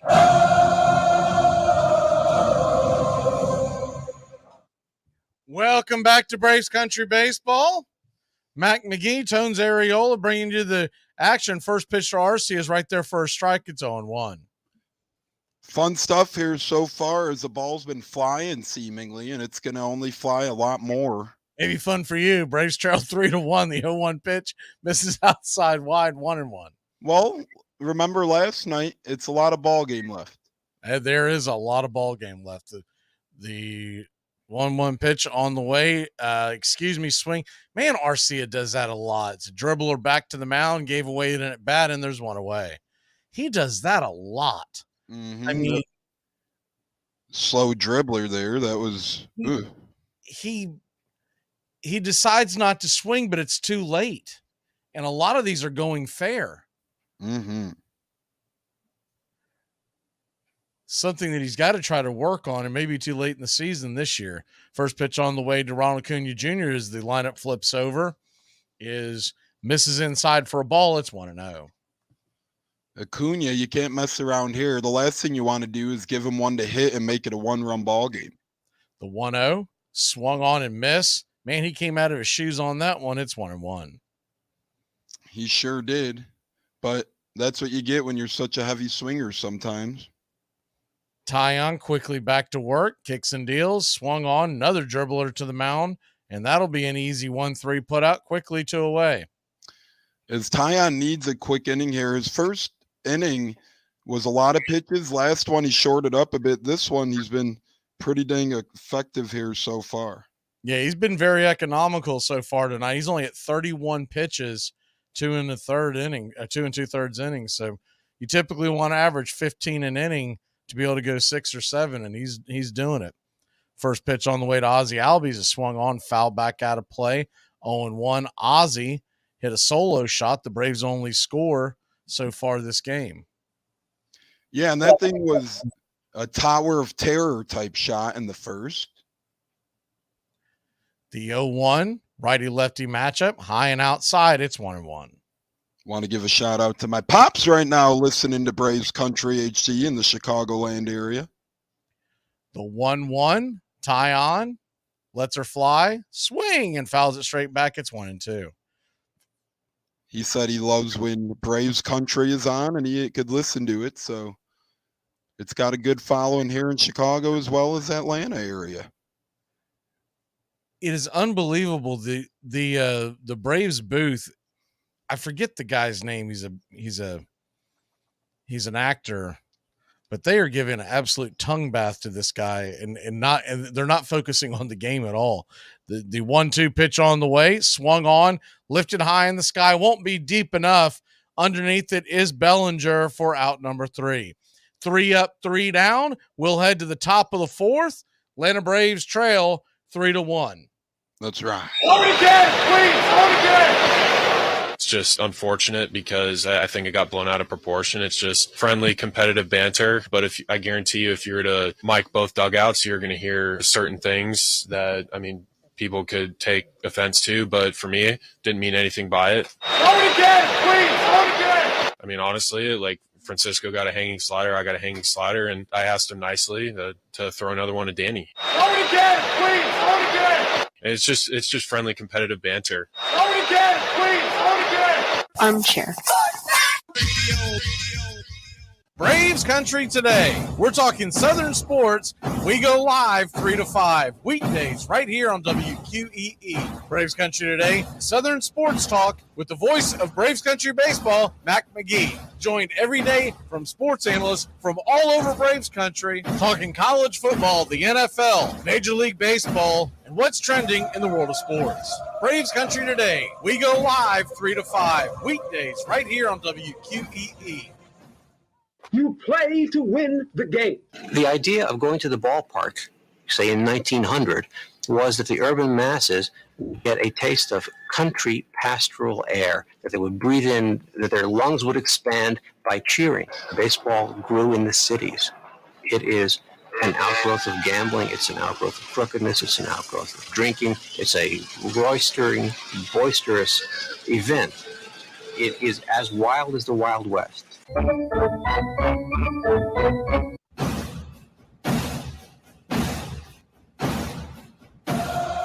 Welcome back here. Braves Country Baseball. Tampa Tones here, joining Mac Magee on this special edition of Braves Country HD. It's been a quickie here as we enter into the top of the 4th already in this one, and Vines is working quickly, wasting no time, way inside corner to Sai Suzuki 1-0. Careful how you throw certain terms around with Master Boney coming up to bat later on this inning. I'm like Bart Simpson in the chalkboard. I will not do it like this. I will not do it like this. As Vines quickly delivers here again, and Suzuki gets a hold of one. Suzuki pushes it to right field, but it looks like it will hold up for the right fielder, Ronald Acuna, As it does, but not before it gets to the warning track, allowed out number 1. Good night, Irene, man. They got to get the bullpen going here. This is not turning out well. And you wonder here if the Braves are simply going to let Vines eat these innings, because with their offense, we learned last night, they are never out of this one, folks. So one thing I do want to point out, there is a very good chance that Vines gets sent back down after this game, and they have a couple of options that could possibly be back onto the roster for tomorrow night's start. One of them is as a crowd favorite in AJ Smith-Shawver, so you may get him. It's an outside possibility. As he's working here, 0-1 count, misses low and away to even the count at 1. I would love to see him get one more start this season, even if it was a bullpen type of thing where he only goes out there and goes a couple of innings. As Vines fires, and it's 1-2 now. The strike to Dansby. There's a couple of other options they could go. They could go Dylan Dodd. They could do a couple of things, but I do believe Vines gets sent back down after this outing. As 2-2 to Swanson. Vines looking in. Vines fires. Swanson hits a foul ball past the third baseman. It's 2-2. Vines needs to. You'd like to see him get out of this inning under 70 pitches, and then that might get him to get him through 5. And Swanson connects with one, and it finds a place into the left field for a base hit. Dansby has a knock against his former ball club. Yeah, got out in front of that one. Minimal damage on that pitch. I mean, really, sometimes you got to tip your cap to the batter. That pitch was below the knees. It was an off-speed pitch. He just went down and got it and was able to lift it into left field. A good old-fashioned duck snort is what they call those puppies, as it barely finds its way into the outfield on a crispy pop-up as J-Mark Candelario now toes into the plate. Vines fires away, just misses inside, 1-0. Yeah, Candelario, man, he's done some damage against the Braves. From way back when he was in Washington, he's just been an absolute royal pain. He's a tough cookie, J-Mar, as Vines steps off to disengage, and it remains 1-0 to J-Mar Candelario.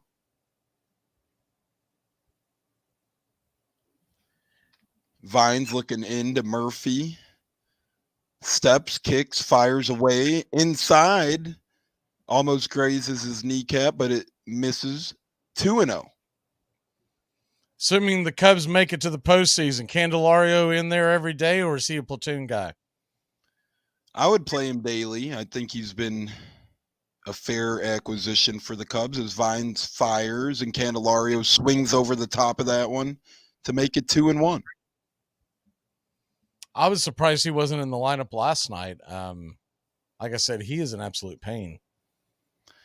Yeah, and you got to wonder, maybe they're working him back from injury, but these games are also important. You would like him in there when he is able to, as he calls time at the plate. Vine steps off, fires over to first. Swanson does scamper back over to the bag. The count remains 2-1.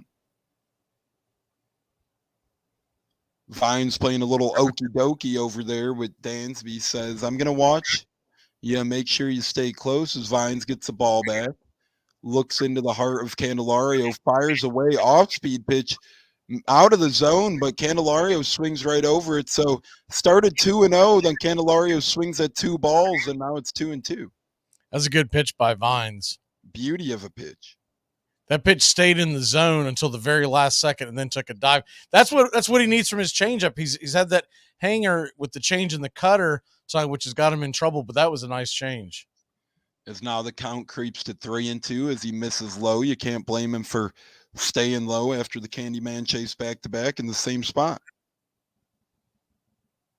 So now he's got a full count, and does he give in or does he throw another off-speed out of the zone?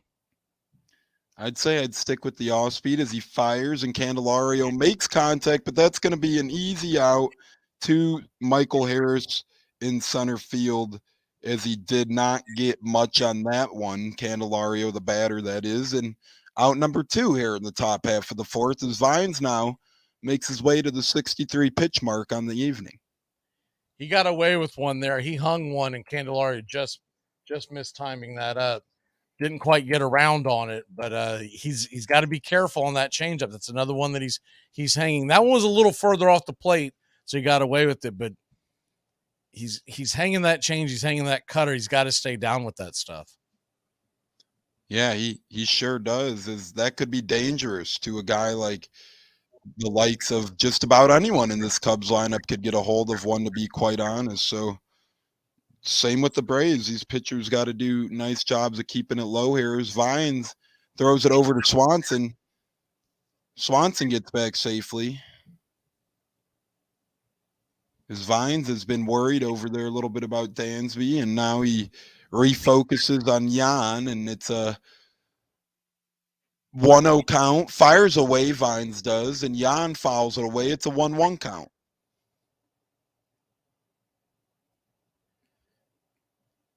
Right now, he's got to focus on the batter. Don't worry about Dansby Swanson. There's 2 outs. You got the catcher at the plate, the number 8 hitter. Focus on him. You start worrying about what Dansby Swanson is doing, that's when you hang one. Yeah, I'm not too sure why he's worried about the Dans bubble, but he might not want to let it get to a 4-1 game. But now it's a 1-2 count as Gomes slices one foul down the third base line.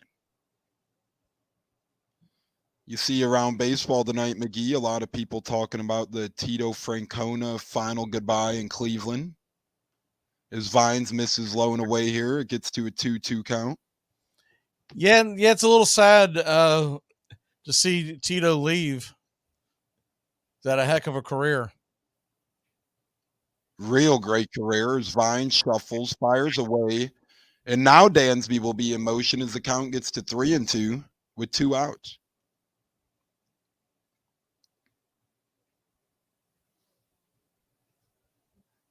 So you don't want to get it to a full count, so you got to fire something in there.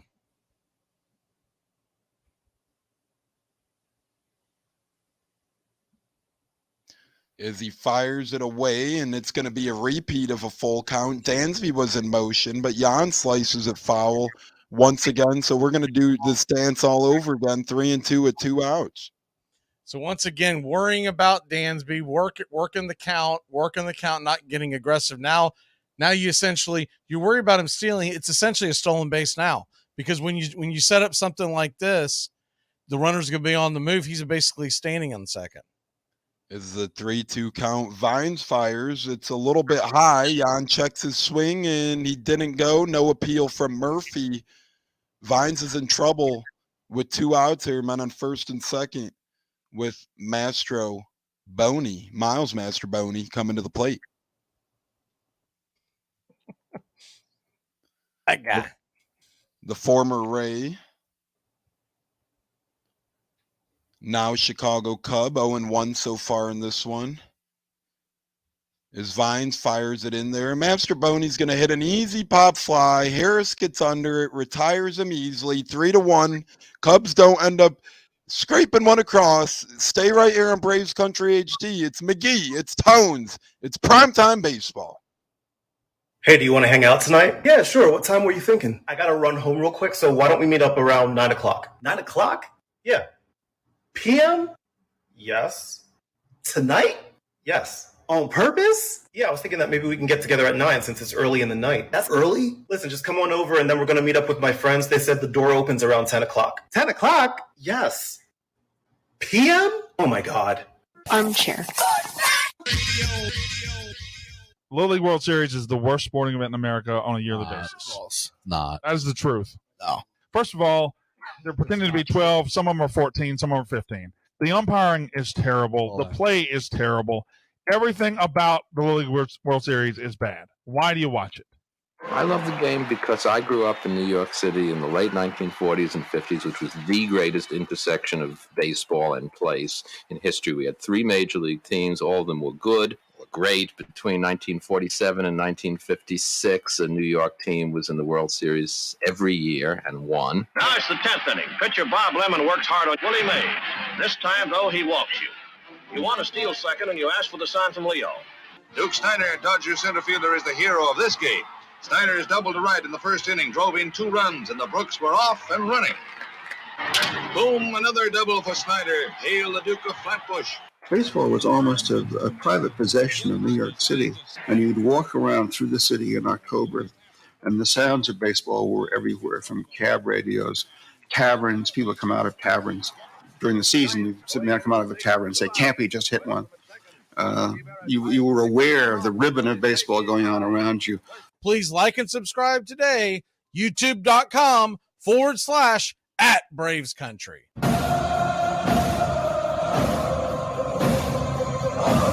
Welcome back to Braves Country Baseball. Your Atlanta Braves. Matt Olson coming to the plate. We trail 3-1. Sorry, Matt Olson on deck. Austin Riley coming to the plate. We trail 3-1. It'll be a righty-righty matchup with Tyon versus Riley. First pitch on the way is off the plate wide. Tried to get him to chase. It's 1-0. Is Tyon, his pitch count is at a nice little 35 right now. The 1-0. And they're going to say that grabbed the outer edge. Looked like it missed, but got him the benefit of the doubt. It's 1-1. Yeah, I thought that was a little off the plate, but a pitcher will take that.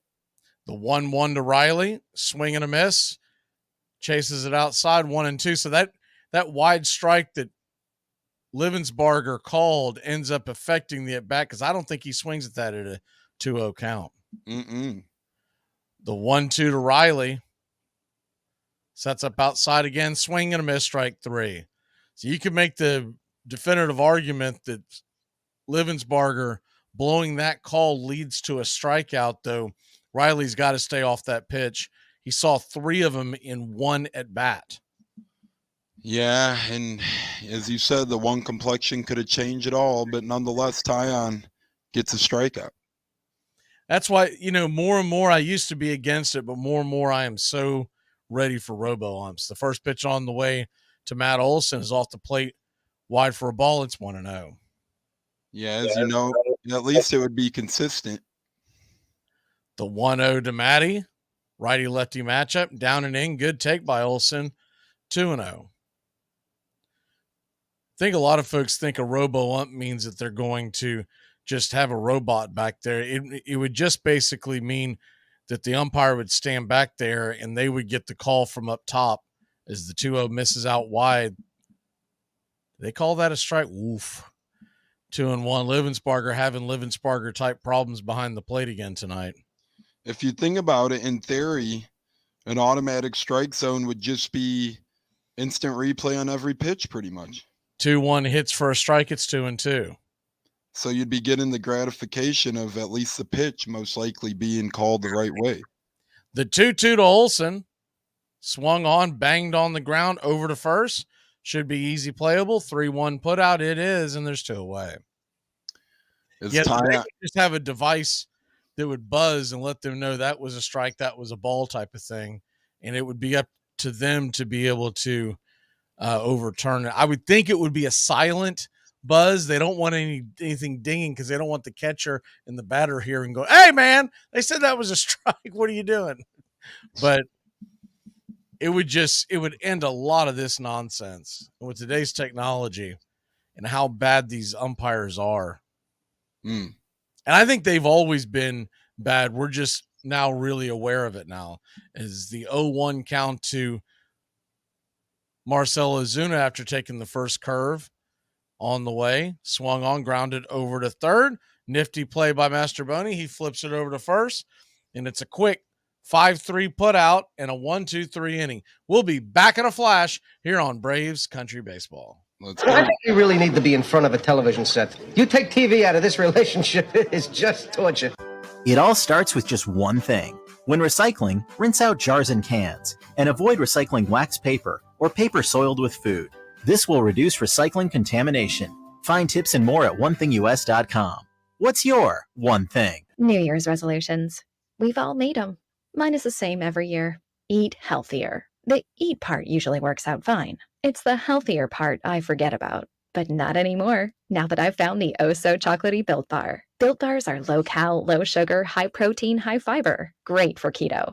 Lose or maintain weight while indulging in a yummy treat. At 130 calories, you'll feel like making a resolution every day. Try all 18 amazing flavors. Get yours at BuiltBar.com. They're talking good about you. You want to read that Twitter machine, man. Everybody's getting on that Twitter machine. You want to read it. My Twitter machine is turned off. On October 1st, 1903, Nuffset and his Royal Rooters were among the first to pass through the turnstiles to see the Boston Pilgrims take on the Pittsburgh Pirates in the very first championship series between the two leagues. It would be a best-of-9 game contest. Realizing that this was a golden opportunity to prove the superiority of his new league, Van Johnson ordered the Boston owner to beat Pittsburgh. Pittsburgh had been favored to win, but Boston was aided by a series of disasters that undercut the Pirates. One pitcher had been injured. Their star shortstop, Honus Wagner, was playing hurt. And just as the series got underway, Ed Doheny, another pitcher, suffered a mental breakdown and was sent to an asylum.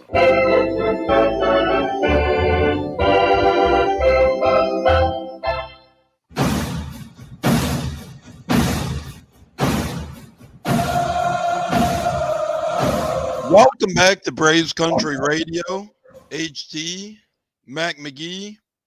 I'm Tampa Tones as Vines fires it away and it hits the bottom of the strike zone against Mike Talkman, 0-1. They'd love to get Vines through 5 innings. 6 would be a dream. As Vines fires away 1-1 as that one misses low and outside. You're getting so close to the end of the regular season. We're going to have that break. So you're not too worried about the bullpen usage, but you don't want to wear them down. Mm-hmm. As Vines fires away and Talkman fouls one back now. And it gets to 2-2 count. Evens it up here on the leadoff hitter. Talkman with the home run tonight. The Mets have tied up the game with Miami 1-1 in the bottom of the third. Cincinnati's back in it 4-3, bottom of 8 with Cleveland. As Vines fires away and gets Talkman on a high heat. Talkman probably in the zone, but can't catch up to it. One up, one down here in the top of the 5th. Real quick on that scoreboard, games that matter. Baltimore leads Washington 5-1. They're just finished the 6th inning. Man, Toronto can't get out of their own way. They're losing to the Yankees again at home. They have not scored a run in that series. It's 4-0 in the 6th. Can't get out of their own way. Games of interest tonight as the Braves have Tonkin warming up in the bullpen. As Horner, 1-0 count, gets one, scribbles it on the ground. Pretty hard hit, but the Braves defense makes quick work of it. Matt Olson in the stretch position, 2 up, 2 down here for Vines quickly. You know, for all the stuff that drives us nuts with his bat with Arcia, he makes up for that. It's just a beautiful, beautiful throw from short to first. That was a really nice throw. Really routinely done as Happ steps in. Happ with the long fly tonight. Vine starts it off nicely here, though. Lays one on the outside corner. Pretty unhittable pitch, 0-1. Games of interest tonight that have not started, but will get going in about an hour or so. Texas is at the Angels. Houston's at Seattle. Angels pounded Texas last night. A big loss for the Rangers. As Vines making quick pitches there, throws it high. Happ swings out of the zone and misses abruptly on that one as the count moves to 1-2. Happ is 1-2. The count's 1-2. A lot of 1s and 2s out there. As Vines works quickly here. Out of the zone, a little high, but Happ gives in, and he folds it over to the third baseman. Easy pop out to Riley. So the Braves escape quickly without damage here. We're going into the bottom half of the 5th. McGee and Tone, stay right here on Braves Country Radio HD. What are you putting on makeup? When you find the pumps to match your skirt, get out in the gym and start warming up. Let's go. Here are some baseball facts that you might not have known. Kevin Youkilis is known for having a very interesting batting stance. He's also known for working a lot of walks and having a great mindset at the plate. Over his 10-year career, he had 297 plate appearances that went to a 3-0 count, and every single time, he didn't swing the bat. Francisco Liriano, in 2012, he signed a deal with the Pirates, but the contract was quickly voided. This is because he broke his arm trying to scare his kids on Christmas, but the deal went through a few months later. Armchair. John McGraw's New York Giants had never really recovered from the Merkle boner, the base-running error that cost them the pennant in 1908. Though they remained a perennial National League power with superb pitchers like Christy Mathewson and Rube Marquard, and won the pennant in 1911, they couldn't seem to win a World Series. Then, in 1912, after dominating the league throughout the season, they faced one of the greatest of all Boston Red Sox teams in the World Series. The Red Sox had won 105 games, an American League record, and their intimidating lineup included Harry Hooper, Tris Speaker, and a dazzling fastball pitcher named Smokey Joe Wood. Smokey Joe Wood was a pitcher who, though not remembered nearly as well as Walter Johnson, was at his peak his equal, and such that in the 1912 season they both had these extraordinary streaks of winning 16 consecutive games. When he was at his prime, it was Walter Johnson who said of him, "There's no man alive throws as hard as Smokey Joe Wood."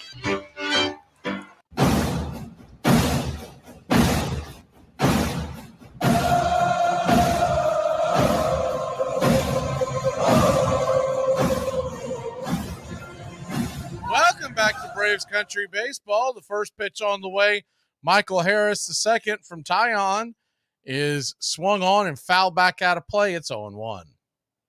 Harris 0 for 1 on the night with the strikeout. Tyon making quick work here.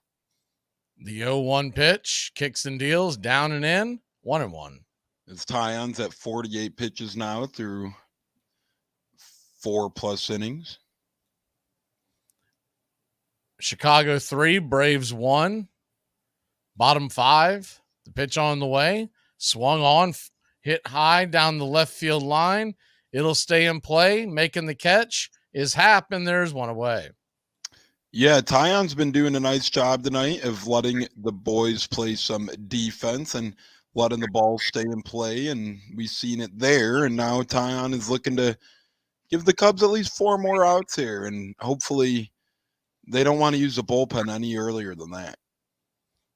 That'll bring Sean Murphy to the plate. Sean Murphy stands in. He's 0 for 1. Righty-righty matchup. First pitch on the way. He takes a hack at the first pitch. Hits a lollipop high in the sky. Happ's got underneath it, and that is a quick out number 2. 50 pitches, 2 outs here in the 5th. Yeah, as you see that there from Tyon working quickly, and it's hard against this Braves lineup to do something as such. Very hard against one of the best, if not the best lineups in the lay of the land. That'll bring Eddie Rosario to the plate. Taking a second to get up there. He probably was shocked he's due up this quickly. So 2 down. First pitch on the way to Eddie. Righty-lefty matchup. He takes it all the way. That's one of those ones Tyon knew he was getting a free strike. After the first 2 free swingers, it's 0-1. It's about that time to turn back time. We'll squeeze these in the bottom of the innings as we go about here. Tyon, as Eddie takes his timeout, so he's probably swinging at this one. The 0-1 pitch. High and out of the zone, 1-1. That was him taking as much time as he could to buy some time for the Atlanta battery mate. Murphy, who's probably putting on his gear. The 1-1 pitch swung on, pops it out. Another easy playable ball high in the sky, and that will end the inning as your Atlanta Braves go quietly in order. We'll be back in a flash. That's right. Today I'm going to show you how to tie a tie with the help of my gay nephew, Peter Piscitello. Gay? I'm not gay. What are you talking about? Of course you are. No, I'm not. Why would you think I was gay? You ever hear yourself talk, Peter? You're gay. What are you talking about? This is how I talk. Peter, you got nothing to be ashamed about. The whole family supports you. Excuse me, the whole family? Here are some baseball facts you might not have known. In the early days of baseball, some hitters would choose to use a flat bat. Batters felt that utilizing a flat bat allowed them to bunt easier. But Rule 1.10a was instituted stating the bat shall be a smooth, round stick. 2021 Cardinals, Nolan Arenado, Paul Goldschmidt, Tyler O'Neill, Harrison Bader, and Tommy Edman all won a Gold Glove award. This made the 2021 Cardinals the first team in history to win 5 Gold Glove awards. So Deshaun Watson blocked me on Twitter. Guess I must have rubbed him the wrong way. In 1914, a band of rich businessmen, hoping to get in on the baseball action, formed their own league, the Federal League. They began offering big money to big stars, willing to sign up with their teams. They even gave the players the right to become free agents. 81 players were lured to the new league, including Three Finger Brown, Joe Tinker, and Chief Bender. Old ballparks were renovated and new ones built, including one on Chicago's north side that would one day be called Wrigley Field. But the upstart league was a direct challenge to Ban Johnson, who resented the interlopers just as National League owners had resented him when he launched the American League in 1901. Johnson denounced the competition as pirates and threatened to blacklist any players who jumped to the new league. But to stem the flood of deserting players, he and his owners also raised the salaries of remaining stars and pledged to do better even by average players in the future.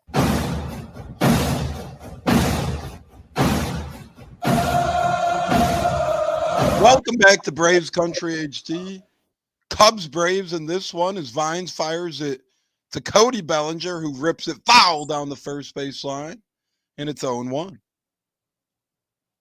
Top of the sixth here. Cubs up 3-1 on the Braves as Vines fires away again. Bellinger rolls it over. Elbies makes a nice play, moving to his right. Elbies picks it up, hurries it over to Olsen. Gets a fleet-footed Bellinger for a nice play by Ozzie to start off the top half of the sixth. 1 up, 1 down for Vines. Good job by Vines right there. Look, he's 2 outs away from a quality start. He gets that. You can't ask for anything more from him. I know he's given up some long balls, but all in all, he's pitched a pretty good game. It's really up to the Atlanta offense to answer the bell.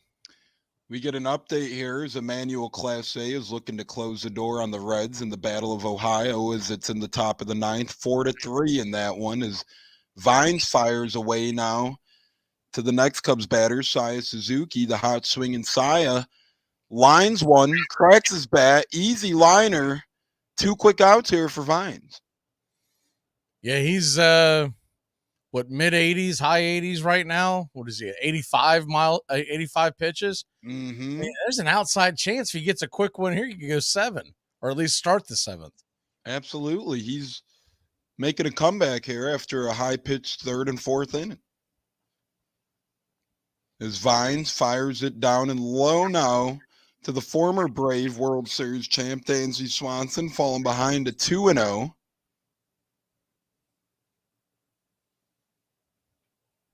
Vines at 87 pitches, working quickly with 7 seconds still remaining on the pitch count.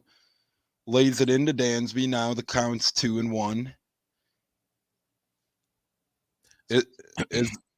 Vines is looking good here as the game goes on. There's an interesting play that just took place in Cleveland. The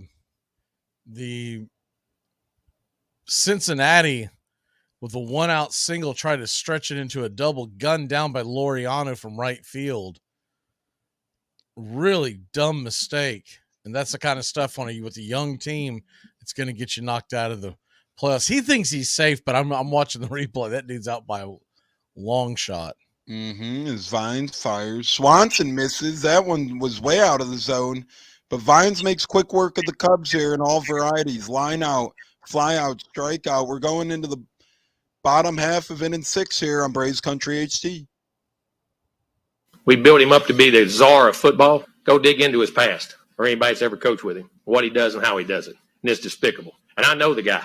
Know him really well. Here are some baseball facts that you might not have known. The Steve Bartman incident was a very controversial play in which Bartman accidentally prevented a Cubs outfielder from catching a ball, which then spiraled into the Cubs losing the game and eventually the championship series. Cubs fans were livid with Bartman, but the actual Cubs team was apologetic. In fact, after winning it all in 2016, the Cubs decided to give Bartman a World Series ring. Choose a yogurt that's right for you. With 2 grams of sugar per 5.3-ounce serving, Too Good Greek yogurt is too good to be true. So Delicious dairy-free yogurt and Silk yogurt alternatives are delicious plant-based swaps you can enjoy by the spoon or add to recipes. Oikos 000 yogurt and Light and Fit yogurt are tasty, non-fat yogurt options. So many flavors, varieties, and possibilities. Elevate any recipe and your everyday with yogurt. First baseman Hal Chase, Prince Hal, was charming and skilled enough to have become one of baseball's most popular stars. But he was also so unabashed about consorting with gamblers that 3 different managers accused him of throwing game, and fans took to chanting, "What's the odds?" whenever he took the field. Chase was a great fielding and decent hitting first baseman for the New York team in the American League. He was a gambler and he ran with the gambling crowd. And he lived very well on the winnings that he got from making errors when he needed to make errors. He was a scary figure. Scary because he was tolerated.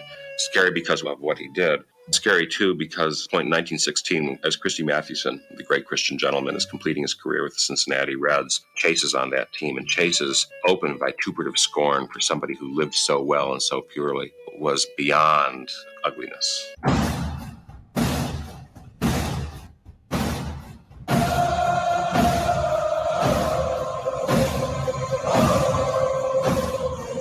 Welcome back to Braves Country Baseball. Orlando RC will get things started in the bottom of the 6th, which is where the Braves got going last night.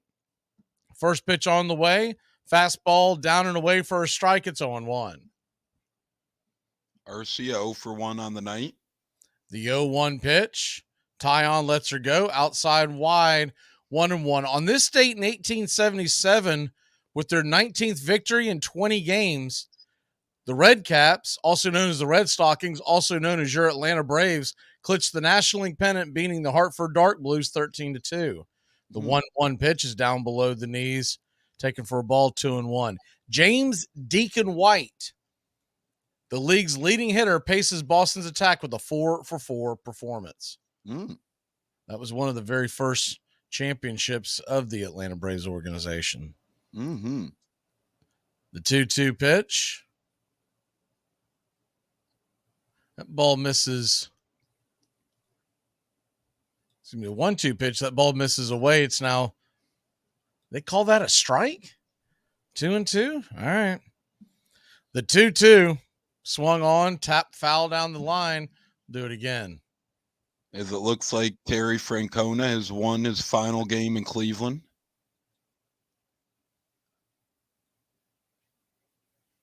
Yeah, that is a I'll finish that thought here in 1 second. That is a young team losing right there. The 2-2 pitch on the way, hit onto Arceus, hit high and deep, going back on the track. Suzuki will make the catch in deep right field for a loud out, number 1. As it looks like Arcia had a problem with Jamar Candelario right there as he was rounding the bag. Not sure what that was about, but Jamar looked like he was kidding around with Arcia, but Arcia pointed in his face and didn't take too kindly to that. I don't know. Arcia does a lot of that kind of stuff, so there's no telling if that's real or if that's them giving each other a hard time. I'm assuming they'd be buddies based on that little interaction. Ronald Acuna Jr. is called for a wide strike. It's 0-1. Yeah, he does a lot of, him and Ozzie kid around a lot. So the 0-1 pitch swung on, grounded deep into the hole. Swanson's got it. 6-3 put out, and there's quickly 2 away. Yeah, I was good. That's probably, and I know that they've played before, and they have some kind of a relationship. I don't know if they're great friends, but they definitely have a relationship because I've seen them kid around before. Yeah, it looked like Jamar was smiling to add some context in there. Okay. But say that would be odd because RC is always joking. First pitch on the way to Ozzie Albies. Good night, Irene. Swung in a curveball, about a 55-footer, and it's 0-1. Guardians are acting like they won the World Series. The 0-1 pitch. Off the plate wide, 1-1. Tyon here, he's really efficient, even not through the 6th yet. Did that eliminate the Reds? Is that why Carrie said that she's leaving? Is the 1-1 pitch swung on, that ball's lifted into right field, right at Suzuki, and it's 3 up, 3 down once again. The Braves going quietly. We'll head to the top of the 7th inning. Atlanta trailing 3-1. Let's go. I got like 5 minutes to get out of here. Nope, I don't want to go to prison. Ooh, I hope we're cellmates. That means we're prison married. Here are some baseball facts that you might not have known. Why does Kenley Jansen wear the number 74? Jansen was one of the best closers of the 2010s, but things haven't always been good for Kenley. When he was 12, his father suffered a stroke and he couldn't work anymore. As a result, his mother Bernadette had to work day and night to support the family. She would tell Kenley and his siblings that everything was okay when they were actually in deep financial troubles. Kenley knew about the family's issues, so he promised her he would do everything he could to fix their problems. At the age of 17, Jansen was a catcher and he signed with the Dodgers. He had a good arm, but was struggling at the plate, so the Dodgers turned him into a pitcher. In 2011, the Dodgers gave him a major league contract worth $416,000. With no hesitation, Kenley sent the money to his family back in Curacao in order to help pay off the home's mortgage. That house in Curacao is on Kaya Kokolishi 74, and Jansen wears the number 74 to honor his family and his roots. You'll do anything to stay healthy, so isn't it time to think about your water? Aquasana water filters remove contaminants other filters don't, like lead, bacteria, viruses, and pesticides. Up to 99% of 88 contaminants, while leaving vital minerals you need like potassium, calcium, and magnesium. Visit waterfilter.com for pure, delicious water and the ultimate peace of mind. Aquasana, better water, better you. In 1904, Waddell struck out 349 batters, a record for American League left-handers, but he was just too hard to hem. Though he was one of the greatest pitchers in baseball, his unreliability infuriated his teammates, and he was driven out of the big leagues and then out of the minors.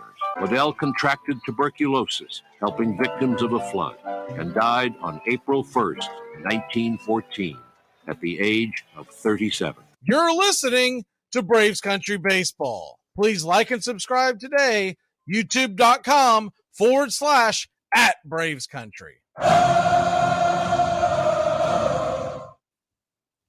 Welcome back to Braves Country Baseball. The Atlanta Braves. Top of the 7th inning, Tones. Yeah, it's been in a quick game here to this point, as we're just at the hour 25-minute mark, as it's just past 8:45 on the East Coast. So Vines and Tyon doing exactly what McGee and I said, having a bad outing. It turned into a nice little matchup. Exactly. As Tonkin takes over, fires it away for the first called strike to Candelario, and he fires it away again, wasting no time. Number 51, Big Michael Tonkin. This one hits the dirt. It's 1-1. Yeah, Michael Tonkin will probably come in here. They'll probably get him to spell a couple of innings, I would think. That's typically what he does when he comes in. Try to hold the fort. As Tonkin falls behind 2-1 now. ERA just sits a shell over 4 on the season.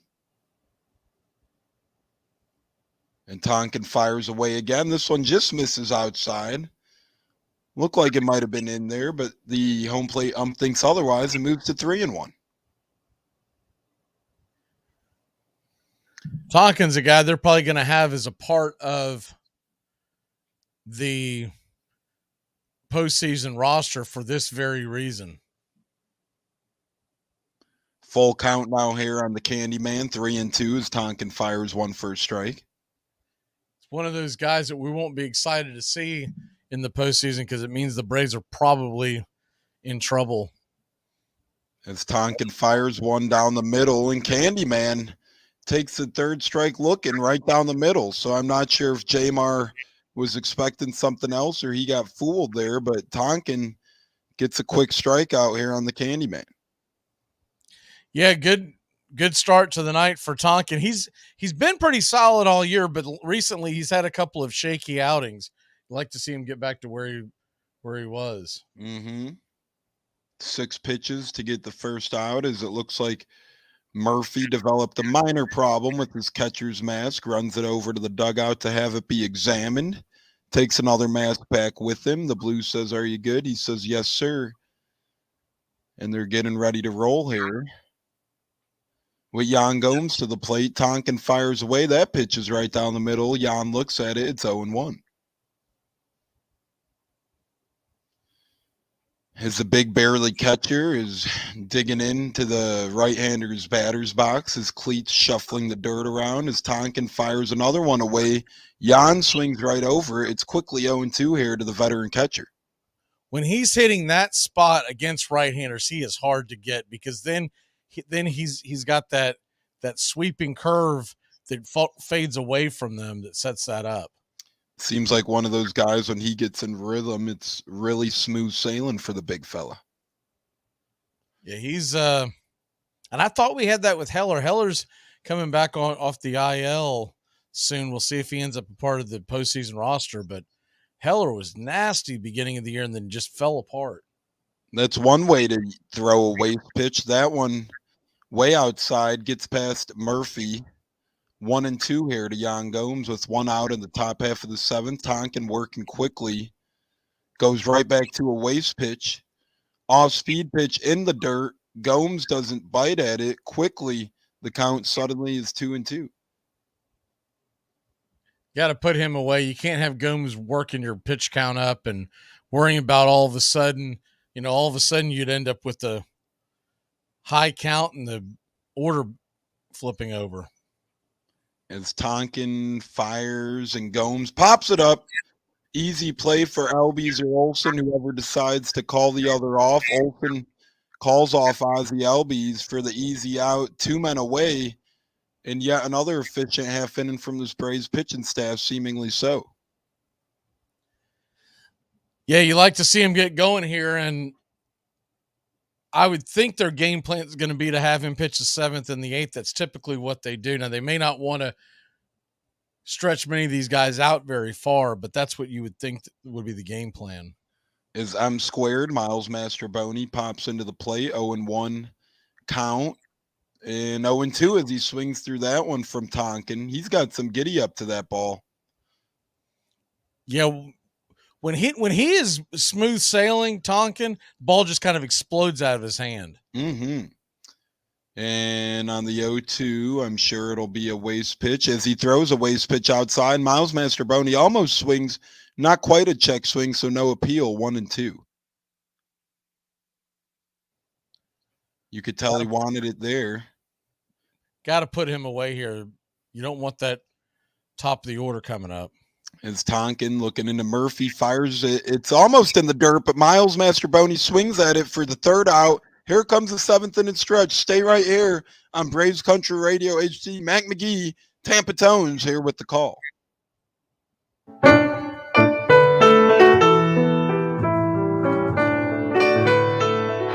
right. I can't see you. Let me hear you.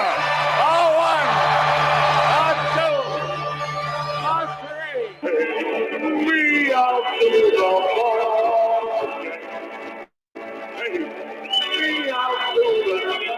out to the find me something up crack to down. I don't care if I ever get back on the street. Little room for the It's a shame, for it's 1, 2, stretch around and be home again. Take me out to the ball game. Take me out with the crowd. Buy me some peanuts and cracker jacks. I don't care if I ever get back. Let me through.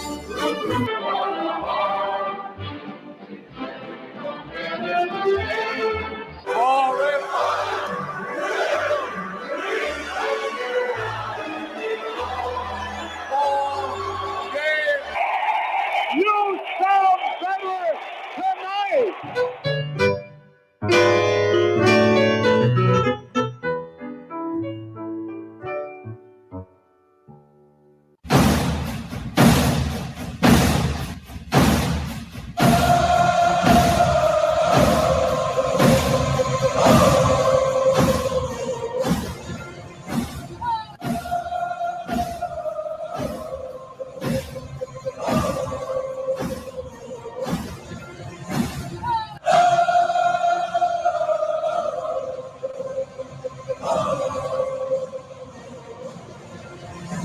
back to Braves Country Baseball. 1-0 pitch to Riley misses off the plate wide for a ball. 2-0. Tyon back out there. Just 66 pitches. Is that right? That's 66 pitches into the night. Yeah, he's cruising. The 2-0 pitch swung on, foul back out of play. It's 2-1. Tyon having his most efficient night of the season thus far. Well, that makes sense. Going up against the Braves offense, why wouldn't he? Baseball. The 2-1 to Riley, down and in the dirt. Ball 3. So a 3-1 count. Update in Baltimore. It is still 5-1 Orioles in the 8th inning there. The 3-1 from Tyon, kicks and deals down below the knees. Ball 4. So a leadoff walk, and your Atlanta Braves may have something cooking here with Matt Olson coming to the plate, the tying run, standing at home plate. I apologize. Didn't realize I didn't know my camera was on. I apologize. I thought you might have been watching the Tito post-game World Series win. The monitor's off to my right. I don't see it until I look over. First pitch on the way to Olson. Looked well off the plate wide but called a strike. It's 0-1. He's really expanding that outside corner, the Blue is. I mean, Livensparger's got some dinner plans somewhere. The 0-1 pitch swung on, foul back out of play. It's 0-2. Once again, you call an early strike like that, and it kind of really affects the rest of the at-bat. Surely does. Looks like. So do you know if that eliminated the Reds, that loss tonight? I do not believe it did, but they're surely on thin ice. But I don't think it was quite an elimination, but they're on their last sliver of hope. The 0-2 pitch rifled down the line. Foul will do it again. It's 0-2. I thought I had it in my head that if they could only absorb one loss this week and have any chance. So they won last night. So that pretty much means they got to sweep this weekend and get a lot of help. That's what I believe. Okay. I think they're out of it pretty much, but still alive technically. The 0-2 pitch is high and wide, 1-2. It's like that team in football where, yeah, they still have a chance. They just need X, Y, Z, Q, A, and B to happen, and then they're in the playoffs. The 1-2 pitch. Tyon deals inside, 2-2. Jamison can't keep putting runners on base here, even with this good of an outing to this point. Cubs 3, Braves 1. The 2-2 count, righty-lefty matchup. Tyon comes set, kicks and deals. Swing, and that ball's golfed high and deep into right field. Is it fair, though? It is foul, just foul. Don't think it had enough to get out, but it's a long, loud strike. It's 2-2. And Suzuki comes up shaking his hand. He didn't even have a chance at that one, so not sure why he'd even attempt to go for it there and risk banging his arm, but he surely did. So a 2-2 count. Olson comes back into the box. Tyon kicks and deals. Swing, and that ball's rifled into left center field. That's going to get down for a base hit. Austin Riley goes around second, heading to third. We got runners on the corners. Nobody out in the big zoo. Marcelo Zuma coming to the plate. And that ball squeaks through the left side of the infield. Looks like the Cubs had a shift on him. Who says the shift is dead? Is the third baseman, Master Boney, was pretty much in the shortstop position, and it still squeaked through him and the shortstop to get in. It'll be interesting to see how long they go with Tyon. I know he hasn't thrown that many pitches, but this is the third time through the order versus the Braves. And I think they're going to check go out there, and I think it's a concern on Suzuki. David Ross wants the trainer to look at Suzuki. Suzuki says he's fine. I think this goes back to that foul ball. Mm-hmm. He went into the side of the cage. He might have banged his left elbow. I don't think it was anything drastic, so he shook him off. Back to the action. First pitch on the way to Marcell Ozuna, swung on, rifled foul down the third base side towards the camera well. It's 0-1. Not sure why Suzuki even was close to that fence, as that ball was a good 2, 3, 4 feet out of play. That probably just comes to not being aware of where everything is in the park. Mm-hmm. First trip there, the 0-1 pitch down below the knees. Good take by Marcell, and it's a miracle Livensparger got the call right. It's 1-1. Hey, miracles happen sometimes, but not often. The 1-1. Tyon looks in, flips her up there, off the plate wide, 2-1. When we do get back to the turn back times, I got a good Cubs one for you, Tones, and a good Braves country one for those that remember the 96 Braves. Excited to hear those. The 2-1. Runners on the corners, nobody out. Tyon flips it up there, swing and a miss. Out in front of the sweeper, it's 2-2. Ozuna swings over the top of that. This is a big batter here, went no outs in the inning and went on the hot corners for Tyon. We've seen this out of him before this year, where he gets into these later innings after pitching a good front half of the game and kind of just unravels a little bit. So Deuces wild here in Hot Atlanta. Runners on the corners, nobody out.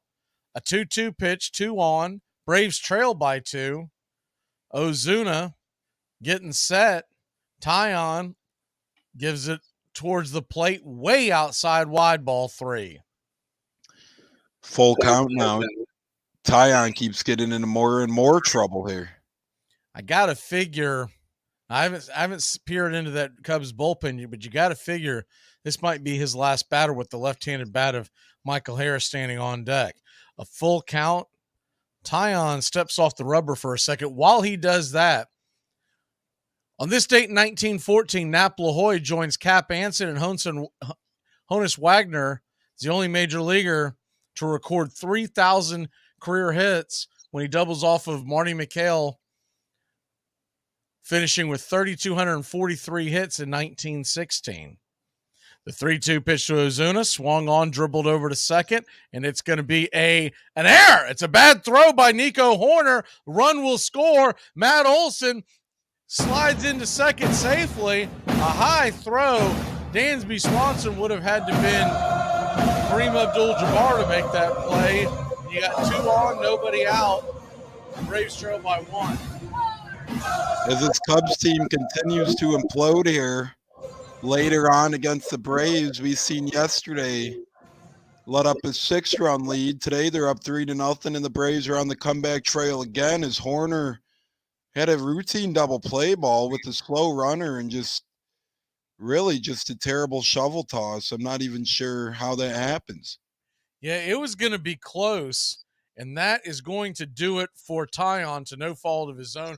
We're going to stick with you here real quick and hit the turn back times real quick, and then probably take a quick break. But Tones, on this date in 1930, in a 13-8 victory over the Reds at Wrigley Field, Hack Wilson hits 2 home runs, establishing a new National League mark for homers. The Cubs outfielders' totals of 56 for the season will continue to stand no matter what Mark McGwire did in 1998. And on this date in 1996, you Braves fans, Mark Wohlers sets a Braves record with his 39th save of the season. The right-handed reliever is less than perfect, throwing 2 wild pitches. And if that doesn't sound like the Braves bullpen, to give up a 9th-inning run, but hangs on to preserve the Atlanta 6-4 victory over the Expos in Montreal. John Smoltz would break that later on with 55 saves in 2002. Tones and I will take a really quick break. When we come back, we got a pitching change and the game on the line in Hot Atlanta. Let's go. Season's finally here. The Armchair Quarterbacks are back. Saturdays, 10 a.m., you'll be tailgating with the Armchair Quarterbacks. Mac Magee, Joey and Tones, and the rest of the Armchair Quarterbacks live, 10 a.m. Saturdays this fall. Talking college football, SEC, ACC, Big Ten, the NFL, fantasy football advice, and our picks against the spread. Right here on Braves Country HD, 99.1 FM, WQEE. Yeah, the Armchair Quarterback.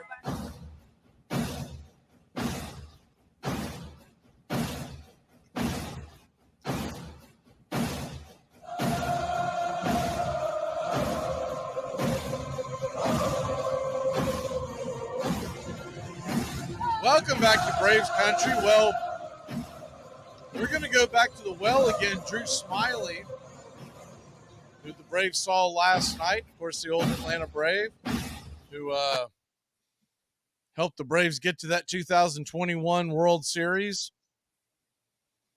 He will face Harris with runners on first and second. Nobody out. Braves trail by 1. The first pitch on the way is off the plate wide for a ball. It's 1-0. As this gives Cubs fans the shades of Brent Brown and Alex Gonzalez in back-to-back days here with these couple of plays. The 1-0 lefty-lefty matchup. Pitch on the way. Swung on. Tap foul off the plate. It's 1-1.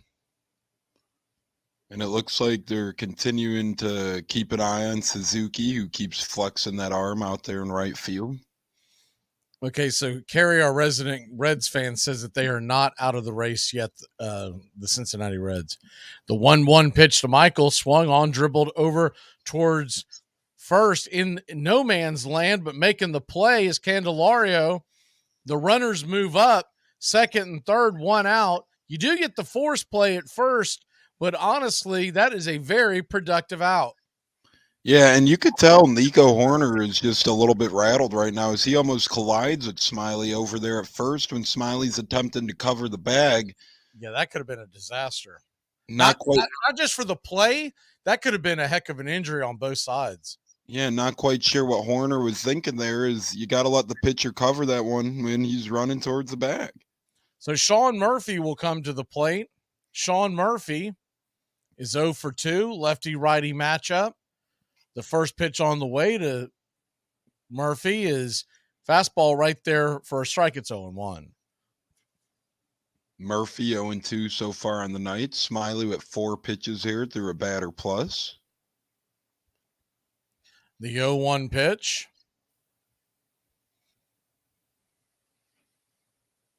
Smiley comes set, lets her fly. Inside 1-1. You know, right before that dribbler I was about to bring up, I would have liked to have seen Harris drop a bunt and get ready for the postseason with that mentality of, hey, you're down by a run, let's tie this thing and go from there, right? Mm-hmm. Essentially a swing and bunt. The 1-1 from Smiley. Pitch on the way in the dirt. Ball 2-1. Smiley just needs to stay cool here and not worry about letting up a free pitch that Murphy could turn on and give the Braves a lead this late in the game. So a 2-1 count. The infield is in, so anything hard hit will get through unless it's an atom ball. The 2-1 pitch. Swung on, chased one high and out of the zone. It's 2-2. Big pitch coming here from Smiley is if you get him to strike out, then you just need to squeak one out to get out of the inning. But if he gets on, you're really going to start falling apart even more so. So a 2-2 count. Smiley looks in. The southpaw delivers in the dirt. Good block by Gomes. Full count. Yeah, Gomes with the nice block there. As if that gets past Jan Gomes, that scores at least a run to tie this game up. Baltimore, it is a final. They win 5-1. So no help there from the Nationals tonight or in that series. The payoff pitch to Murphy. On the way, swung on, hit high and deep, but way foul, out of play. We'll do it again. And you just have to help but wonder if Nico Horner's still rattled out there. Hopefully the ball doesn't find him. You know how baseball works sometimes. The ball always finds a man of the hour. Truth. If you're hiding from the ball, it'll find you. Mm-hmm. So a full count from Smiley. Once again, the infield is in.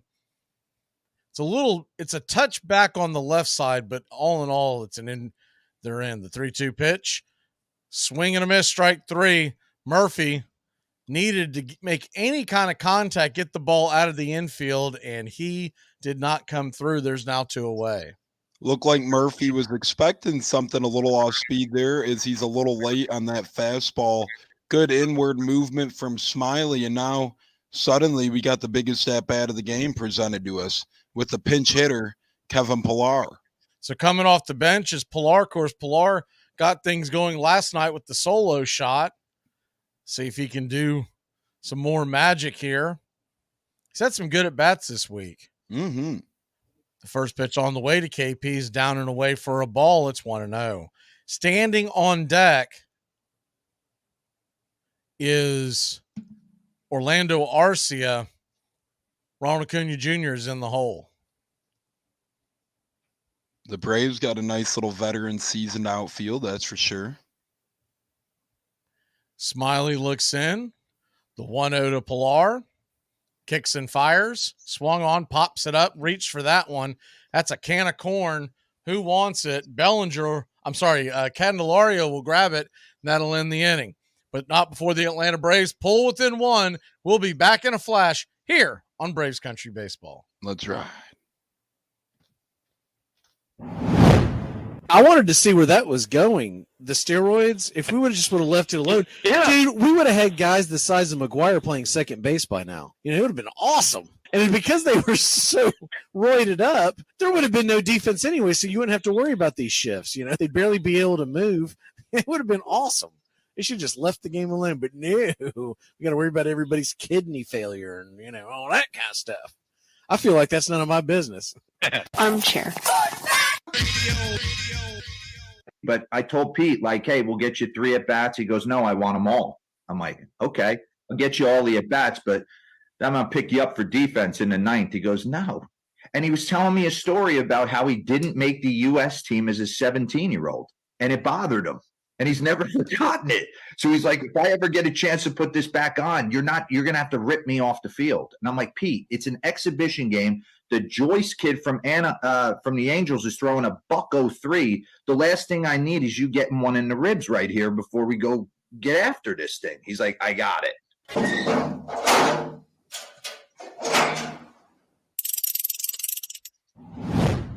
Here's the first pitch to Freddie Freeman. Hit high and deep into center field. It's going back.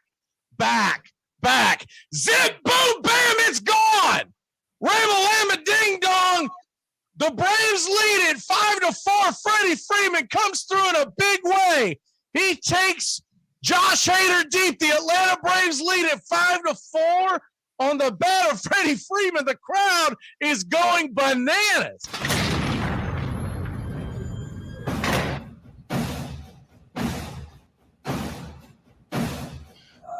Welcome back to Braves Country HT. Tampa Tones here alongside Mac Magee as we barrel our way into the top half of the 8th. The Cubs lead the Braves by a score of 3-2, and Tonkin wasting no time here with a quick strike on a Talkman. Now winding up again, fires it into the leadoff hitter for a wide ball, 1-1. So we talked about it a little while ago with the Blue Jays. They have still not scored. It's 6-0 against the Yankees in the 9th. They have not scored in that series.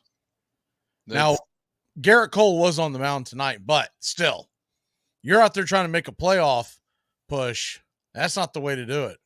That's very ugly as Tonkin fires away and Talkman fouls one off. Talkman had a home run earlier in this one. I do not envy your Tonkin to Talkman call here. Yeah, this is like a Dr. Seuss tale they once had, green eggs and ham. We got Tonkin, Tonkman. All we need is a honky tonk man from the WWE to be involved here. And unfortunately, you can't go by the first names because they're both named Mike. Mike and Mike, yeah, that's for sure. As Tonkin gets the best of Tonkman, as Tonkman can't check his swing and strikes out here as the first out of the eighth. Tonkin just over 20 pitches, settling in at 22 to be exact.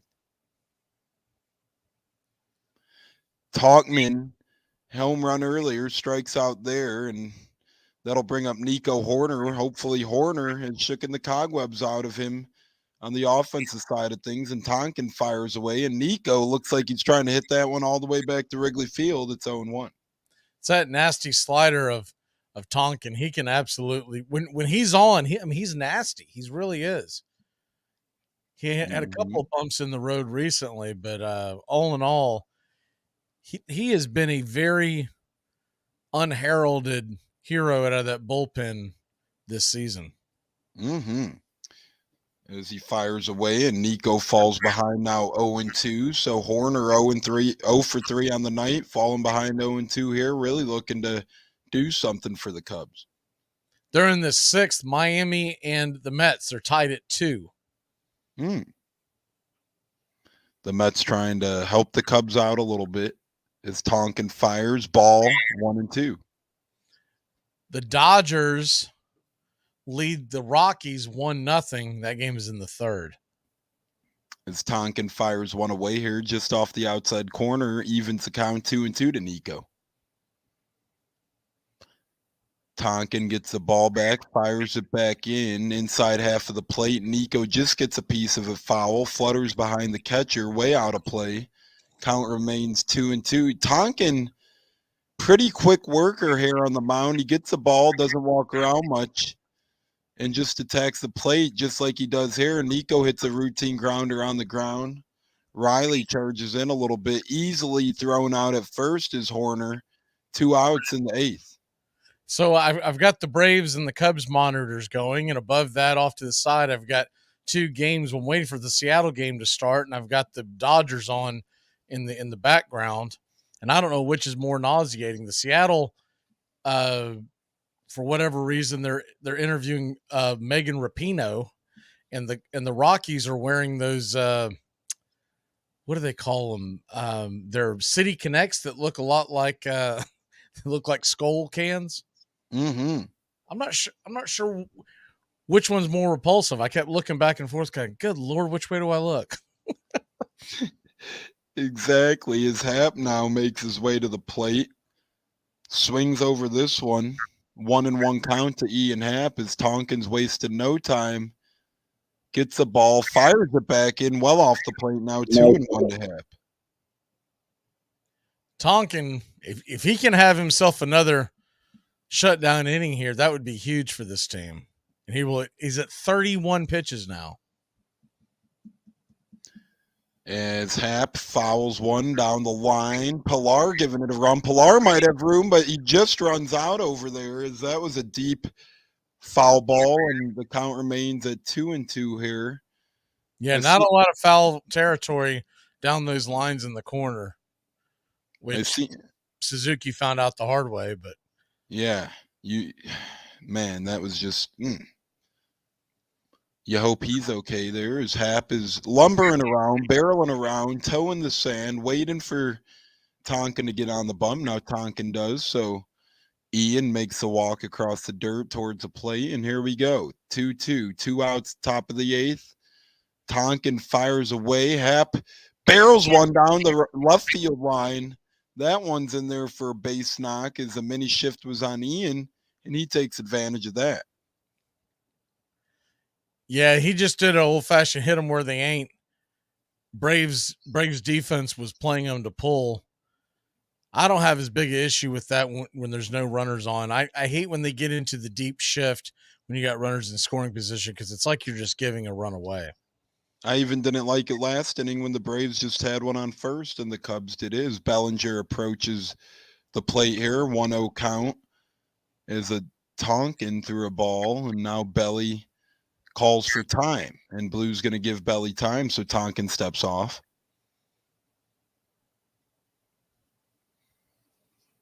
Belly doesn't quite let the bat lay on his shoulder, but he does have an exaggerated lay across the shoulder in terms of bat positioning, as he's changed his stance over the past several seasons. And now the 1-0 pitch to Bellinger. Belly fouls it away. It's 1-1. Yeah, we're locked up in a tight one here. You're talking about a 1-run game in the 8th inning. Braves still have 2 more at bats. This one is far from over, Braves fans. A lot of game left, especially after last night when the Cubs were leading 6-0, and then the Braves came back to win 7-6. They had that big bottom of the 8th rally off of Drew Smiley with the Saya Suzuki misplayed ball in right. As Tonkin fires it to Bellinger, and Belly gets one right in his wheelhouse, but he can't do anything at all with that one. Fouls it back, and Tonkin has him right where he wants him in the driver's seat. Now sitting in the driver's seat at 1-2. I know it's not likely, but I really am pulling for Seattle to find their way into the postseason and knock the Astros out. That would be fun and funny at the same time. It sure would, as Bellinger lines one now. That thing's a missile, but right to the left side of the infield. The shortstop's right there for an easy out. We're going into the bottom of the 8th. Braves Country Radio HT. McGee and Tones, 3-2. Isn't that just like a wop? Brings a knife to a gunfight.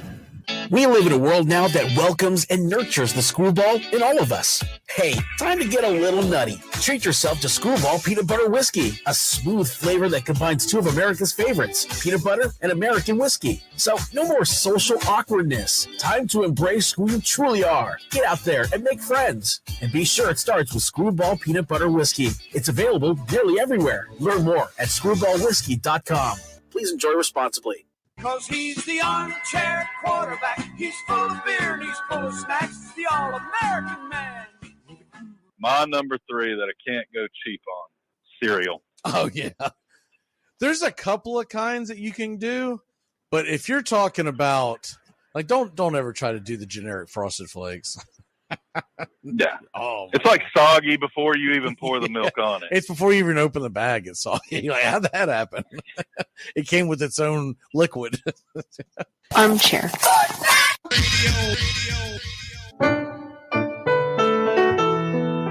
Hey, Braves Country. Braves Country HD is bringing you Braves Country Baseball all year long. Hi, I'm Mac Magee. We'll be bringing you play-by-play, pitch-by-pitch, inning-by-inning of your Atlanta Braves. Braves Country comes to you every Tuesday night and Friday night, and 2 bonus games every week. Please like and subscribe to youtube.com/@BravesCountry. Baseball has fallen. Yes, the national game has become degraded. At certain match games, large amounts of money changed hands among the spectatorate. A noted New York club is said to have sold the results of a match. Barked chins and broken fingers may be easily mended, but a disfigured reputation may never be entirely repaired. Once more, abandon the bat, boys, if you cannot keep the game pure.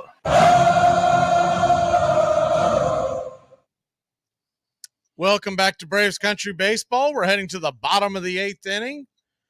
Tones Ariola and Mac Magee bringing you the action, and Captain Check Swing will be leading us off here. Orlando Arcia. Julian Merriweather coming in for the Cubs. He is a 3.38 ERA with 38 strikeouts through 69 innings. And 95 strikeouts through 69 innings. Excuse me. One of those guys who does better as the year goes on so far is Julian Merriweather. First pitch, easy grounder over to short. Dansby's got it, flips it over to first, and it's a 6-3 put out for out number 1. As that's a big first out for Merriweather, especially after last night. No safe lead at all, only in a 1-run game against the best in the business, the Atlanta Braves. Good news in Colorado. Solo home run by the Rockies, bottom of the 3rd. They're now tied up with the Dodgers. Our magic number is 1 in the National League. First pitch on the way to Ronald Acuna Jr. taking all the way. Curveball for a strike. It's 0-1. That's huge news for Braves Country. The 0-1 swung on, rifled into right field. That's going to get down into right center field. Cutting it off is Suzuki, and Acuna cruises on just past first. He'll stop there. 1 on, 1 out. Remember, Ronald Acuna Jr. has been sitting on 68 stolen bases for a minute. Yeah, Let's go get 69. Merriweather has a bit of a high leg kick as well. So that'll bring Ozzie Albies to the plate. Ozzie, 1 for 3 with a home run. First pitch on the way, 99 just off the paint. It's 1-0. Ozzie with a 275 average coming into this one. 3 runs, 5 hits, 1 error for Atlanta, 2-4-0 for the Cubs. The 1-0 to Ozzie. Acuna starts to go, stumbled, stops. Fastball's down and away. It's 2-0. Yeah, it looks like Acuna was off to the races there, stumbled just a little bit, now retains himself by the first base bag. Couldn't quite tell if he was deking because he does that sometimes, or he was legitimately going. Either way, he was like, oh, not today. I better get back. Yeah, and if he did deke, it was a heck of a deke as Smiley ducked, anticipating a throw from the catcher. So a 2-0 count after they throw over to first. 1 move used in this at bat. Merriweather, Acuna is on the way. There goes the throw, and the ball goes into left field. What in God's name was that? What in the world? Head first slide. Didn't realize that ball was, I don't know where he was throwing, Tones. Yeah, I don't know what Yan Gomes was doing there. That was just a bit outside. The Cubs continue. What's funny about it is that Dansby put the glove on him to try to deke him. That ball was nowhere near. It was actually a good heads-up play by Dansby to make Acuna think that he had the ball in his glove. That looked like 50 Cent's first pitch attempt at one time. And I don't know if folks caught it afterwards. I'm not sure which monitor I saw it on, but Acuna, when he realized what Dansby did, got up and gave him a playful shove. Of course, ex-teammates. So that's number 69. He is now 1 stolen base away from the 40-70 club, where he will join he, himself, and he. That's it. The 2-1 pitch, swung on, grounded over to first. That's going to get down and into right field. Here comes Ronald Acuna Jr. They're going to send him. He is safe, and your Atlanta Braves have tied it up 3-3. That thing just squeaks through the right side of the infield. And Suzuki makes a good throw on the ball, but with that type of speed, and Yan Gomes, terrible throw. Well, Acuna could have fastball that he was able to just dribble through the right side. Acuna got a little bit of a late jump, and he came around. The throw, all in all, really wasn't that far back from getting him. I'm a little surprised. First pitch on the way to Riley's a swing and a miss strike. Curveball misses, or slider, excuse me. It's 0-1. Was a nice throw there by Suzuki.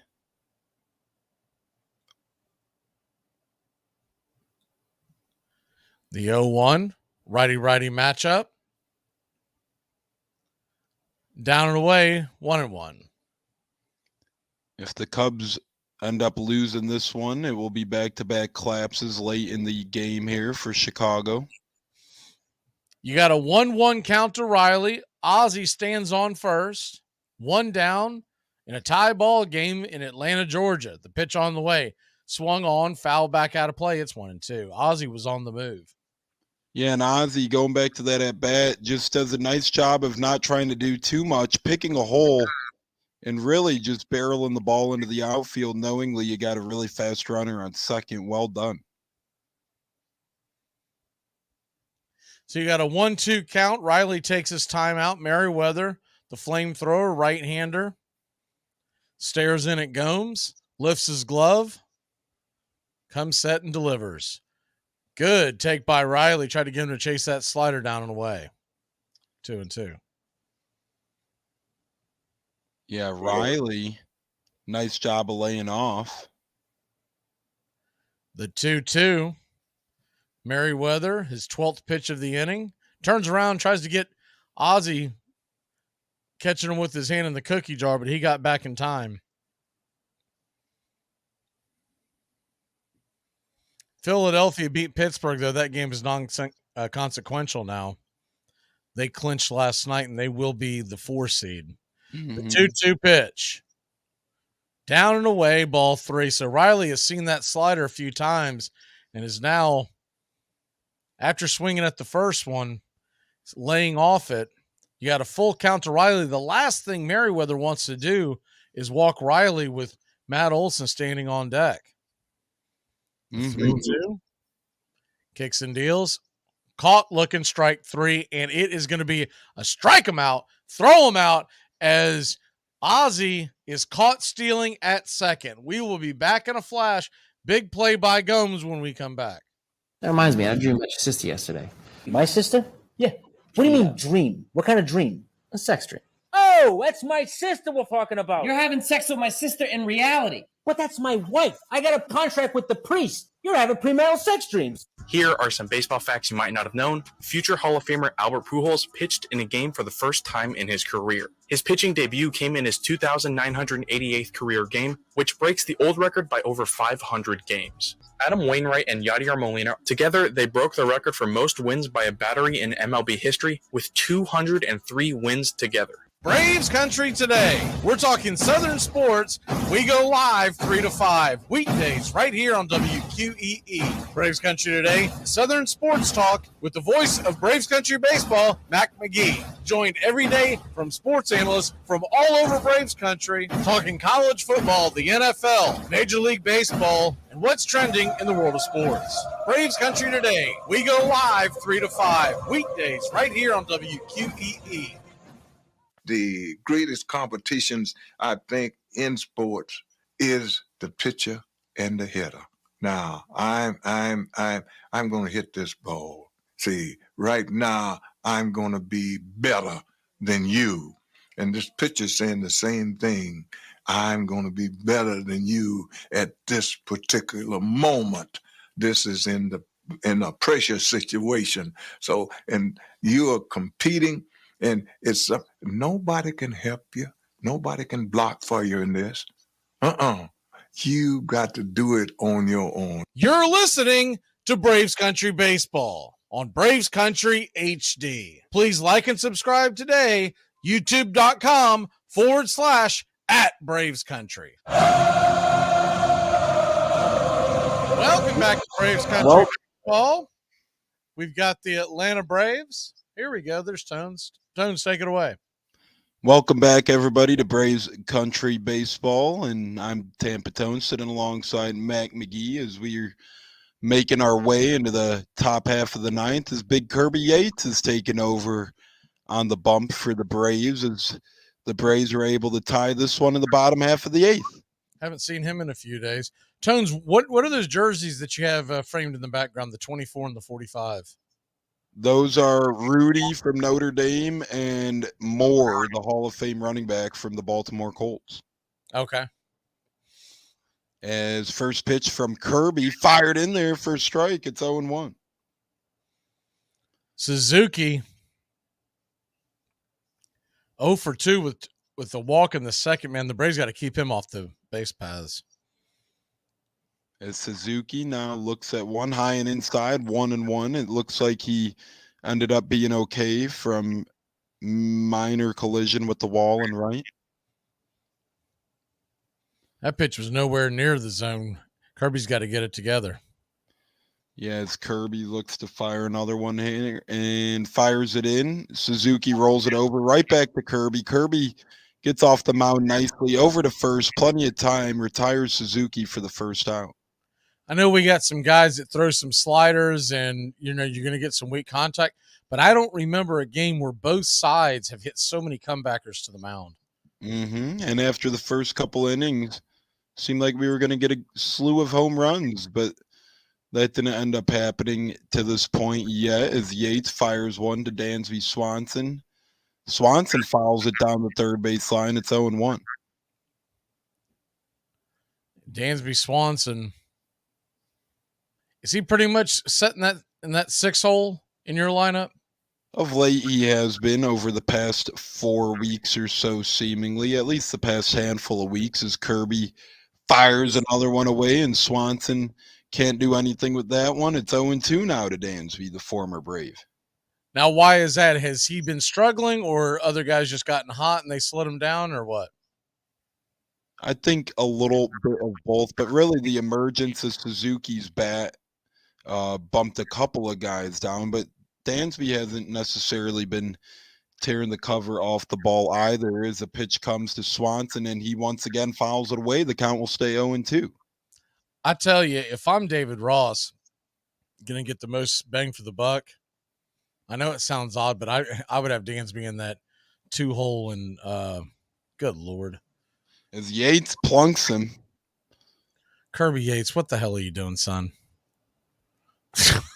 I mean, he's got an 0-2 count on this guy, and he hits him in the wallet. Yeah, he seems frustrated out there. It's not like he was, barely. I mean, he went way inside on that one. Yes, he's very frustrated. Yates is throwing the ball around into his mitt, yelling at himself. Candelario to the plate, starts it off 1-0, way down low.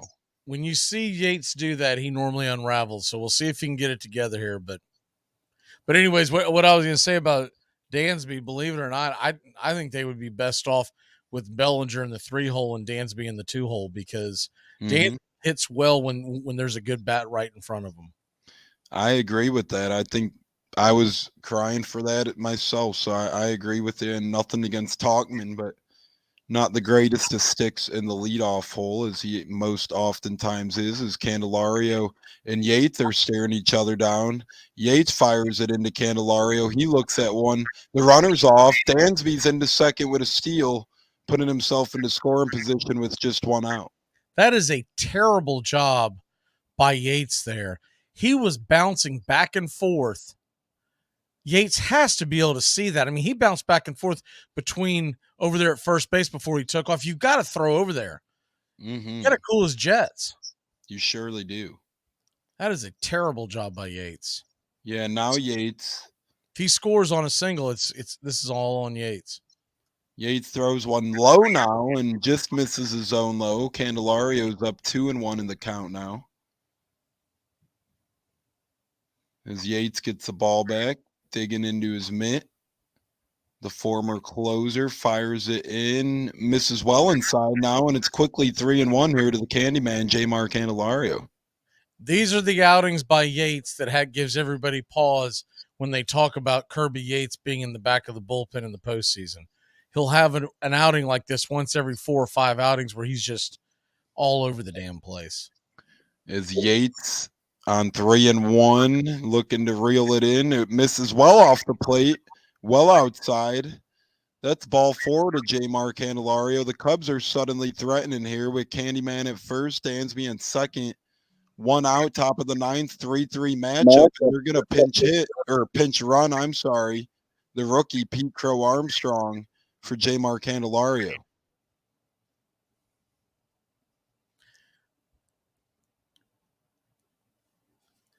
So with that being said, I would assume Armstrong's going to go to the outfield in the 9th and Bellinger to first.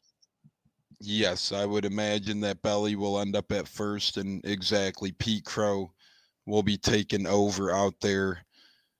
Our young top prospect acquired a couple years ago in the Javier Baez and Trevor Williams swap with the Mets.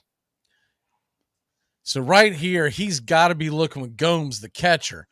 Yates has got to be looking to induce a double play. He's got a slow runner there. I mean, come on, Yates. Let's get that splitter going and knock it into the ground.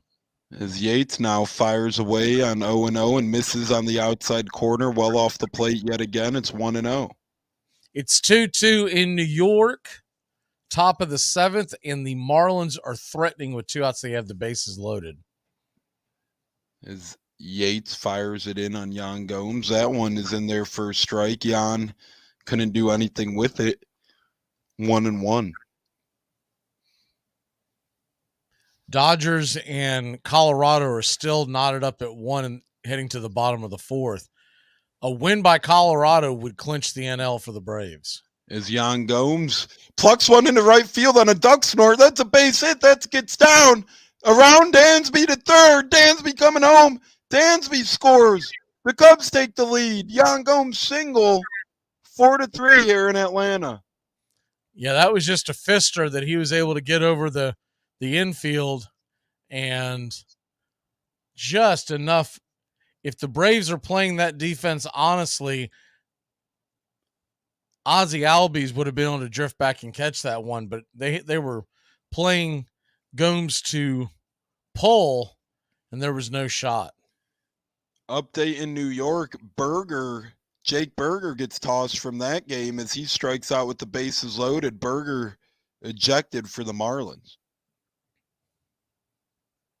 Kirby Yates focusing in here. Fires it to Miles Mastroboni. Easy strike down the middle, call. It's 0-1. Mets, by the way, got out of that jam. It's heading to the bottom of the seventh, and the Marlins Mets are tied at 2. Berger ejected. You know, it's funny. I talked about this the other day. For whatever reason, the Marlins are absolutely snake bit in New York. As Yates fires away 0-2 now on Miles Mastroboni. Good fastball up top, swing and a miss, and he was able to just blow it right by him. I think Mastroboni might have been sitting on that splitter. As Yates fires one in, and Mastroboni just can't catch up there. Gets way overmatched. Strike 3. Yates sets him down rather easily. That's a big strike out there. You can keep it to a 1-run game if you can just get one more out now, and the infield can play back. And and with this Braves offense, 1 run in the bottom of the 9th, anything's possible. Mm-hmm. As Kirby Yates now has to deal with the Cubs top of the order. Mike Tauchman steps in. Home run on the night for Tauchman. Nothing else in his other 3 at-bats. He's 1 for 4. As Yates misses well inside 1-0, and the Cubs appear to have Mark Leiter Jr. warming up in the pen. That'll be interesting. Mm-hmm. As their closer is still on the shelf, Adbert Elzaloy, and now Yates fires another one in there. 2-0. How long is he out for? Seemingly longer than expected. We hope to have him back by the weekend, but not going to be holding my breath. Wow. That's a rough pill to swallow, especially if he's not back for the postseason. Mm-hmm. And Yates steps off here, disengages, looks at Pete Crow Armstrong over at third as Jan's at first here. 4-3 game, top of the 9th. Cubs lead the Braves. 2-0 count to Mike Tauchman. Kirby Yates on the mound.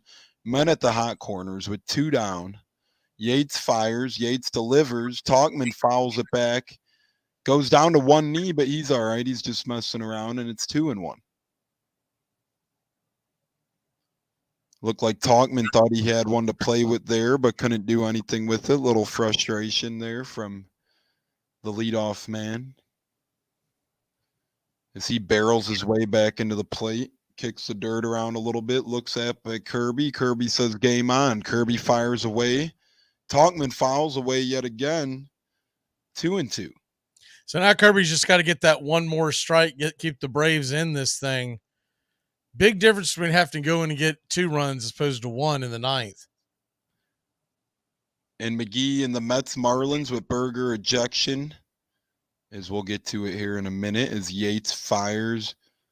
Tauchman fouls it away. But in that Mets-Marlins game, the pitch Berger got ejected on, this home plate umpire here in Cubs Braves must have called the same pitch at least 15 times tonight. So I don't know if that's an ode against Berger or an ode on how bad this blue is in Braves Cubs. I know one thing, that damn Jake Cheeseburger, I mean, he absolutely has just battered the hell out of the Braves pitching this year. He has. Ever since he's been in Miami, he's done a lot better in the NL than the AL. Not that he was awful in the AL, but now Yates fires away, tries to get Tauchman. Tauchman barely makes a piece of it, but does make some contact, stays alive here, 2-2. As long as this bat goes Tauchman in the advantage. This is going to be the 7th pitch of the at-bat. And all 4 seam fastballs to this point from Kirby. I don't know if Kirby trusts himself there on anything else right now. Or potentially has a good scouting report on Tauchman against the four-seam fastball as Kirby disengages, but now he's back on the bump. He sets, he delivers, he fires. Tauchman makes pretty good contact, but that's going to be an easy out, a can of corn to left. So we're going to go into the bottom of the ninth here with the Braves getting one last chance for romance, only down a run with some big sluggers coming up. Olsen, Ozuna, Harris, Tones, and McGee here on Braves Country Radio, HT. Shut up, Frank! Shut up! Let's go! Christ, I've been sitting here for 9 innings with you! That's the best team in the National League! Oh, they lose one game! They've lost 5! They've lost 5 out of the last 6! They're falling apart! The Braves never lose! Armchair. One pitch away from a pitcher's absolute nirvana. A perfect game. Dennis Martinez ready, and the 1-2 pitch popped in the air to center field. Going deep on it is Marcus Grissom. He's got it on the track. Dennis Martinez being mobbed by his teammates on this 28th of July, 1991. Dennis Martinez has reached the ultimate, a perfect game against the Los Angeles Dodgers. Nothing scratchy, nothing fluky. It was a masterpiece. The proposition to throw the World Series was first brought to me in New York City in front of the Ansonia Hotel. Chick Gandil came to me and said he wanted a conference. He asked me if anybody had approached me on the 1919 World Series with the purpose of fixing. I told him not yet. He asked me if it was fixed, would I be willing to get in and go through with it? I told him I would refuse to answer. Right then. Lefty Williams. Gandil recruited 6 teammates. Pitcher Claude Lefty Williams. Outfielder Oscar Happy Felch. Third baseman Buck Weaver. Shortstop Swede Risberg. Right-handed pitcher Eddie Cicotti. And the idol of schoolboys all over the Midwest, Joseph Jefferson Jackson. You're listening to Braves Country Baseball on Braves Country HD.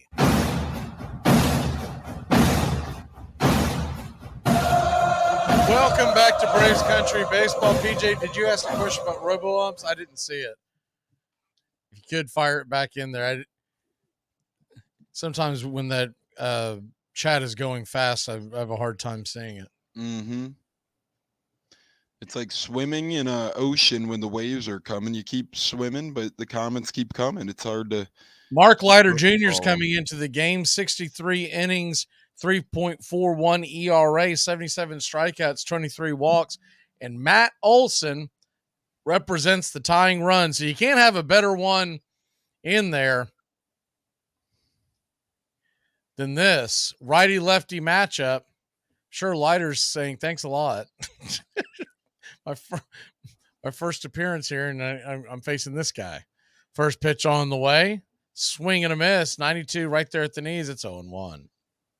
As a big, dangerous Matt Olson steps in, 53 long balls on the season.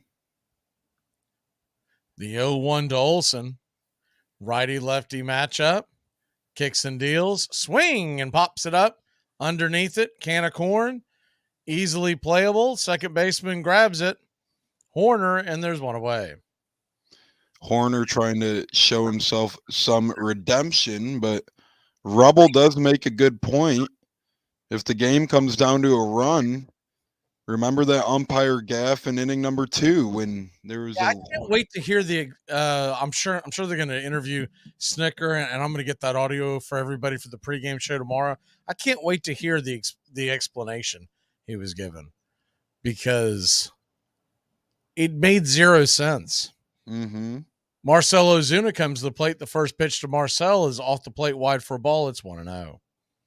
As PJ asked the question again, earlier I asked what if the Robo owned solution for high variance, meaning different size batters? Yeah, so the 1-0 pitch down and away, 2-0. So what the deal is with that is it will be set up a lot like the box you see on your TV. On your TV screen, where it is set to the player's height. So it's not just one set for all. The 2-0 pitch, Outside wide, ball 3. So what was once an enormous strike zone looks like he's actually calling it honest right now for whatever reason. The 3-0 to Ozuna, righty-righty matchup. Leiter lets her fly. Swing! And that ball's lifted high and deep. Going back on the track. Is it gone? It is gone! Ram-a-lamma ding-dong, a solo shot, and your Atlanta Braves have tied this puppy up.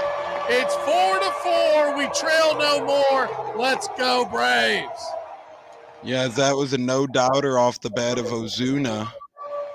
Hap just watches that one fly into the left field stands as Leiter blows this one, and the Cubs continue to blow lead after lead here late in the game against the Braves. He absolutely turned on that one and yacked it over the wall. 111 miles an hour off the bat of Marcell Ozuna.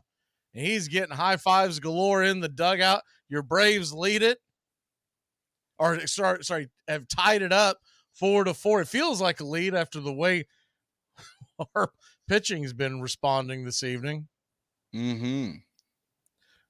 First pitch to Harris is outside for a ball. It's 1-0. The 1-0 pitch swung on. That ball is rifled into center field. Making a diving attempt. That ball's going to get behind, and it's going to roll where the green grass grows. Here comes Michael Harris the second. He's going to slam on the brakes. Thought about going to third, but instead he will stay where he is at.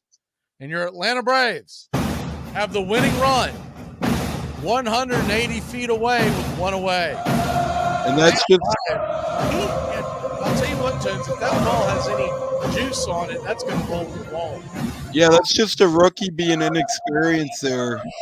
Pete Crow Armstrong should have never laid out for that one, as he wasn't even close to making the catch, and a very speedy Michael Harris easily scampers into second. You can't do that if you're Pete Crow Armstrong. Extra bases are killer.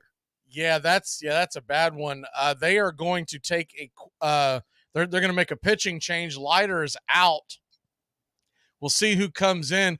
Tones, we'll take about a 30-second break, step away, and then we'll hit the scoreboard and react to everything going on in the world of baseball. As it looks like it is a right-hander coming out of the pen. We'll be back on that here in a second. Well, the season's finally here. The Armchair Quarterbacks are back. Saturdays, 10 a.m., you'll be tailgating with the Armchair Quarterbacks. Mac Magee, Joey and Tones, and the rest of the Armchair Quarterbacks live, 10 a.m., Saturdays this fall. Talking college football, SEC, ACC, Big Ten, the NFL, fantasy football advice, and our picks against the spread. Right here on Braves Country HD, 99.1 FM, WQEE. Yeah, the Armchair Quarterback.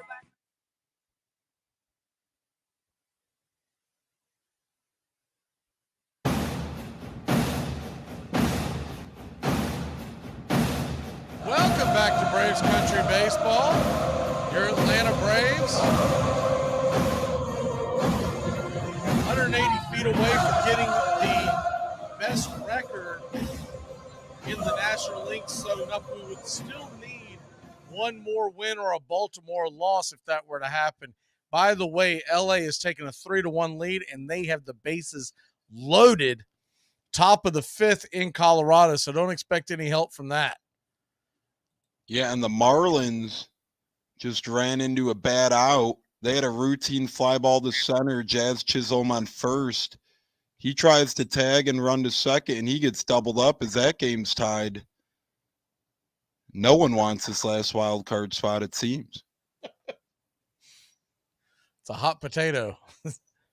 Cubs, Reds, and Marlins seemingly doing the most of who will take it from me. Not that the Cubs late game collapse. I mean, it's the Braves, so you're never in the driver's seat. But if you blow 3 late game leads, it's hard to overcome such a thing. Yeah, I think they're just I think what they are, what is in their favor is they go to Milwaukee this weekend. Milwaukee has 0 to play for. And if the Braves win tonight, they're not going to put their best foot forward tomorrow. They'll need 1. The magic number will be 1-4 to go. You can't expect them to kind of take their foot off the gas. First pitch on the way to Sean Murphy is right there for a strike. It's 0-1. The new pitcher is, I'll let you pronounce this guy's name. I call him JC. Jose Cuas. Oh, it is Cuas. Okay, I've said that before, but I never thought it was right. The 0-1 pitch, inside for a ball. It's 1-1. Quirky pronunciation. He came over at the trade deadline from Kansas City for Nelson Velasquez. That's one of those names where you're like C-U-A-S, and you find out he pronounces it Smith. The 1-1. Inside almost gets him. And the way Murphy's been swinging the stick, he wasn't getting out of the way. It's 2-1. He's like, hit me, baby. I'll take first right now. Mm-hmm. Standing on deck is Kevin Pillar. The 2-1 pitch. On the way, swing and a miss, nowhere near the zone. 2-2. And Cuas is a wild one. That thing wasn't close to the zone, but still gets Murphy to chase. That ball was in the left-hander's batter's box for those listening on radio. I mean, it was nowhere near the zone. So a 2-2. Will he go back to the sweeper, hit the sinker? Whoa, that ball goes wide, and that will move the runner to third. Harris easily moves up, and the Atlanta Braves are 90 feet away, and the Cubs will now have to bring the infield in. Another wild pitch. This one Murphy laid off of. If he ran a little faster, sounds like how much he was because he could hit that. Yeah, and this thing is getting dangerously tight here if you're the Cubs and Cubs fans. So infield in, the 3-2 pitch swung on, grounded over to third, and that's going to be a 5-3 putout. Harris chased back to the bag as that ball was hit right at Harris. He had nowhere to go. And yeah, Harris isn't going to try running home there, especially with wild Cuas has been. He's thrown a handful of wild pitches in the past week alone, so he probably figures he might see another one. If that ball was hit just about anywhere else, I guarantee you Ron Washington sends him. Mm-hmm. So that brings Pillar to the plate. Pillar, first pitch, almost gets him, spins him around. It's 1-0. Cuas really wild right now. Yeah, if he waits long enough, he might wild pitch in the winning run. Mm-hmm. The 1-0. Pitch on the way. Swung on, grounded up the middle. It should be playable by Horner. Horner flips it over to first. A 4-3 putout, and that'll end the inning. But not before your Atlanta Braves tie it up. We're going to extras. Free baseball here in Braves country. Let's go. go. I think we really need to be in front of a television set. You take TV out of this relationship, it is just torture. It all starts with just one thing. When recycling, rinse out jars and cans, and avoid recycling wax paper or paper soiled with food. This will reduce recycling contamination. Find tips and more at onethingus.com. What's your one thing? New Year's resolutions. We've all made them. Mine is the same every year. Eat healthier. The eat part usually works out fine. It's the healthier part I forget about. But not anymore, now that I've found the oh-so-chocolatey Built Bar. Built Bars are low-cal, low-sugar, high-protein, high-fiber. Great for keto. Lose or maintain weight while indulging in a yummy treat. At 130 calories, you'll feel like making a resolution every day. Try all 18 amazing flavors. Get yours at BuiltBar.com. They're talking good about you. You want to read that Tweeter machine, man. Everybody's getting on that Tweeter machine. You want to read it. My Tweeter machine is turned off. On October 1st, 1903, Nuff Said and his Royal Rooters were among the first to pass through the turnstiles to see the Boston Pilgrims take on the Pittsburgh Pirates in the very first championship series between the two leagues. It would be a best-of-9 game contest.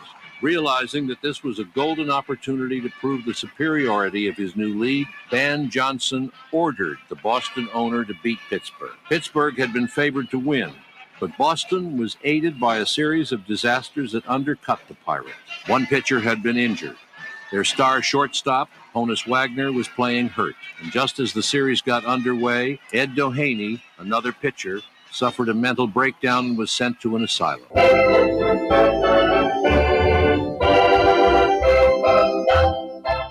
Welcome back. Braves Country Radio. Uncle Jesse's in the game, baby. Let's go. Mac Magee, Tampa Tones here, former Cub, making his way to the mound. Former everything. he's played everywhere. He only plays well in Atlanta for whatever reason. Yeah, he keeps coming back to Atlanta, and we're talking about the man himself, Jesse Chavez, as Nico Horner makes his way to the plate in extras. Obviously, the Cubs are starting with a runner on second. That runner is Pete Crow Armstrong, fortunately for them. No, it's not. I'm sorry. It's Mike Tauchman. Still not a bad one to have out there. Is Horner looking to make up for his error earlier? Fouls it away, and now it's a 1-1 count. It looked like he kind of threw his bat at the corner of the plate there, and that ball flew, but it was way out of play.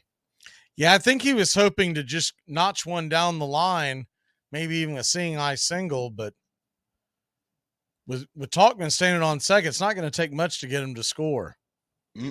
As Horner now hits one routine ball into right field, but Acuna comes in a little bit. Now he goes back. He has to leap for it. Tauchman will get to third.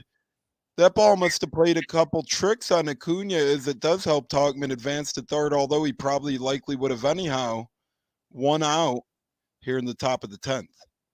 Yeah, because he misplayed it and his momentum carried him back towards the track, Tauchman was able to tag up. If his momentum's heading towards third, I don't think Tauchman even offers towards third base.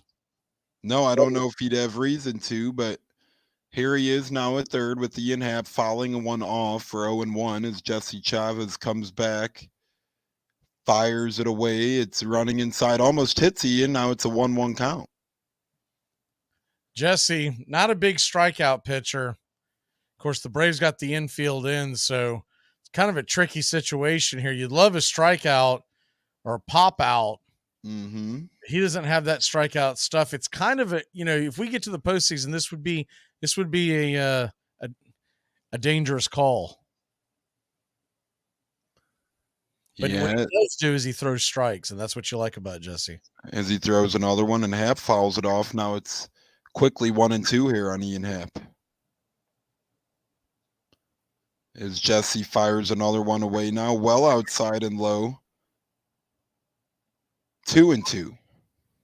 Yeah. Carrie brings up the the fact the ghost runner on second. She doesn't like it, even though they want to speed up the game.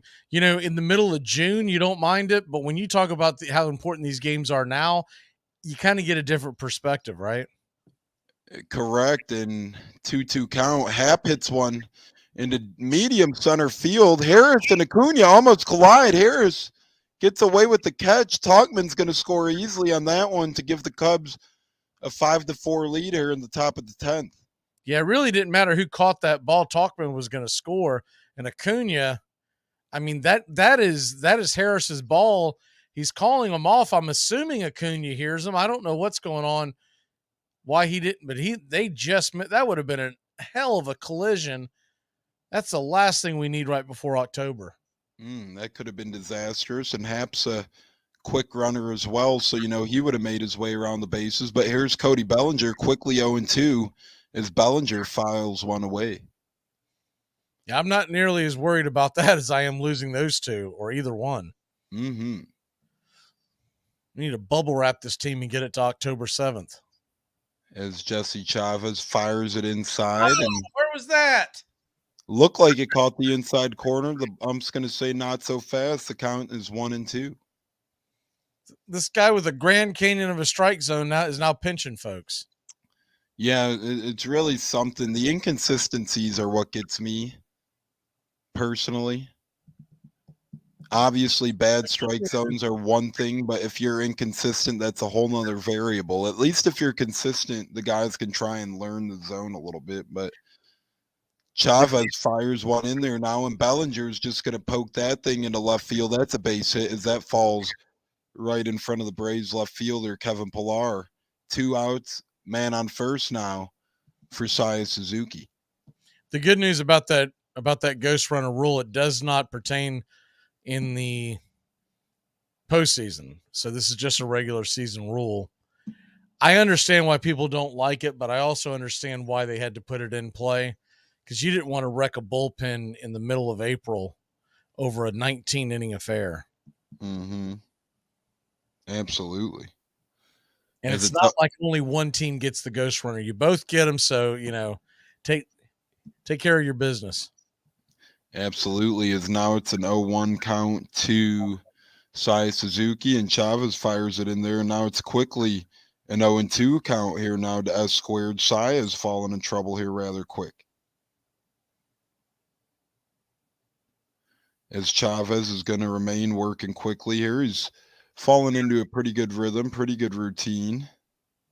But now he disengages, throws it over to first. Runner does get back in time. Jesse needs to keep the score right here, give you a chance to tie that up in the bottom of the 10th here. Mm-hmm. The Suzuki 1-2 count. Chavez 16 pitches deep. Saya 0 for 3 on the night so far. Takes an inside strike 3 call. That one did get the corner, but not before the Cubs get a run. We're 5-4. Cubs leading, heading into the bottom of the 10th. Braves have Arcia Acuna Albies on Braves Country Radio. Kevin Pillar will be standing on second. We'll be back in a flash. I don't know who needs to hear this today, but it's Mental Health Awareness Month. And if you feel like nobody cares, miss a couple payments. I'm Amy Lawrence, and I'm up late, always, after hours, hanging out with you on CBS Sports Radio. Check it out, 2 a.m. Eastern, 11 p.m. Pacific.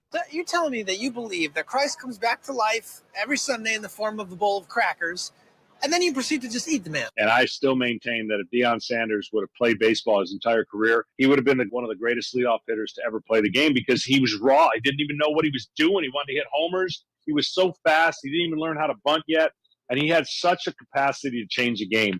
He was great for us. It was jaw-dropping. I mean, he played in the postseason. He would have been the MVP in '92. If we'd have won and beat the Blue Jays, he'd have been the MVP. That's how important he was. He's playing with a stress fracture in his foot. Words can't describe. Armchair.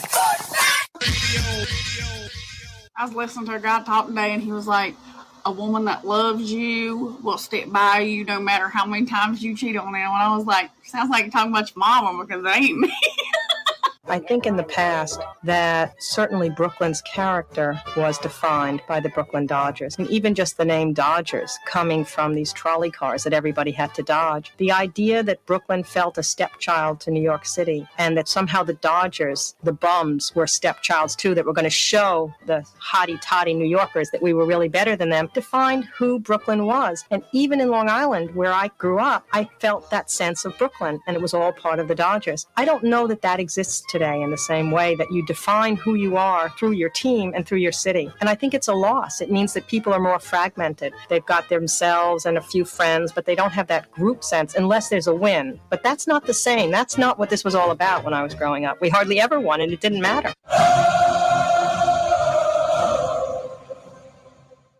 Welcome back to Braves Country Baseball. Mac Magee, Tones, Ariola, Palencia. Daniel Palencia is coming into the game with a 4.5 ERA, 29 strikeouts in 26 innings, 14 walks given up.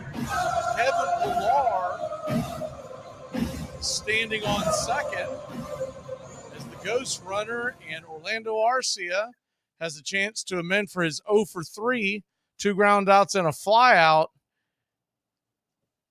The Braves trail 5-4. The righty Palencia comes set. The first pitch on the way. Swung on, rifled foul and out of play. 99 miles an hour. It's 0-1. Palencia, a little wild one, but he's been up and down this year for the Cubs. Cubs 5, Braves 4. Bottom of the 10th inning. 5 runs, 7 hits, an error for the Braves. The 0-1 pitches in the dirt, 1-1. Cubs 4-7-0. Couldn't get much closer of a game. Good game. Good 2 games to start this series. Mm-hmm. Seattle, by the way, is taking an early 1-0 lead over Houston. The 1-1 from Palencia. Kicks and fire, swung on, grounded up the middle. over there is Horner. He'll flip it over to first, and it's a 4-3 putout for out number 1. Yeah, but that does get the runner to third here. That's a productive out, they'll call it, kind of like how the Cubs first out went. They are able to move the runner over to third with 1 out. Interesting spot here. You got Acuna coming to the plate with the tying run at third. They could walk him, but Acuna would probably steal second. So there you'd have a mess. So I guess you pitched to him. This ought to be interesting. Mm-hmm. Pilar standing on third. 1 out. First pitch on the way. Just misses outside. It's 1-0. Just misses outside is right. As we alluded to, the strike zone seemingly shrinking as the game goes on. The 1-0 to Acuna. Righty-righty matchup. Palencia kicks and deals. Swing and fouls it back. It's 1-1. Man, anytime Acuna swings the bat, you just think that ball's going to go flying somewhere into the field of play. How about that home run last night where he almost like he purposely waited late to swing to get over that right field wall. Mm-hmm. He's a magician with the bat. He is amazing. The 1-1 swung on, rifled, foul, back out of play, 100 miles an hour. It's 1-2. For those that play fantasy baseball out there, he's considered what you call a super keeper. He's getting kept in every league where keepers are possible. Cubs 5, Braves 4, 1-2 count, 1 out. Infield drawn in. Pilar, the tying run, the pitch on the way. Swung on. That ball is rifled into right field. That's going to tie the game. Here comes Pilar, and Ronald Acuna Jr. stands on first with 1 out. And Ozzie Albies coming to the plate. And that's the dangers of just escaping the top half of extras with the ghost runner, because the bottom half you get a ghost runner, and the Braves do a great job of getting Pilar to third and getting him in with a laser off the bat of Ronald Acuna. Yeah, he did a great job of getting underneath that pitch to make sure he lifted it to the outfield somewhere. Just shot it over the glove of Horner. First pitch on the way to Ozzie. Acuna takes off, and that is number 70, baby! Yeah, and 70 club. And Mr. Ronald Acuna Jr., he's going to grab that bag, and he should. 40-70. Incredible. The history of baseball was 40-60, now 40-70. An incredible feat for Acuna. Since the year 2000, he joined some elite company, the likes of Jose Reyes, the likes of Jacoby Ellsbury. So we're going to have a pause in the action as they rip that base out. And that'll be heading, I mean, honestly, that's probably heading to Cooperstown, but that'll be heading somewhere. Yeah, that's probably going Cooperstown or into the basement of Ronald Acuna. And of course, he was by himself in the 40-60 club. Now he's in the 40-70 club. And I'm assuming that's the same base as number 69 was stolen on as well. Yeah, I would think so. I don't know why they would rip that one up. So there you have it, number 70, and they're giving him a standing ovation. A little bit of time called as he have to do some maintenance. And that's just a remarkable feat, McGee. Like I was saying, not only one of the best players in fantasy baseball, obviously, but in the MLB, he might be to do a fantasy baseball. This is real baseball, man. That's one of those things that he's just, it's funny though, not much of a difference between the 41-69 club and the 40-70. We love round numbers, don't we? Yeah, but there's something cool about it. It is. So back to the actual game. First pitch on the way to Ozzie Albies is down. That's going to get down for a base hit. Here comes Ronald Acuna Jr., and he is safe, and the Atlanta Braves walk it off. A base rip by Ozzie Albies, and he gets the RBI single just like that. And your Atlanta Braves walk it off. 6-5 the final, and they have the have clinched the number 1 seed in the National League. Really a nice job there by the Braves in the 10th to be able to get a couple guys on, a couple guys over, and get them in to win this ball game. Not easy, but they have the lineup to do it. Incredible job there. Absolutely. The Atlanta Braves will be the 1 seed in the National League. And now their magic number, for folks who are paying attention to this stuff, their magic number for the home field throughout the entire playoffs, including the World Series, will now be 1. They need either a loss by Baltimore or win by Atlanta in the next 4 days. We give the game ball away. Look, I know other people probably had better games realistically, but I think it's got to go to Mr. Ronald Acuna Jr. Yeah, I think I got to give it to Ronald Acuna as well. He made history tonight, and he continues to cement himself in the front runner for MVP. Yeah, if you do not vote for Ronald Acuna Jr. as the MVP for the National League, you are the beat writer for the LA Dodgers. that's it, right? Mm-hmm. Don't get me wrong. Betts probably deserves to be. I'm still shocked. I'd like to get your take on this before we jump out of here, Tones. A guy that leads Major League Baseball in home runs and RBIs, and they're really not talking about him being in a real threat in the MVP race. Yeah, it's really wild to me, and I don't know why, but as you alluded to, some of these guys just overhype the Dodgers, and that happens all the time with these Braves. The Braves are easily the best team in the NL, but their guys don't get the love, and maybe once they make another far run this postseason, their guys will finally start getting that love. This is easily, in my opinion, the best team in baseball. 37,246 people saw this game tonight, no matter how many tell you that they did later on, but 37,246 were actually there. The game took 2 hours and 51 minutes, and the Braves win a big one, 6-5. They've got home field, and tomorrow night we'll bring you pitch-by-pitch, play-by-play of your Atlanta Braves and Cubs. Look, Tones, the good news for you is everyone else seems to be losing, so you didn't lose any ground. Yeah, it does look like the Marlins might appear to take the lead here momentarily. But again, the Cubs, if they don't make the playoffs at this point, even against a powerhouse such as the Braves, you had some pretty big leads the last couple nights late in the ball game. You got to be able to get at least one of those wins, right? Well, I also feel like, and I know I've been saying this a few times, but they're going to go to Milwaukee and face a team that has nothing to play for this weekend. Mm-hmm. This isn't like a nothing to play for this weekend kind of situation when you're playing the Pirates and they're heading to they're about to make golf plans, right? Mm-hmm. This is a team that's getting ready for the playoffs that start on Tuesday. They don't even have the week off. So I mentioned earlier in the week on one of the shows, Corbin Burns is the pitcher on Sunday. No way in hell he pitches on Sunday. So it's going to be that kind of stuff. I would think the Cubs can go out there and possibly sweep. And we don't know who the starter is.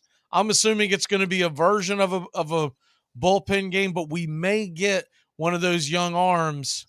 I'm hoping it's AJ Smith-Shawver to pitch tomorrow night to see him. We haven't seen him in a while. What is your walk-off, sir? Yeah, kudos to the Braves and kudos to Ronald Acuna for continuing to make history in the game of baseball. Just a fun team down there in Atlanta. Wish the Cubs played a little better late in this one, but that's a game of baseball. All right, brother. Well, we wish you luck, and I hope y'all do make the playoffs because I want to see y'all be a thorn in Philadelphia's side in round number 1. That's the matchup I want to see. Nobody wants to see the Diamondbacks in the playoffs. Let's get some Cubs in there and let's go. Let's do it, McGee. I'm with you, brother. Great job, sir, and we'll see everybody next time. Braves win. Braves win. Your Atlanta Braves win. Have a good night, y'all. Adios.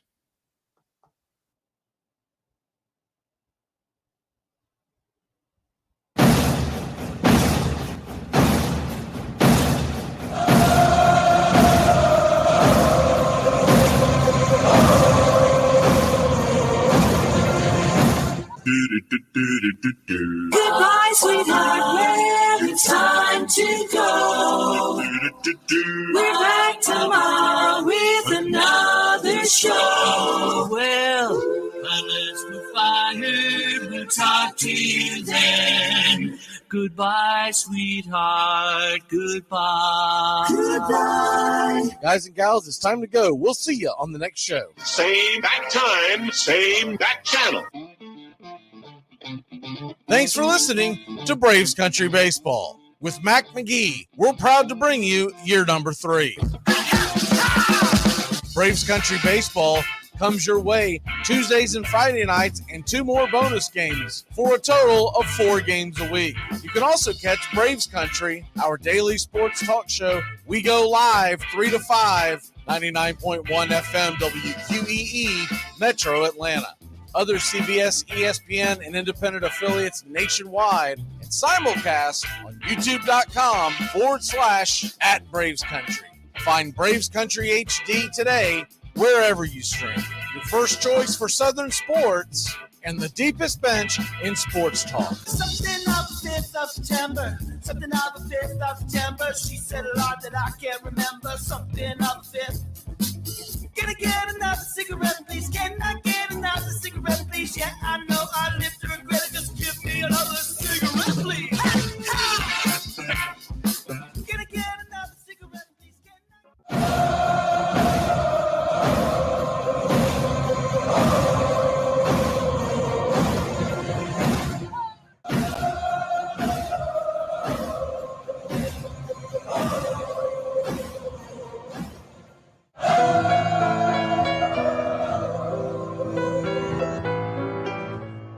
Lineup for yesterday by Ogden Ash. A is for Alex, the great Alexander. More goose eggs he pitched than a popular gander. B is for Bresnahan, back of the plate. The Cubs were his love and McGraw his hate. C is for Cobb, who grew spikes not corn and made all the basemen wish they weren't born. D is for Dean, the grammatical diz. When they asked who's the tops, said correctly I is. E is for Evers, his jaw in advance, never afraid to tinker with chance. F is for Fordham, and Frankie and Fish. I wish he were back with the Giants, I wish. G is for Gehrig, the pride of the stadium, his record pure gold, his courage pure radium. H is for Hornsby. When pitching to Raj, the pitcher would pitch, then the pitcher would dodge. I is for me, not a hard-hitting man, but an outstanding all-time, incurable fan. J is for Johnson, the big train in his prime, was so fast he could throw 3 strikes at a time.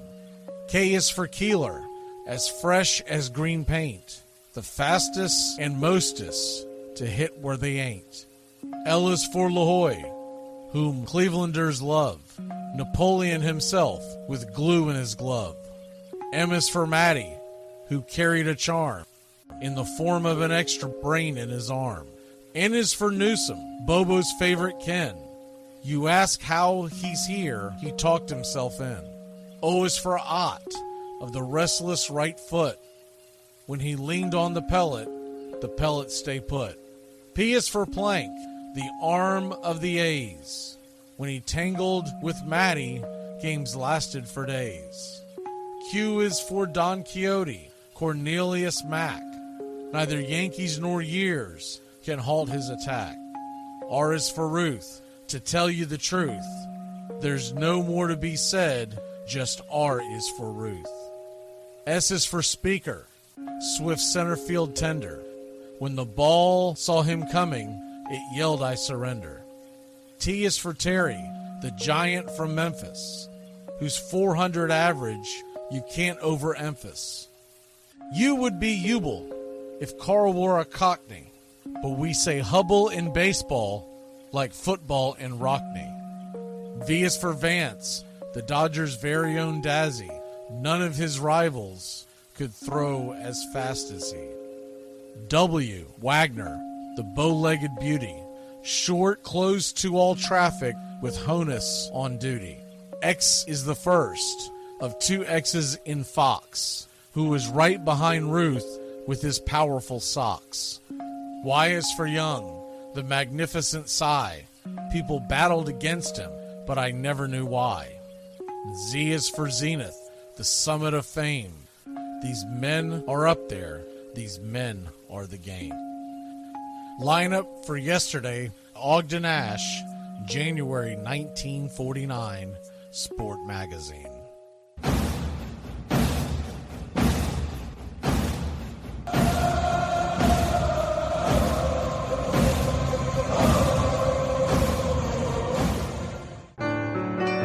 Hey Braves fans, I'm Mac Magee with Braves Country. We'll be right here on the key all year long giving you Braves Country baseball, pitch by pitch, inning by inning of your Atlanta Braves. Make sure to catch Braves Country right here on the key. We go live 3 to 5, and we'll keep you up to date on the upcoming schedule for Braves Country. That's Braves Country HD and Braves Country baseball right here on the key.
Casey at the Bat by Ernest Lawrence Thayer.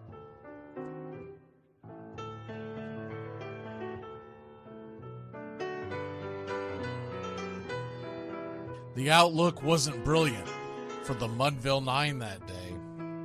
The score stood 4-2, but with 1 inning more to play.